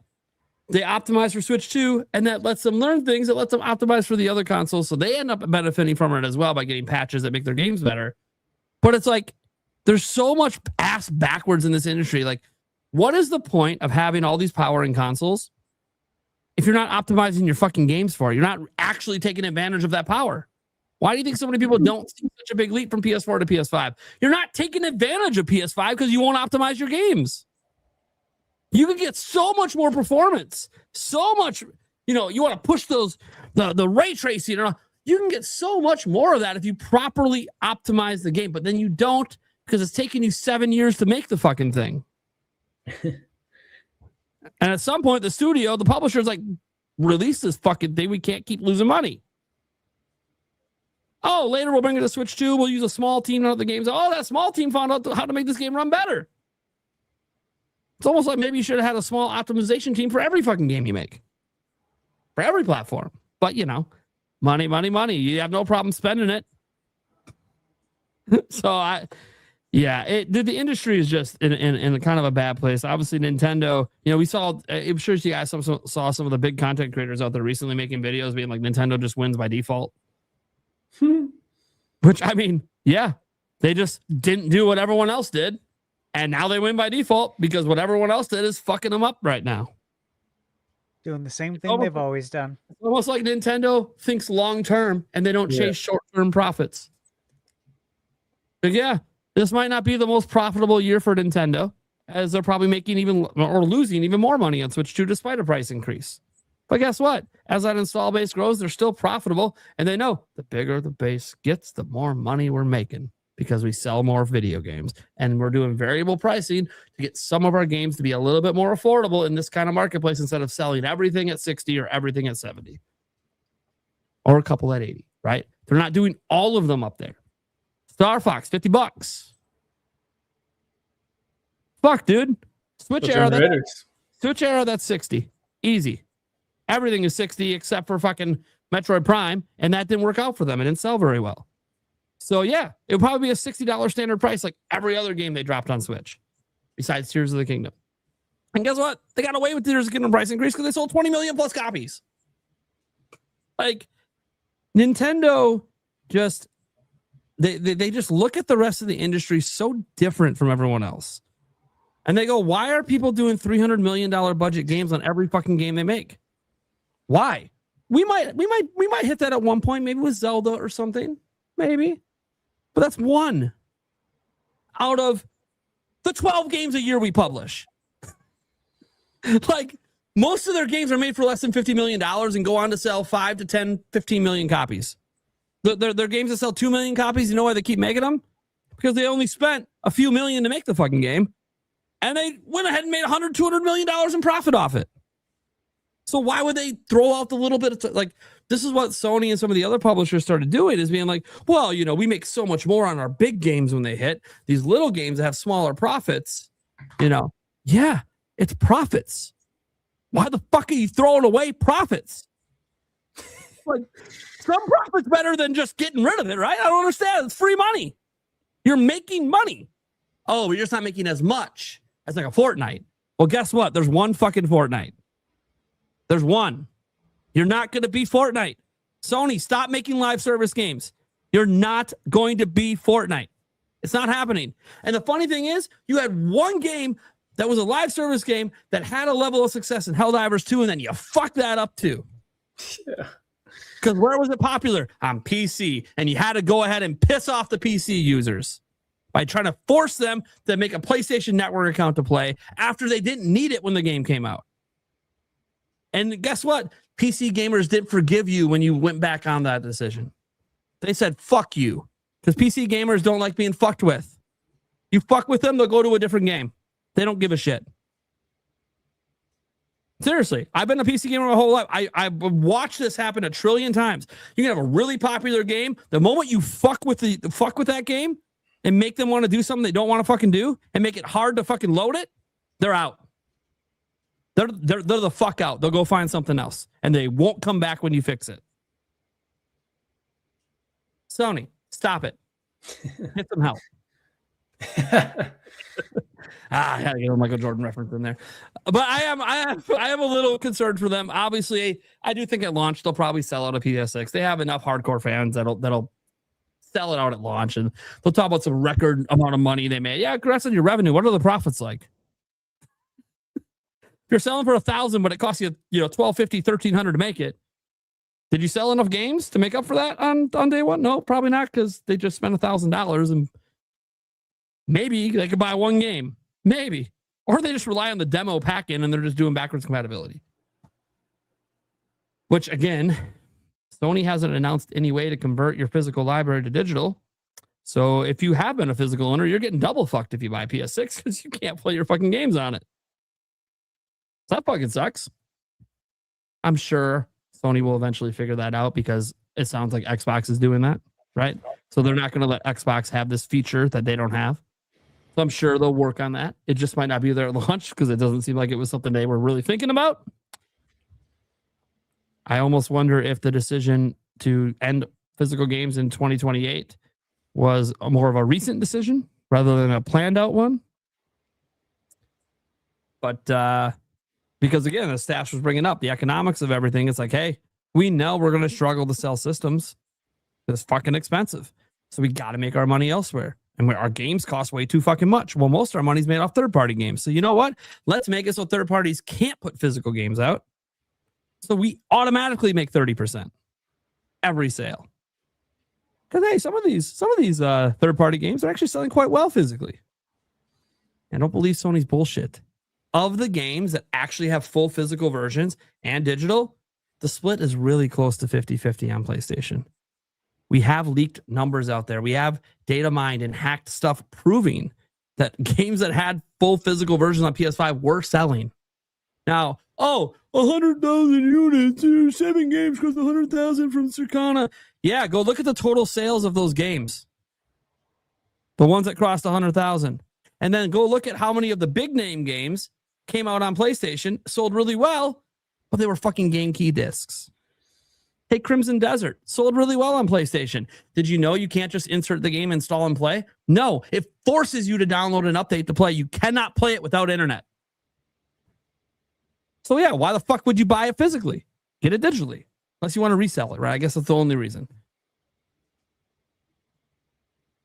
And the resale market hasn't been as big of a deal as the gaming industry has grown. It's still around, obviously. We have a lot of mom and pop shops still. But it's kind of people like us supporting a lot of that stuff. I don't know the younger generation's really getting in there much. Because, again, they're growing up in an all-digital world. So why would they think to even go to a game store? I don't have my phone. Why should I have my account? It's fine. I'm not against digital. We said this in the past. When the industry eventually went all digital, I'm not one of those people dipping out. I play for the games, not the format.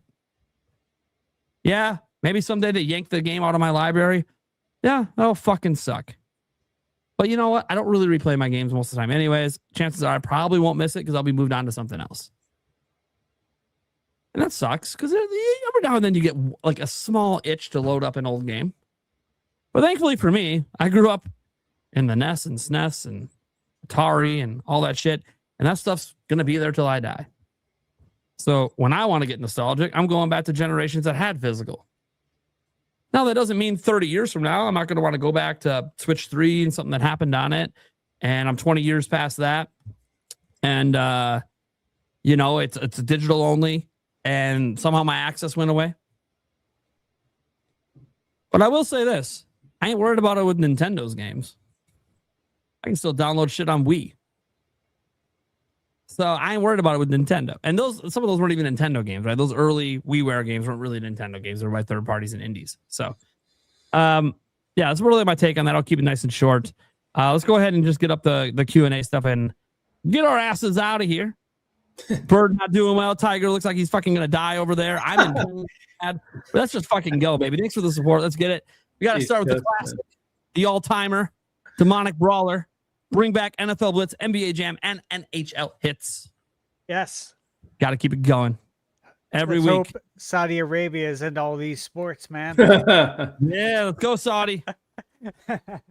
Or maybe since you're down inspiring people, maybe you want to sell off some of your IP, some of your rights to people that might actually want to fucking do something with it. They do love sports. Golf. I looked it up. When They do. They actually do really like sports. Golf, you remember when this deal first went down? Right. When we first heard about it, I looked up to see if there's a big interest in basketball over there. Remember I talked about it on the podcast because I was like, let's see. Jam comes back because of this. Yeah, they do really love sports over there. Funny. Okay. Pokey91 says, when are you going live again, GameBird? He misses it. Tuesday. I'll be live next Tuesday. Which means I should be live so he doesn't get trolled and then he gets the benefit of all my audience later. This is true. We gotta line that up. We gotta facts. Lock it in. All right. That way you guys, Nintendo Prime's I need at 10 p.m. Don't fucking worry. Birdman's going for like another 2 hours. Go have some fucking fun. He's in a different time zone than me. So it's 10 for him when he ends. Hey, we ended there's 2 hours apart. Go enjoy the Birdman. All right.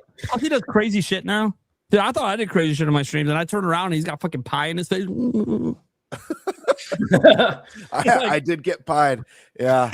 I still got to do I owe my stream Pepper X. Oh. Yeah. I'm not looking forward to that. Are you doing a sauce or are you going to eat the Pepper X? No, the sauce. Okay, I was going to say it's really hard to get your hands on the actual Pepper X because it's so dangerous. Yeah. Okay, so the sauce. Have fun. I've done it. Have fun. Of course, I like spicy, but I love spicy too. I'm not going to say it was enjoyable. I'm not going to say it was enjoyable. I'm not going to say it was the worst thing ever, but I like spicy enough to know not to do something like that on an empty stomach. No, definitely don't. Yeah. So if you like spicy, you know when you're doing something really spicy, hey, it's okay to pack in the bread before you eat. It's all right. That's like literally one of the best things. Like if you go to a restaurant and you're gonna do something super spicy, hey, this is the time you maybe do fill up a little bit on that bread that they give you for free. I'll make sure to have some Thai tea or some horchata. Yeah, there you go. Kitsune84 says level 50 plus 67 game gets good after level 40. I think this is about Splatoon Raiders. Probably. Just beat the secret boss after you beat the normal game boss. Game gets hard after you finish the game. Yeah, I have seen clips of the game online from various people about the basically what they call the post game. Apparently, it's fucking crazy. It looks insane. I watched 5 minutes of it. I'm like, holy fuck! This is running at 60 FPS on Switch 2. What the fuck is happening? This is the craziest fucking action I've seen in a long time in the game. So smooth. And yet it's silky smooth. Now, I get some of it's because, the greens grow. Yeah, gameplay's king, motherfuckers. I don't care if the ground texture looks more realistic. I don't care if the water gives me the best fucking looking water because it's Splatoon and they're squid, so we got to have really good looking. Look at the fuck. The gameplay's what matters. We don't even get to swim in the fucking water. Who cares? Nintendo, with their internal studios, understands that gameplay is what matters above all else. A lot of studios forget that. They just go to make something look pretty. I don't actually want to bad talk that. I think something I was going to bring up, I don't think is actually a good example of what I was going to say. It was going to be Beast of Reincarnation, but it's not actually a great example. Maybe it's a little unoriginal, but the gameplay is fine. Gameplay's totally fine. That's really good.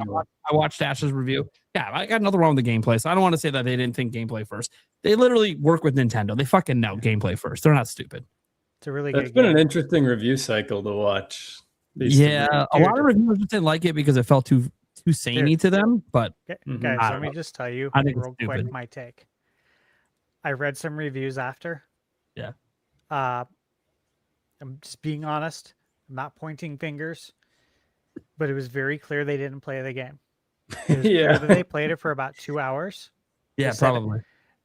Like if you play the game, you and know that this is a absolute lie, and it sucks because, again, when you don't take your job serious, right? Who gets hurt in the process, right? Because you didn't take it serious. Now you're gonna say the game sucks because you didn't even see the whole thing. You saw maybe 2 hours. I mean, I played for like 40 hours, which is a lot. Yeah.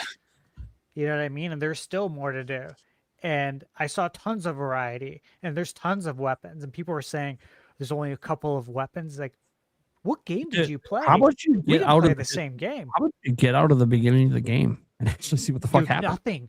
Nothing. So many of these reviews said after like 2 to 3 hours, it's like you should be in the same area for like 10 hours because there is so much to do, and there's a ton of vertical exploration, which again, like I think a lot of people's minds don't work in verticality when it comes to exploration. They're really just exploring like left to right, kind of scanning. It's like, dude, there's tons of stuff up there. You know, all I can say is I was really disappointed. Once again, I feel like I'm left disappointed often by the reviewers and just by their absolute lack of knowledge and professionalism. But it's like, hey, man, you guys fucking complain all the time about layoffs. You're the reason why some of these people are getting laid off because you didn't do your fucking job and play the full game and give everyone a full picture of it. And because you didn't, you gave it a shitty score. Now they're going to get laid off. Like, that is kind of the cycle. And it comes back to you. So for the people who didn't fucking play it and reviewed it, you should take a look in the fucking mirror.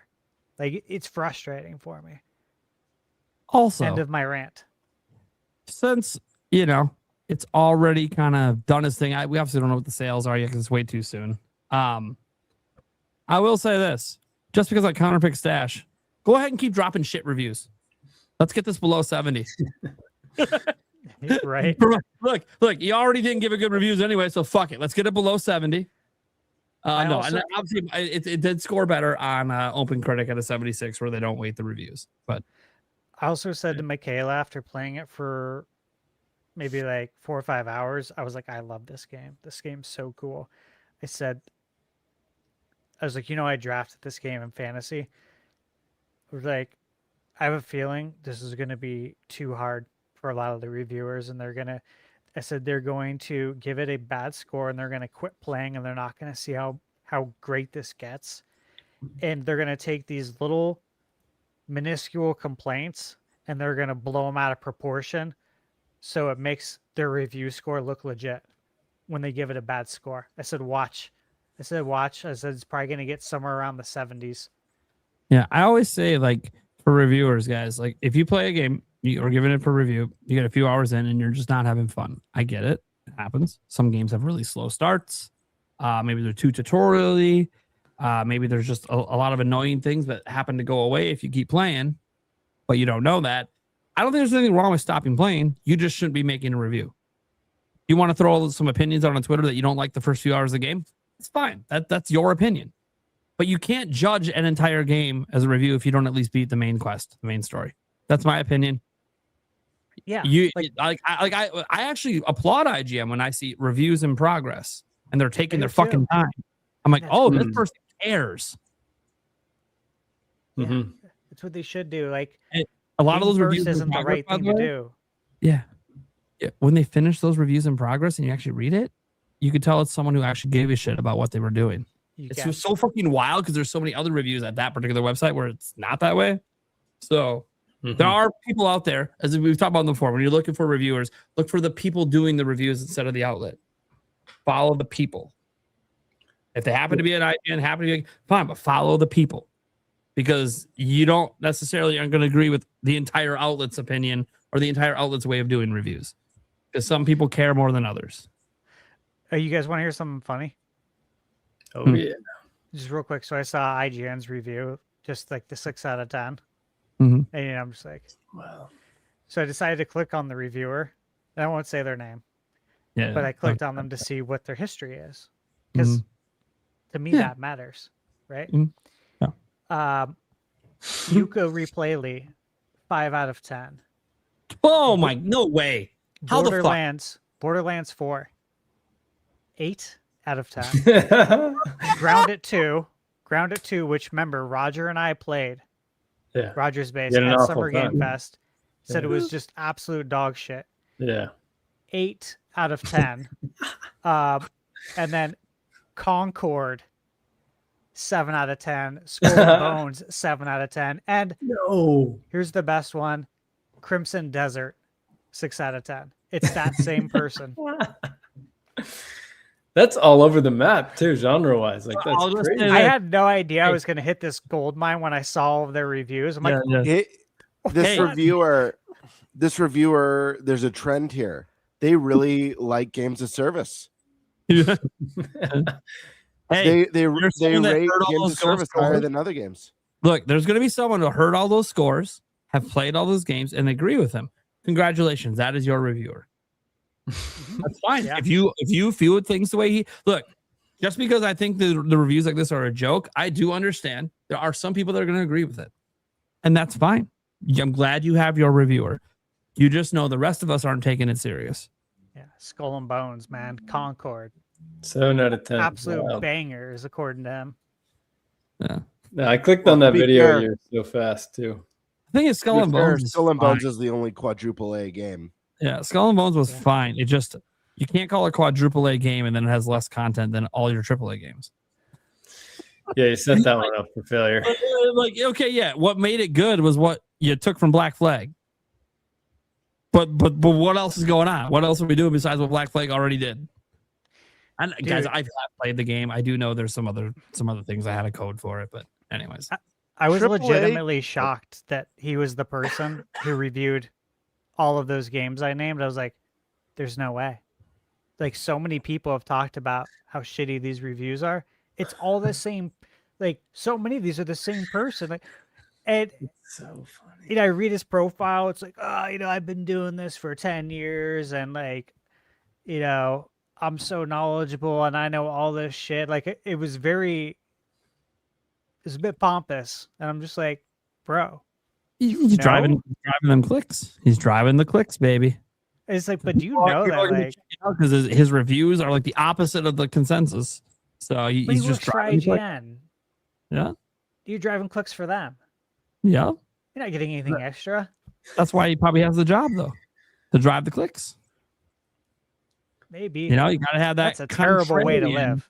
Contrarian to get in those clicks. I mean, we all know it. Every way time. to live, though, to like give can have a games game that shitty everyone- review scores. You can have everyone come in and agree a game is clearly a 9 or above. You know, there's going to be one fucking review that's going to do like a 5, a 4. Always. You can always see if you look at Metacritic, just scroll to the bottom. I like to do it too. I like to see who wants to be the jackass. Yep. And you know you're doing it because you know you're going to get the clicks. Everyone's going like, how the fuck did you score this game so fucking low? Then you read it and it's like, did you even fucking play this game? Did you just like watch trailers and then write a review? Like, what is this? Even on Metacritic, when I looked at Beast of Reincarnation, you know, there's the little blurbs.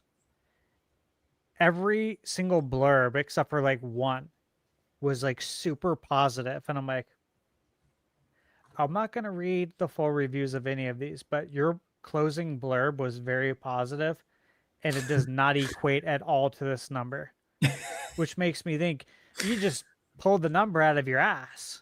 That's probably what happened. Damn. All right, next one. Super Groover 001 says how the parallel gameplay going to work out? We don't actually know. They didn't explain it. They just kind of said you could do it and then they moved on. I think they want to leave it as a surprise. Yeah, like you could kind of save your progress in each one. It seemed like. Yeah, we switch between them. We jump between them to the team up. We don't really know. So yeah, that's the thing. They never explained it. Now there's plenty of time till the game comes out if they want to explain it. Some people think they showed too much, so maybe they might go, hey, maybe we just don't explain it and let them discover this on their own. I don't know. We'll see.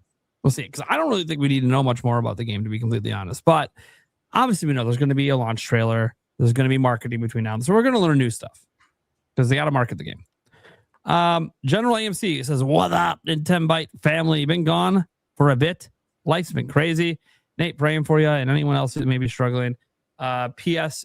Your boy got engaged. Congratulations, dude.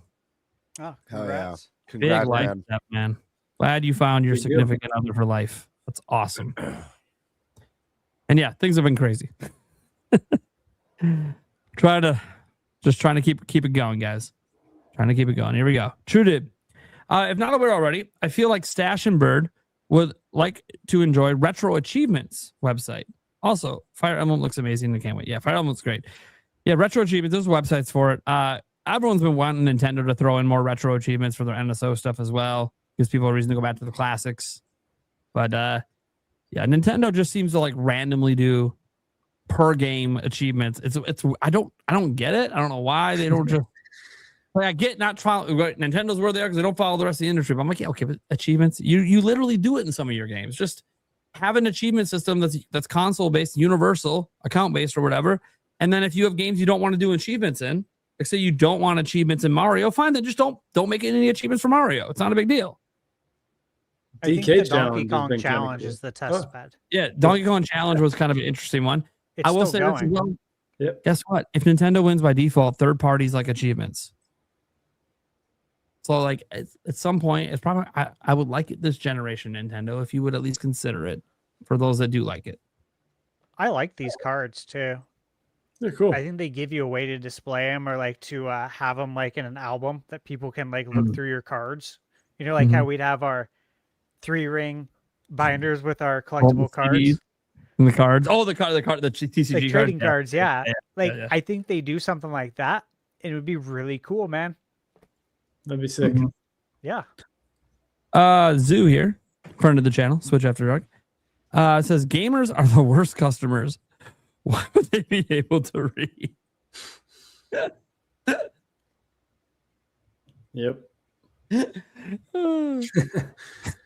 Let's leave it at that. Why would they be able to read? This was to hit the streak on my side. Big shout out to Shaggy. That also did my only Jello shot of the night. That was delicious, by the way. Thank you so much.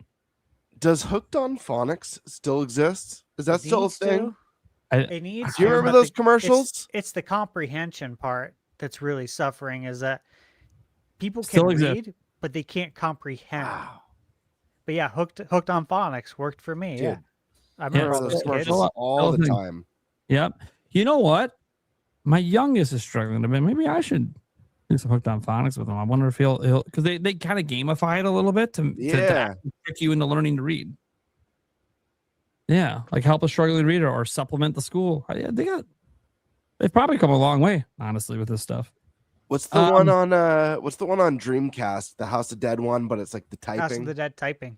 Yeah, there we go. The one that I named. What's Yeah. the House of the Dead one with the typing?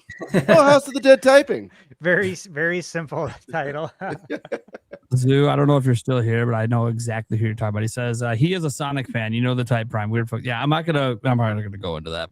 We don't need to go into that on our show. That's something maybe on your show. On our show, we'll stay away from that. But I know exactly what you're talking about. In the audience, if you don't know what he's talking about, it's okay. You probably don't want to know. And again, shout out to him just running around our channels, dropping support, saying, and you already have the weirdos coming out of the woodwork to cry about voice actors and are looking for a controversy. Yeah. We already know how it is on the internet. It is what it is. People are looking for clicks, they're looking for controversies. I just play the fucking games. Fuck. Like when I hear people like, oh, DEI or this, I'm like, okay, cool. Well, did you play the fucking game? Do you even know if it's good? No, all right. Shut the fuck up. You know how many people told me that South by Midnight shit? I beat it. I fucking loved it. What the fuck you talking about? Everyone said that. Everyone said it was like this and that. Play the game. Tell me you didn't play the game. Just tell me you didn't play the game. Exactly, because it's like I played it and there was none of that whatsoever. None. Yeah, And I'm you're like, fucking brain dead assumptions because because you're Sweet Baby Inc. Okay, cool. Yeah, but Sweet Baby Inc. It's a diversity thing. Okay, did you play the fucking game? Do you even know what the fuck you're talking about? Or are you just judging from the outside? Oh, you're judging from the outside and making controversies for clicks. drive-by comments. Yeah, like you don't know shit about the game. You're the last person I would go to tell me if this game is good or not. Exactly. Yep. You guys know the type. Oh yeah. Jorge F. And here's what sucks: those kind of people actually tank sales of games. Fucking sucks. They do. There's some bad Jorge actors out there, FT35. for sure. Yeah. With games like Fire Emblem, Xeno, Majora's Mask, and Earthbound. Fucking god damn. Let me read that again. Fire Emblem, Xeno, Majora's Mask, and Earthbound. That sentence makes me happy. Anyways, do you think Nintendo is low-key all about darker, mature games than what gamers give them credit for? Oh, dude, if you pay attention to someone, dude, Splatoon, oh, it looks all fun and cartoony. Pay attention to the story. It is not necessarily a story for children, but because it's wrapped in the goofiness of the gameplay and the visuals, yeah, they get away with it. Pocopia is the same way. There's just an underlying kind of apocalyptic, story that's waiting to be discovered. Yeah. Yeah. And so, Nintendo has never really shied away from doing this. I mean, obviously with certain IPs, they try to keep it more open for everyone, but yeah, man, dude, this is the company that funded Eternal Darkness, right? Like Nintendo's never shied away from it. It's a incorrect opinion on the internet because they look at Mario and they go, oh, they're just a kid company. Have you played a fucking Mario game? Do you even know? We might get your ass fucking handed to you in some of these stages because you dismiss it because I can't play that kid shit. All right, cool. Well, why don't you go to the stage and collect all the stars or all the moons and let me know how you fucking do? Maybe you'll do fine, but maybe in doing that you'll have fun. Just saying, it's like fun knows no age. Doesn't fucking matter. You want to go watch a new SpongeBob episode and laugh your ass off as an adult? Fuck it. Who cares? It's fun. Bulls for Life says Jammin. He did the jewels. I thought this was really cool to feature. We don't usually feature the jewels just because it's a Bulls fan and I'm like NBA jamming. Mm-hmm. Had to throw it in there. Thank you so much. I do appreciate the jewel support. I know you choose the sticker. You don't get to write a message with that. But Wink the Man.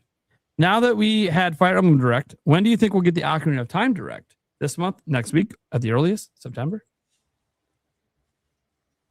Personally, September. It'll be like a 40th anniversary event that's part of the general direct, just like last year for Mario. That's what I think will happen. I think I have a play test that I can't talk about that was scheduled in August. I got an email that it got rescheduled.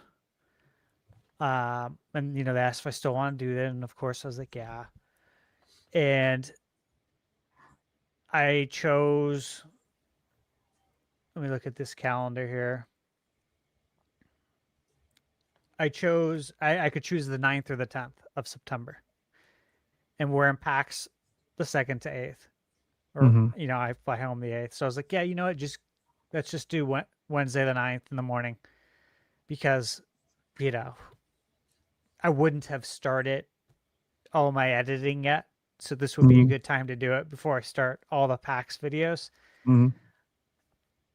And after I said it, they emailed me back, confirmed it. I was just looking at that date. I knew we had the podcast at night, but I was just staring at it. I'm like, I could see a direct being that day.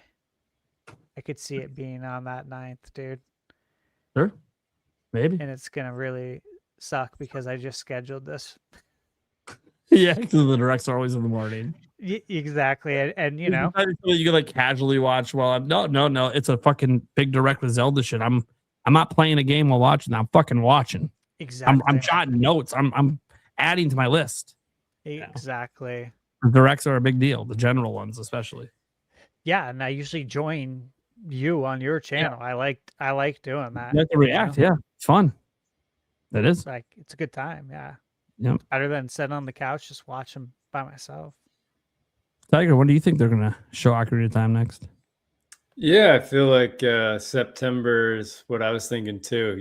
I'm back on here in September, so I'd love it. I'm actually here. Yeah, I think I'd love it tomorrow. Well, yeah, exactly. Yeah. But no, I think September makes the most sense. I could also see October just because 1 month before seems to be, they're doing that for Fire Emblem now. So I don't know. And there's nothing really in October, so I don't know. It could fill the space a little bit, but sure. Yeah. Birdman, what are you thinking? Easy. September. It's my birthday month, so makes the most sense. Bam. Also, I will note as we're talking about this, we always forget they might just drop a trailer on Nintendo today. just throwing out there. It might not be a direct. Okay. Yeah. Seems crazy, but I'm just saying. Nintendo does Nintendo things. So, okay. We got Liquored Up Live guy, Zoo over here saying, may ya beat on the length. Yeah. Sometimes he has shows that go like 6 to 8 hours. I don't know. Dude, they'll start at like 8 and like it's like fucking 4 a.m. And I'm like, why the fuck is your show still on? I woke up to check Nintendo's financial report and you guys are still fucking going. What is happening? I got 2 liquored up. Yeah, you got 2 liquored up. That's what it is. Went to Vandal 7. Maybe the right amount of liquored up, because 2 liquored up, you pass out, right? Show ends. Yeah, is the perfect amount. A right amount that just keeps it going all night. I know what that amount is. I've been there. It's fun. Yeah, it is fun place It to is be. fun. Do you think we'd ever get a Donkey Konga game on GameCube NSO to compete with NSO Bongas? We talked about that during our thing. This was stated before that topic came up. But yeah, we talked about that at length. If you want to go earlier, that is definitely something that we think would happen. And Nintendo is bringing back all those old accessories and selling. I mean, come on, we got the Virtual Boy, so come on. Just like when GameBird brought up bringing the Power Glove. Yeah, you know they're doing that one day, because you know they'll sell millions of it to people who never had one that just think it looks badass. We all know it sucks. We don't care. It just looks badass. It's not comfortable either. That's the. Oh, well, I hope if they redo it, they had a little bit more. Put a little padding. Put a little padding there, please. I don't need the seams like rubbing up against this bullshit. I don't know who the fuck designed that and decided to put no padding on the inside. What the fuck? Okay. The Polito Dojo wanted to just point out, I can confirm I'm all in with the Polychode. That's funny. Awesome. Unk alert, apparently. Some jewels happening. I don't know if they're calling me an unk or if they're an unk, whatever. Kev's Retro Gaming. You think Zelda Ocarina of Time will release the same time as GTA 6? Same month, not same day. Yeah. That's what I think. Yeah. Will it go before or after that? I don't know. And I do know about the reports. I talked about it, the possibility of it dropping that the week before. 12. I know it's like a rumor thing out there. I covered that, but we don't actually know shit. So they positioned it in the direct as their holiday game. So I assume November. There's no Pokemon in November, so they could go October. Of course, October is pretty wide fucking open. But actually, if you look at November, it's even more wide open. It's GTA and like one indie game right now. They could always release it on November 13th, aka Friday the 13th. Nah, they won't. They won't. Yeah, that'd probably be bad luck or something. But the 12th looks good. Yeah, and Thursdays are their normal release day for first party. So my birthday is the 14th, so that'd be sweet. Yeah, I mean the 12th, a week before GTA. Oh, hey, Yeah. 14. Oh, nice. You might have a Zelda birthday weekend. Dude, that would be sick, man. You get to play Zelda for your birthday weekend. I know, man. That's all I want. Yeah. Hope that 12th lines up feels for you. right. I hope it That'd be a lines up dream. for you. Agreed. Seriously. Yeah. Thank Jex Reffi says, with the ease of publishing on iOS and Android, you may see more people try gaming on mobile. iOS allows you to connect a controller. It does, yeah. And there's lots of people that game on mobile. It's actually the biggest gaming platform in the world. It's where a majority of the gaming revenue is. It's just not something we really talk that much about. And no, I'm not someone who insults handheld mobile gaming, tablet gaming. I think there's legitimately good stuff on there. A lot of crap as well, of course. But yeah, I think there's legitimately decent games on mobile. Some of the games I played on Switch and really enjoyed started off as phone games. So yeah, there's nothing wrong with it. You're just not gonna. The issue is going to obviously just be you're not getting to play a 300 gigabyte Call of Duty on your phone. It's just not going to happen. So the AAA games are only going to really be there streaming, because they're not going to take up that much data on your phone to produce what they can do on console and PC. But that's why Call of Duty doesn't do that. They have their own separate mobile game. specifically for that. So, but yeah, I mean, sure, some people will go to that. I do think that if the pricing is as crazy as it seems like it's going to be when PS6 and Xbox Helix come out, I think when you might see more people migrating to PC. Because you can have like older hardware there or used hardware there and still be good for like the next decade. Because every time they release games on PC, they always make sure they support low specs all the time.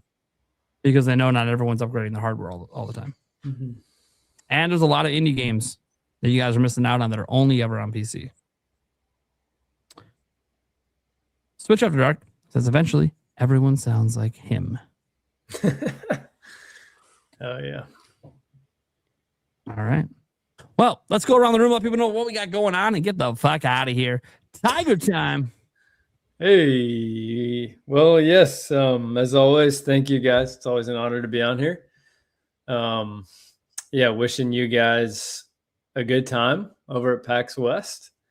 Hopefully there's some sick stuff there. It was cool checking out your coverage last year, all you guys. So yeah, wishing you safe travels and all that. And Nate, you as well with your health. Thoughts and prayers for you. And I know you have a lot going on there. So, but yeah, again, I respect all you guys a ton. It's always an honor to be on here. I know you guys always say it's always your favorite day of the week. Well, this is always, if I'm going to be here for the month, it's always one of my favorite days of the month when I get to be here. So, and as far as me, TigerTyme, Tiger like the animal, TYME. And you can catch me on X with TigerTyme1, where I just post just random stuff. But as far as my YouTube channel, it's kind of just me talking about life with a cup of coffee in my hand and talking about gaming's always there, but like, gaming and fitness or reading or, meditation or just, gaming and the relationship to the phone, like all that stuff that's kind of gaming, but the side of gaming that's not on the couch, the mental side of it, all that stuff. So yeah, that's me. Yeah, just to give you guys an example, if you haven't checked out his content before, just kind of see what he kind of does. Feel calm, changes me, I feel peace, can't wait, living a good life, it all clicked.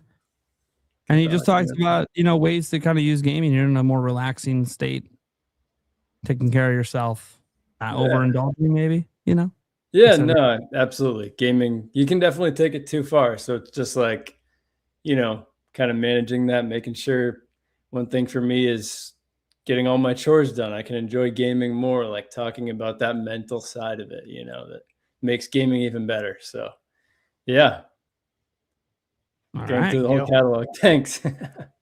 Also want to make sure to shout out Joyce J, who was here earlier. She doesn't really care if you follow her anywhere. If you want to, she's a disruptor on X, but isn't everyone? But she's a moderator and all that. You can see her around on my channel and all the various channels. Paul Gale, GameBird Stat. She shows up everywhere. Okay. GameBird, I'll let you go so you don't have to talk anymore, Mr. Sick Man. Yeah. Guys, you know where to find me, GameBird Classic here on YouTube or _Birdmaster on Twitter. Look forward to a GameBird Live on Tuesday. PAX has been on the brain. The vlog has been on the brain. Getting really pumped. And there's so much good shit coming from Fire Emblem to Orbitals, which I can't wait to get my hands on, and Ocarina of Time 3D or remake, of course. But yeah, crazy time. Stay tuned for some fun stuff, and especially stay tuned for the vlog. I know we're all gonna have some really cool PAX coverage. We'll be doing a podcast while we're there as well, right? We'll be doing that this year. Yeah, we're gonna do the live podcast. Look forward to that, and it's gonna be just fun to hang out with the crew again. Feels like it's crazy how fast the year's gone by, but it also feels like forever since I've seen you guys. So I'm excited. Hell yeah, man. ThunderStash. Yep, you guys can find me at ThunderStash Gaming. Monday I put up my review again for Beast of Reincarnation. If you have Xbox Game Pass, it is on Game Pass. I played it on PlayStation 5 for review. there's a lot of opinions out there.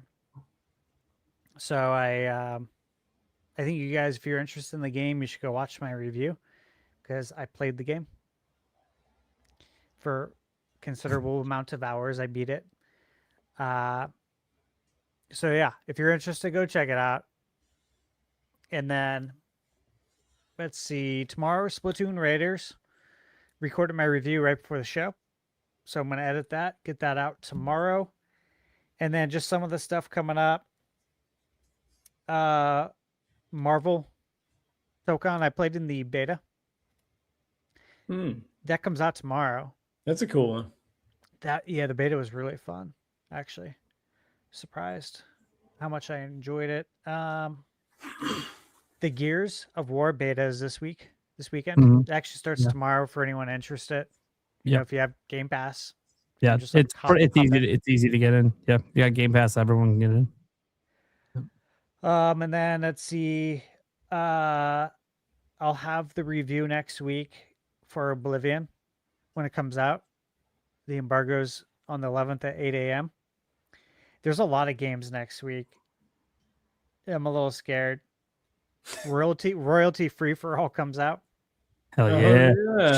Shout out to our buddies. Yeah. So I'm gonna review that. There's a couple games on here I don't want to mention because I don't think anyone knows about them. And I think when people see them, they're gonna be like, "What? This game exists?" So that should be fun. Dusk Fade comes out next week. That's something I've been working on too. I figured you were doing that one. Yeah. There's a lot coming up. Scared to look at that anymore. But yeah, lots of stuff coming up. It can be stressful sometimes. Like it is. I'm excited, but also it is. It's a bit anxiety inducing for sure. I really hope at some point one of these years, Stash, you can have like a couple days where you don't have to like push so. I really hope so too. Ragged one day if you just keep up this pace. We're getting old now. We can't be getting too crazy like this all the time. I know. But I don't want to push like this all the time. So I hope so too. Yeah. I'm sure there'll be a slow. We just talked about how like games are taking forever to make. Well, hey, when PS6 and Xbox Heels come out, maybe things really slow the fuck down. They might. We'll see. And then maybe Nintendo might take their foot off the pedal for a second. Kiwi Talks is here. And why do you do this? Okay, he's not leaking anything. But he said, by the way, I've learned what Retro Studios is working on for their next game. But I can't say anything because he works for Insider Gaming. Stop it. Then don't say it. Don't even mention you know. It's not nice. It's not nice. You know their next project. Look, put a period in the chat if it's Metroid. Listen, I actually know what Kiwi's referring to. He hit me up in the DMs, but out of respect for Kiwi, I cannot say. Oh, you know too, GameBird, huh? Yeah. Oh, yeah. Absolutely. I mean, Kiwi, you can pretty tell me I ain't gonna say shit. I don't want to get you only in when he trusts. Yeah, if you don't trust us at this point, Kiwi, I don't know what the fuck. Dude, some of the shit you've told us sometimes offline, I'm like, okay, what the fuck? All right, guys. You guys are awesome and amazing. GameBird's full of shit. I always know he is.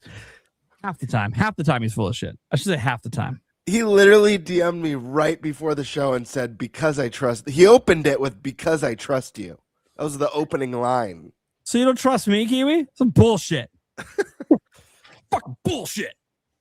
I even gave you a good word with Tom Henderson. No, I'm kidding. I did put in a good word, but I'm not. I don't. You got it there all on your own, man, because of the incredible work you do. All right, I'm Nintendo Prime. I talk shit, as you can tell. I like to have fun. I like to play games. Struggling a bit. It's well known publicly. I've made it known publicly some of the struggles I'm going through, whether it has to do financially, family, medical. It's been a rough year. But PAX is coming up, baby. Nothing's going to ruin that for me. I got all the babysitters set. Everything's paid for already. Just got to deal with whatever I want to spend when I'm there. Typically food. Maybe a couple things on the floor if I decide. Got to be a little careful because the finances are tight. But It's going to be a blast. I'm going to play a bunch of games. I'm probably going to play some games behind the scenes that aren't out for other people to play that I have to wait till certain dates to talk about. It's going to be a damn good time. And I can't wait. And here's the thing. As fun as it is to play those games, and I love it, and I love making the content, it's the people, baby. We got a good group here. We got good partners that all get along. We got, even more of our friends coming out this time that we haven't seen before. For some of us. I mean, I've met Andres Restart. I know he's going to PAX. I've already met him before because I've done a PAX with him before, but everyone else gets to meet him now. He's a really cool guy. We'll give him shit. He even talked about, oh, hey, they might be doing a podcast with it, or maybe I'll be on that. Andres Restart, I'm going to give you shit because you used to be a co-host of this show. Just so you know. To remind you, we replaced you with the better version in GameBird. Just try to start a GameBird versus, like, they've known each other for so long, and just start a GameBird versus Andres Restart war. Like, yeah, motherfucker, who's better between you two? That's completely different. They have completely different vibes on the show too, so it's like not really a replacement, it's just different. We'll find out at PAX this year who's the best. Who's the best? I'll just say that. Yeah. Oh, yeah. And Kiwi talks in the chat. You absolutely need to come to PAX West sometime. That's the one. PAX West. Because that's the one we're all going to be at every year. And it's the one that actually has like a lot of big name games and a lot of shit going down. And Nintendo's there every time. So, yeah. All right, guys. Well, thank you so much for tuning in. This is episode N64 of season 3 of the NintenByte Podcast. We will catch you guys same time next week. Good night, everybody. Good night.